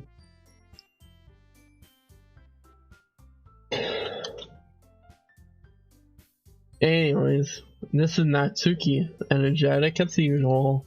And this is Yuri, the vice president. It's nice to meet you. Yuri appears comparatively more mature and timid, so I have a hard time keeping up with someone like Natsuki. Yeah, it's nice to meet you both. So I ran into Jared in her classroom, and he decided to come check out the club. Isn't that great? Wait, Monica, didn't I tell you to let me know in advance before you brought anyone new? I was gonna, Sorry. I didn't forget that, but I just happened to run into him. In that case, I should at least make some tea, right? Yeah, that would be great. Yeah, that would be great. Why don't you come sit down, Jer? The girls have a few desks arranged to form a table. Harry walks to the corner of the room and opens the closet. Meanwhile, Monica and Natsuki sit across from each other. Still feeling awkward, I take a seat next to Monica. So I know you didn't really plan on coming here, but we'll make sure you feel right at home, okay? As president of the Literature Club, it's my duty to make the club fun and exciting for everyone. Surprised there aren't more people in the club yet. Must be hard starting a new club. Put it that way. Many people are very excited and putting all the effort to start something new. Especially when it's something that doesn't grab your attention like literature.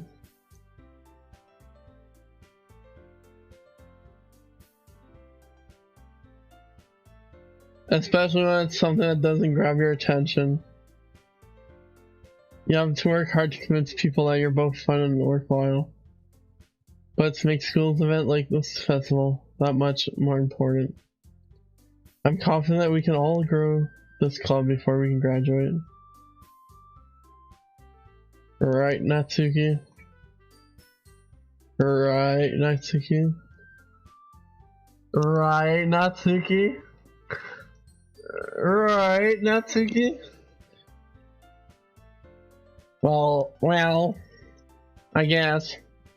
Natsuki reluctantly agrees. Sounds different girls all interested in the same goal. Monica must have worked really hard to just find these two. Yuri returns to the table carrying a tea set. Carefully places a teacup in front of each other before setting down the teapot in the middle. Oh, Jer. Keep a whole tea set. You keep a whole tea set in this classroom? Oh, don't worry. Teacher gave us permission. After all, doesn't a hot cup of tea help you enjoy a good book? Oh, I guess. Don't let yourself get intimidated. You're just trying to impress you. That's not. Insulted, Yuri looks away. I mean, I meant that, you know. I believe you. Well, tea and reading might not be a pass-on for me, but I'll at least enjoy tea. I'm glad. Yuri faintly smiles to herself in relief. So, Jer, what kind of things do you like to read? Well, there I've read these past few years. I really don't have a good way of answering that. Manga. M-A-N-G-A, manga. I'm either quietly to myself, half joking. Natsuki had herself. What? You read manga? It looks like she wants to say something, but she keeps quiet. It's exactly what she wanted to say. Like, fuck, finally someone else. Not much of a reader, I guess. Hot, get fucked. Well, that can change. Ooh, he be doing all the plays right now. Spoke without thinking after seeing Yuri's sad smile. Anyway, what about you, Yuri? Well, let's see. Yuri traces a remembered teacup with her finger. My favorites are usually the novel that build deep and complex fantasy worlds. The level of creativity and craftsmanship behind them is amazing to me. And telling a good story in such a foreign world is equally impressive. Yuri goes on, clearly passionate about her reading. She seems so reserved and timid the moment I walked in, but it's obvious by the way her eyes light up she finds her comfort in the world of books, not people. But, you know, I like a lot of things. Stories with deep psychological events usually immerse me as well. Isn't it amazing how a writer can so deliberately take advantage of your own lack of imagination to completely throw you for a loop? Anyways, I've been reading a lot of horror lately. I read a horror book one. I desperately grasp on thing I can relate to at a minimal level. At this rate, Yuri might as well be having a conversation with Rock. I expect that from you, Yuri. It suits your personality. Is that so? If a story makes me think, or takes me to another world, then I really can't put it down. The real horror is often very successful at changing the way you look at the world, if only for a brief moment. I hate horror. Oh, what's that? Well, Natsuki eyes looks over to me for a split second. Never mind. Oh, that's right. You usually like to read some about cute things, don't you, Natsuki? Oh, what? What gives you that idea? You left a piece of scrap behind the last club meeting. It looked like you were phone called. Don't say out loud. Give them back. Fine. Natsuki, you write your own poems? Yeah, well, I guess sometimes. Why, do you care? I think that's impressive. I don't share them sometimes. No. Natsuki averts her eyes. You wouldn't like them. Oh, not a very confident writer yet. I understand how Natsuki feels. Sharing that level of writing takes more than just confidence. The truest form of writing is writing to oneself. You must be willing to open up to your readers, exposing your vulnerabilities and showing even the deepest reach of your heart. Oh, do you have experience too, Yuri? Maybe if you some work, you can set an example and help Natsuki feel comfortable enough to share hers. I guess it's safe for Yuri. We all sit for a moment. Hey, I just got an idea. How about this? Natsuki and Yuri look at Leah and Monica. Let's all go home and write a poem of our own. Then, next time we meet, we'll all share one with each other. That way, everyone's even. I mean, I thought it was a good idea. Well, I think you're right, Monica. Should probably start finding activities for all of us to participate in together. I did decide to take on the responsibility of vice president after all. I need to do what's best for to nurture the club as well as a member. Besides, now that we have a new member, seems like a good step for us to take. You agree as well, Jer? Hold on, there's still one problem. And what's that?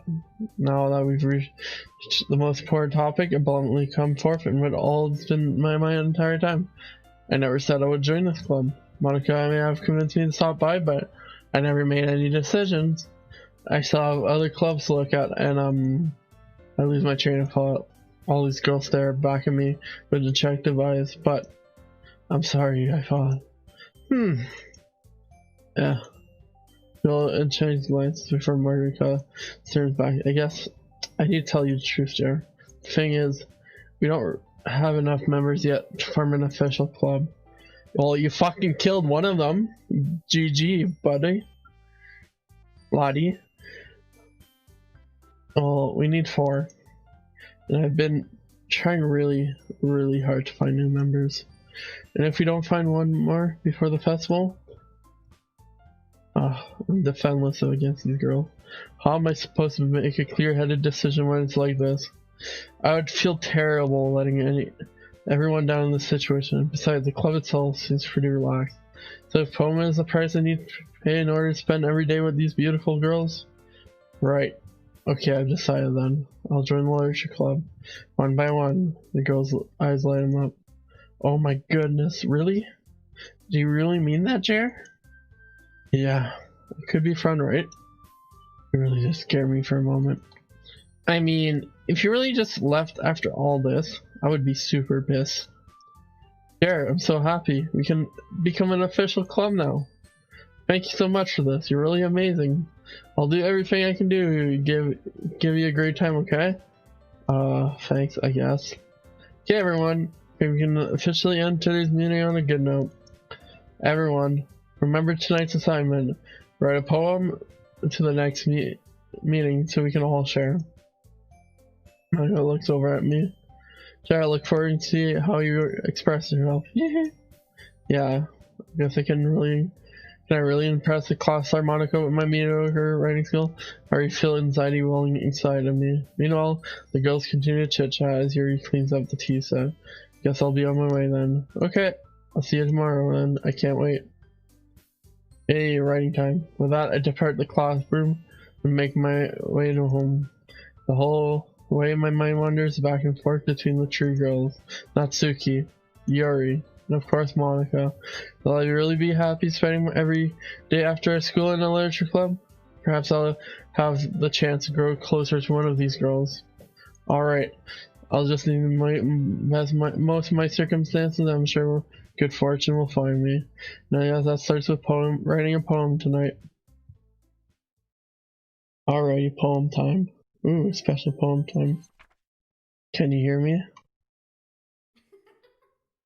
What the fuck? God damn.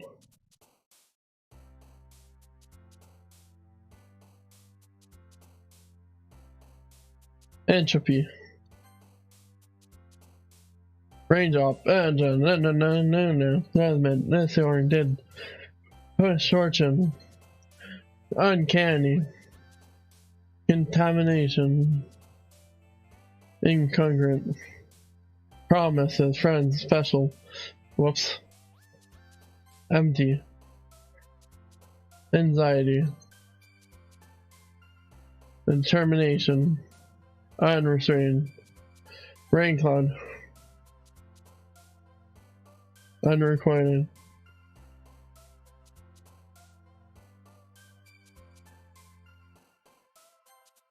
Fancy. Depression. Insight. Paranoia. Intellectual. Okay, I did a mix of both that time. Hi again, Jer. Glad to see you didn't run away on us. Ha ha ha. No, don't worry. This might be a little strange for me, but I at least keep my word. Well, I'm back in the literature club.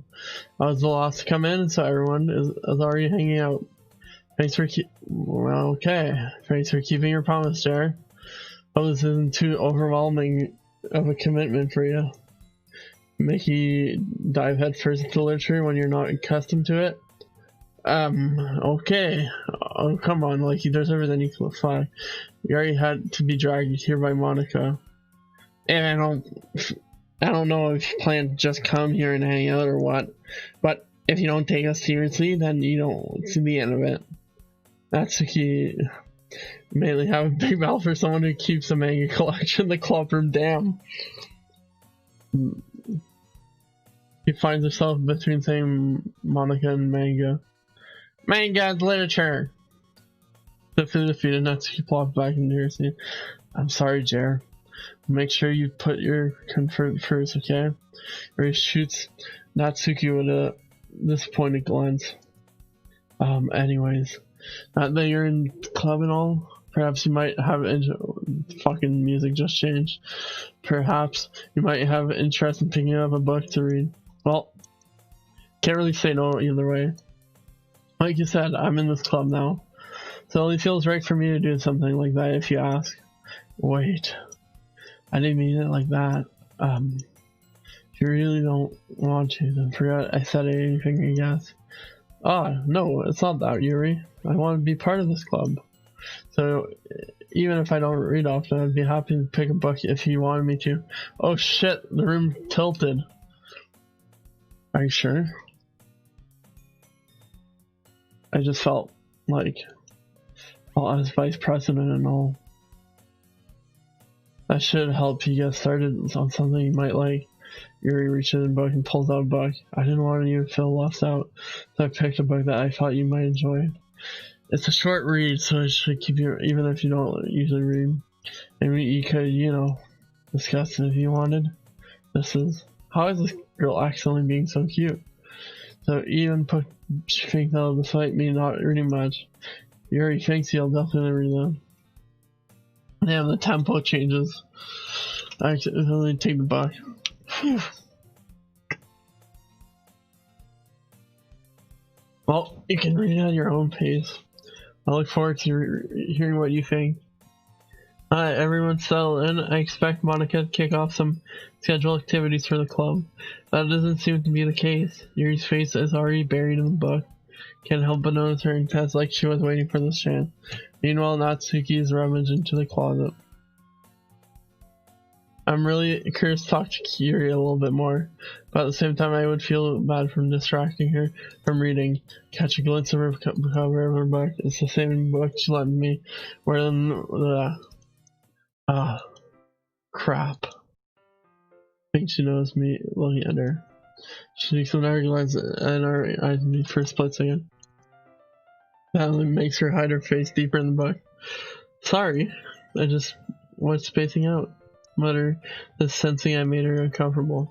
Oh, that's fine. If I was focused, then I probably wouldn't have noticed it in the first place. I was just rereading a bit of this, so that's the book you gave me, right? I want to reread some of it, not for any particular reason. Just curious how come you have two copies of the same book? Well, when I stopped at the bookstore yesterday, that's not what I meant. I mean, just happened to buy 2 of them. Oh, I see. There's nothing fairly obvious here that Yuri isn't telling me, but I decided to let it go. I'll definitely start reading it soon. I'm glad to hear. As I start to pick it up, you might have a hard time putting it down. It's very engaging and relatable story. Is that so? Story about anyways? Well, look at the cover of the book. The book is a portrait of Markov. An ominous looking eye symbol in front of the cover. Basically, it's about this religious camp that was turned into a human experiment prison. And the people trapped there have this trait that turns them into killing machines that lust for blood. But the facility gets even worse and they start selectively breeding people by cutting off their limb and fixing them too. Oh, that might be a little bit of a spoiler. But anyways, I'm really into it. The book, I mean. Not the thing about the limbs. That's kind of dark, isn't it? You made it sound like I was going to be a nice story, but that dark turn came out of nowhere. Are you not that fan of that sort of thing, Jared? No, it's not that. I mean, I can definitely enjoy this kind of story, so don't worry. I hope so. Yeah, I totally forgot that Yuri is into those things. So silent and conflict on the outside, but her mind seems to be completely different. It's just that this kind of stories, it's kind of that challenges to look at life from a strange new perspective. When horrible things happen, not just because someone wants to be evil, but because the world is full of horrible people and we're all worthless anyways. Then suddenly, oh, I'm rambling, aren't I? Not again. I'm sorry. Hey, don't apologize. Well, that was something. I haven't lost interest or anything. Well, I guess sorry then. But I feel like I should let you know that I have this problem when I let things like books and writing fill my thoughts. My whole body gets... Damn. I forget to pay attention to other people. Sorry if I end up saying something strange. And please stop if I start talking too much. I don't think you need to worry. It just means you're passionate about reading. That's the least I can do is listen. It's a literature club after all. That's true. Hi. Might as well get started reading, right? Yes. Goddamn. I mean, you don't have to, but what are you saying? Let me just get into the book. Can you really retrieve the book I have put in my... Alright, it's fine if I sit here. Sleep... yeah. Are you sure? It's a little apprehensive, I'm sorry. Not that I don't want you to, it's just I'm not very used to as reading company with someone. I see. Well, just tell me if I end up distracting you or anything. Alright. I put in the book and it starts the prologue. I see I understand what Raymond means about reading company. It's like I can feel her present over my shoulder as I read. It's not a particularly bad thing, but maybe a little distracting, but the feeling is somewhat comforting. Mary's in the corner of my eyes. I realize that she's actually not looking at her own book. I glance over. It looks like she's reading from my book instead. Sorry. I was just... What the fuck? You really apologize a lot, don't you? I do. I don't really mean to, but I'm sorry. I mean... Here, this should work, right? I slid my desk up until... against Yuri's, then hold my buck one between the two of them. I suppose so. Yuri timidly leaned close to her own coffee. Once we each lean in a little bit, yeah, too Canadian. Her shoulders are almost touching. Just like my arm is in the way, so instead I use my right hand to hold the book open. I guess that kind of makes the I guess that makes it kind of difficult to turn the page. Here. Oh fuck, here we go again. Yuri takes her left arm and holds the left side of the book between her thumb and forefinger. I do the same thing with my right arm on the right side of the book. That way I turn the page and Yuri slides it under her thumb after it flips inside. But holding like this, Rick huddled even closer than before. It's actually kind of distracting me. So I have to feel the warmth of Yuri's face, and she's in the core of my vision. Are you ready? Huh? Turn the page. Oh, sorry. I think I got a little distracted there for a second. Yeah, it's over at Yuri's face again, and our eyes meet. I don't know how I'll be able to keep up with her. Oh, that's okay. You're not used to reading, right? I don't mind being patient if it takes you a bit longer. That's probably the least I can do, since you've been so patient with me. Yeah, thanks. Continue reading. No longer ask me if I'm ready to turn the page. So I just assumed that she finishes the page before me, so I turned it by my own volition. Continuing the first chapter in silence. Even so, turning each page feels like an intimate exchange. My thumb gently letting go of her page, letting it flutter over the side as she catches under her own thumb. Hey Yuri. Might be a little slow thought, but the main character kind of reminds you of you a little bit. Yeah, her face is like, what the fuck? Excuse me? What is this? No. I don't relate to this character at all. Definitely not. Really? I was just thinking she was second guessing things she says and all that. Ah, that's what you were talking about. Sorry. I thought you meant something else about her. Something else. Never mind. She's like, fuck. We didn't even get that far yet. I don't know why that came into my head. Hahaha. Are you feeling alright? Haha. You've been a little fidgety ever since we started reading. You can rest if you're feeling sick or something. Breathes a little. My breathing. Yuri puts her hand on her chest as if it's feeling her breathe. I didn't even notice. Anyway, I'm fine. I just need some water. Alrighty, don't push yourself. So, like, fucking face is like, oh shit. Yuri stands up and practically rushes out of the classroom. What on earth was that about? Jer? Did something just happen right now? I have no idea. It's acting a little strange, I guess. So, you don't know anything? Sorry, I can't say I do. Are you worried about her? Oh no, not really. I was making sure that you didn't do anything to her. No, nothing. Don't worry, I believe in you, silly. Yuri just does it sometimes, so it's nothing alarming. Alright, if you say so. Anyway, why don't we start with sharing our poem with each other? Should we wait for Yuri? Well, she might be a while, so I figured we just can't start without her. Is that okay? Yeah, I was just asking. I stand up, make a mental note where I left them, then slip it back into my bag. Start with Monica, because frickin' Natsuki disses my poems anyways.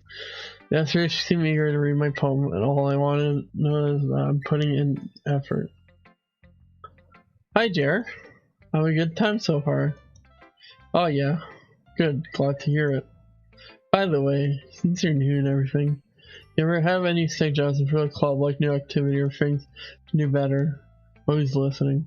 Don't be afraid to bring up things, okay? Alright, let's keep that in mind. Of course, I'll be afraid to bring things up. I'm much better off just going with the flow until I'm more settled in. Anyways, want to share your poem with me? It's kind of embarrassing, but I guess I have to. Don't worry, Jer. We're all little bears today, don't you know? But that's why we're buried out. We'll all get past soon. Yeah, that's true. And my Monica, my poem. Great job, Jer. I was going ooh in my head while reading it. It's really metaphorical. Not sure why, but I didn't expect you to go for something so deep. I guess I underestimated you. It's easier for me to keep everyone's expectations low. That way, I always caught when I put in some effort. That's not very fair. Well, I guess it worked anyway. No, that's Yuri likes this kind of writing, right? Or is that full of imagery and symbolism? Sometimes I feel like Yuri's mind is just totally detached from reality. I don't mean like a bad thing though. But sometimes I get the impression that she's just totally given up on people. Spent so much time in her own head. That's probably a much interesting place for her. That's why she gets so happiness when you treat her with a lot of kindness.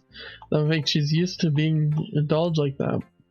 She just must be really starved from social interaction, so I don't blame her for coming on a little strongly, like earlier. Like, I think if she gets too stimulated, she ends up withdrawing and looking for a long time. Suddenly the door opens. Yuri! I'm back. Did I miss anything? Not really. Well, we all started sharing our poems with each other. Already? Oh, I'm sorry for being late. No need to apologize. Still have plenty of life, so I'm glad that you took all the time you needed. Alright. Thanks, Monica. Suppose I should get to my poem now. Anyways, do you want to read my poem now? Sorry, I'm not very good. So I'm pretty confident someone claims not being very good. Well, that's because I have to sound confident. I mean, I always feel that way, you know? I see. Well, let's read it then. Hole in the wall. But he wasn't looking at me, confused. I frantically glanced at my surroundings, but my burned eyes can no longer see color. Are there others in this room? Are they talking? Or are they simply poems on flat sheets of paper? The sounds of frantic scrawling players tricks on my ears. The room begins to crinkle, closing on me. The air, I breathe, dissipates before I reach my line. I panic. There must be a way out. It's right there. He's right there. Swallowing my fears, I brandish my pen. So what do you think? It's very freeform, if that's what you call it. Sorry, I'm not really the right person to ask for feedback. It's okay. That kind of style has gotten pretty popular nowadays. There's a lot of poems that have been putting emphasis on the timing between words and line. When performed out loud, it can be really powerful. Was that the inspiration behind this one? Well, I'm not sure how to put it. Well, I guess you could say some kind of epiphany or something. Then influenced my poems a bit. Epiphany. Yeah, something like that. Kind of nervous to talk about deep stuff like that because it's kind of coming on strongly. Maybe after everyone's better friends with each other. Anyway, here's Monica writing tip of the day. Sometimes when you're writing a poem or a story, your brain gets too fixated on a specific point. Try to make it any progress. Just force yourself to get something down on a paper and tidy it later. Another way is to think about this. Keep your pen in the same spot for too long, you'll just get a big dark puddle thing. So just move your hand and go with the flow. That's my advice for today. Thanks for listening.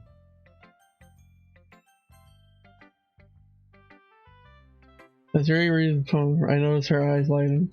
Exceptional. And what was that? Did I say that out loud? Yuri first covers his mouth, but ends up covering her whole face. Yeah. Going to hate me. Really didn't do anything wrong, Yuri. I guess you're right. Why am I getting so nervous for? Yuri takes a breath. So, what kind of writing experience do you have? You use a imagery metaphor to indicate you've written a lot of poetry before. Really? Wow, that's a huge compliment coming from you. It's actually my first time, really? Huh? Stares at me blankly, then looks at my poem again. Well, I know that. It just meant shows off unable to find traces her finger along the poem as if breaking it down more thoroughly. Yeah. I guess this is the reason I was able to tell. That the specific writing habits are usually typical of new writers, and having been through that myself, I learned to pick up on them. I think the most noticeable thing for written users is that they try to make their style very deliberate. In other words, they tend to pick a writing style separate from the topic matter, and they forfeit the two together. The end result is both style and the expressive are weakened.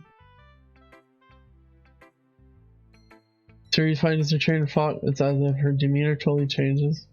Her stammer is completely gone and she sounds like an expert. Of course, that's not something you can really play for. There's so many skills and different techniques that go into writing even a simple poem. not just finding them and building them, but getting them to work together is probably the most challenging of all. It might just take you some time, but it all comes with practice and learning by example, trying new things. It also helps that everyone else in the club gives you valuable feedback. Natsuki can be a little biased though. Biased how? Well, never mind. I shouldn't be talking about people like that. Sorry, it's fine. I'm not sure if she's apologizing for herself, me, or Natsuki. You mind if I read your poem now? Please do. I'll share my thought process behind it. Yuri smiles dreamily as if it's a rare opportunity for her, which is itself kind of funny. After all, isn't this supposed to be a literature club? Ghosts under the light. The tendril of my hair illuminate beneath the amber glow. Bathing, it must be this one. The lost remaining. Surely to have without no time. The lost get to replaced by sickening blue-green. View of the future. I bathe, conjuring, briefing air. Present the living in the past. Life flickens, I flicken back. Sorry for such a terrible handwriting. What? I wasn't thinking at all. But it took you a long time to read. Well, I just don't read script very often. I actually think your handwriting's pretty, that's a relief. I also like the poem. Though it's short, it was really descriptive. It wasn't too short. I usually write longer poems. Not at all. I'm really glad you liked it. I'll be honest, since it's our first time sharing, I'd to write something a little some more mild. Something easy to digest, I suppose. Are you into ghost theory? You feel? Actually, the story isn't about ghosts at all, Jared. Really? Must totally missed the point. Suppose that you did only glance over it after all. But I remember that poets often express their own thoughts, feelings, and experience in their own work. They usually more than a simple story painted picture. In this case, perhaps it's the character goes. Their last remaining place of comfort, unable to let go of the past, soon to be left with nothing. It's a lot more solemn putting it that way. I hadn't thought about it. It's impressive. Nothing really. Yours was impressive too, so nah. If anything, I could really just learn a thing or two from you. You think so? Yeah, of course. You know, really nervous about doing all this, but in the end I enjoyed it. I'm going to keep doing my best for you, Jer. Me too.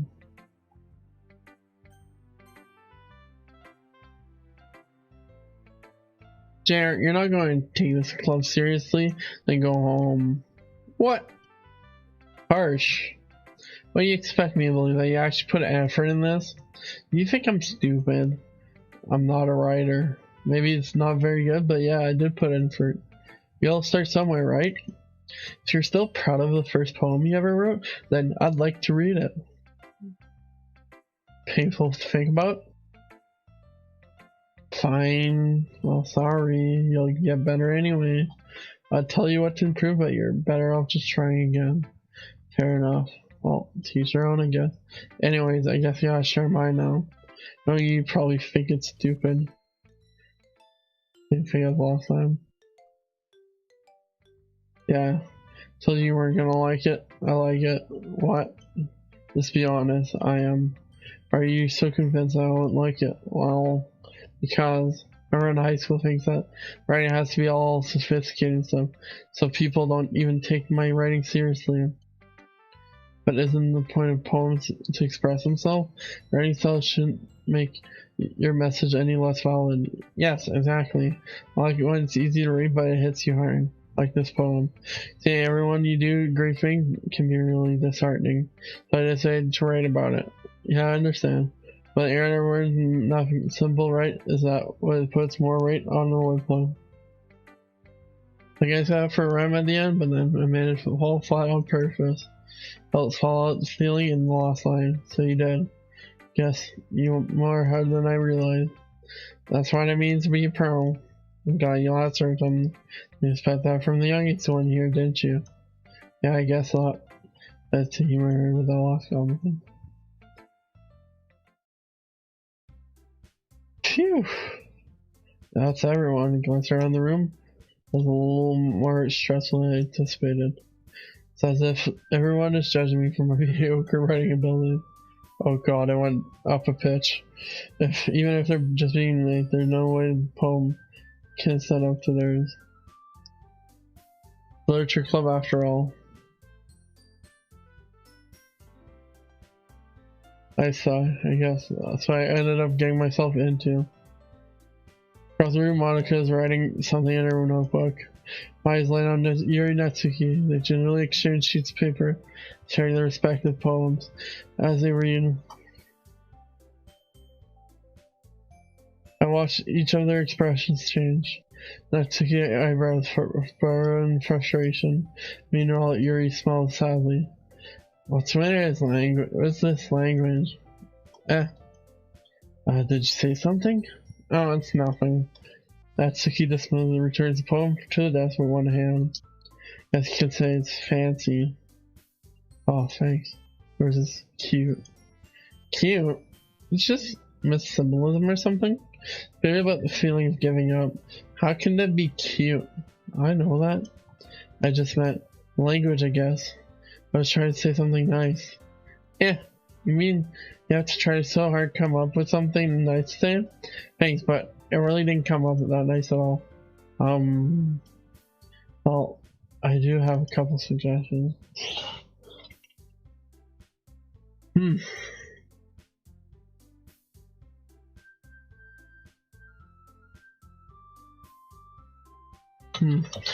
If I was looking for a suggestion, I would have had look someone who actually liked it. Which people did, by the way. Monica liked it, and Jared did too. So based on that, I'll gladly give you a suggestion of my own. First of all, excuse me? I really appreciate an offer, but I've spent a long time establishing my writing style.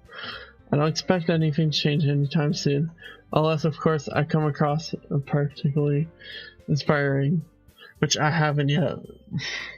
And Jared liked my poem too, you know. Even told me he was impressed by it. Natsuki suddenly stands up.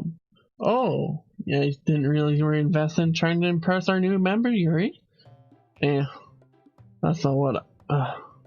Yuri stands up out of the wall. Maybe you're just jealous that Jared appreciates my advice more than he appreciated yours.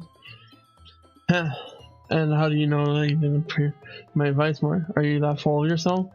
I know. If I was full of myself, literally go out of my way to make everything I do overly cutesy. Well, you know what? I wasn't the only one whose boots magically grew to size as soon as Jared started showing up. Natsuki, that's this doesn't involve you.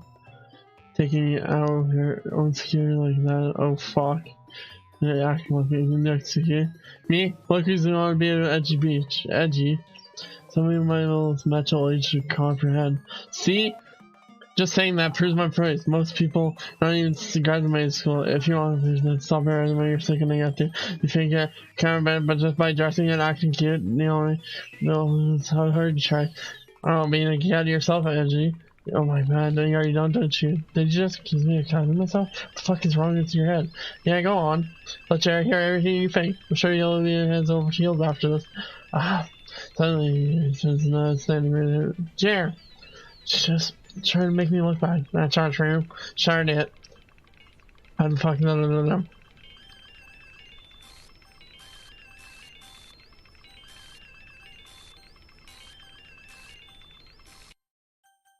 Hello. Hello, Monica. Hello there. Hey, Jared. Why don't we step out for a bit? Okay. Sorry about that. I really should have tried to get you involved there. It's probably better for us to stay out of this. Oh, we'll go back inside once they're done yelling. Haha. Some president I am, right? Can't even confirm my own club members properly. I just wish I was able to be a little more assertive sometimes. But I never have it in me to put my foot down against others. But you have it in you to, like, of course, manipulate others to kill themselves. Okay. You understand, right? Anyways, this makes you want to spend less time with the others, and that's fine. Be happy to spend time with you instead. Suddenly Natsuki runs out of the classroom. Oh no. She quickly runs away. Oh dear. Oh, it looks like they're done. I didn't mean it. I didn't mean it. I didn't mean it. Yuri's rocking back and forth in her desk with her palm on her forehead. Yuri? I didn't mean it. I believe you. No idea what Yuri might have said, Natsuki, or did. Jer, please don't hate me. Please. I'm not like this. There's something wrong with me today. It's fine, Yuri. No, you didn't mean it. So I'm sure Natsuki will forget all about it by tomorrow. Completely. Anyway, the meeting's over, so you can go home now if you want. She looks at me like she wants to say something, but she keeps glancing at Monica. You can go first, Monica. I'd like to stay a little longer. I'm president, so I should be the last one out. Wait for you to be done.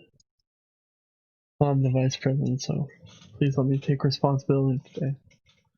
It sounds like you don't want me around for something, Yuri. It's not that. It's not that. It's just I didn't get much chance to discuss my book with Jer. It would just be embarrassing for you listening. Sigh. I guess I don't really have a choice, do I? I'm sorry for causing trouble. Okay. Fatality. Uncontrollable. Effulgent. Malachony. Termination. Judgment. Horror. Lost. Graveyard.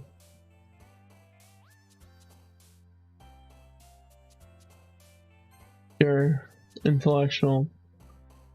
Brief. Climax. Agonizing.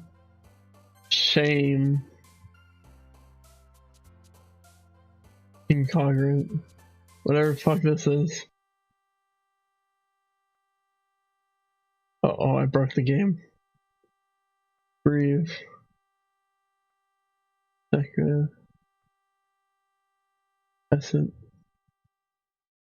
Rest in peace.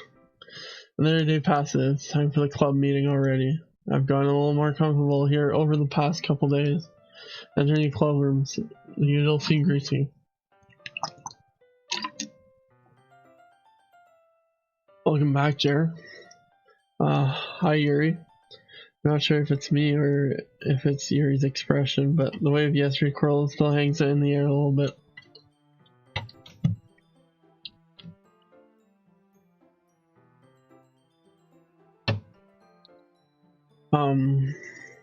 Yuri glanced over her shoulder, looking around the room. Natsuki is reading Mandarin, and surprisingly, Monica isn't here yet. Suddenly, Yuri takes my arm and pulls me in the corner of the room. About yesterday, I really need to apologize. Nothing like that has ever happened before. And something just came over me, I guess. I wasn't acting mentally sound. Please don't think, oh, we're usually like this. Not just me, but Natsuki as well. Yuri, I'm happy that you were considerate and apologize.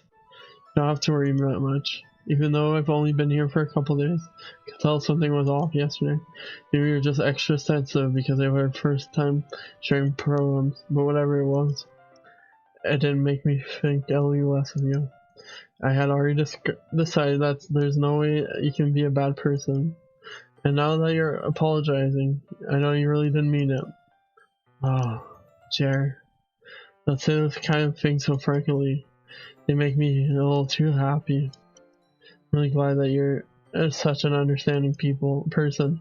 I'm really glad that you joined this club. We're still brighter with you around, and sorry what I'm about to say right now. Hey, have you guys seen Monica? No, I haven't. So I kinda was wondering where she was. Man, I'm guessing you haven't either. There's clearly overtaking a hook. Calmly, Natsuki's addressing her. No, I haven't. Jeez, this isn't like her after all. I know this is stupid, but I can't help worrying about it. What? Why were you looking at me like that? That's thinking about yesterday. Just wanted to apologize. I promise I didn't mean any of the things I said. I'll just do my best to stay control from now on. So, Barry, what the heck are you talking about? Did you do something yesterday? Jeez. But really, mind, I'm sure it was nothing. Even remember about anything. You're the kind of person who worries too much about the little things, aren't you? But I will accept your apology anyway if it helps you feel better about it. So it kind of helps with secretly hating me or something like that. No, that's not at all.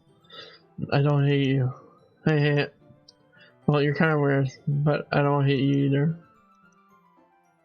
That's he turns it. You're still on trial though. Hey, suddenly the door swings open. Sorry, I'm super sorry. Oh, there you are. It means to be late. Hope you guys aren't worried or anything.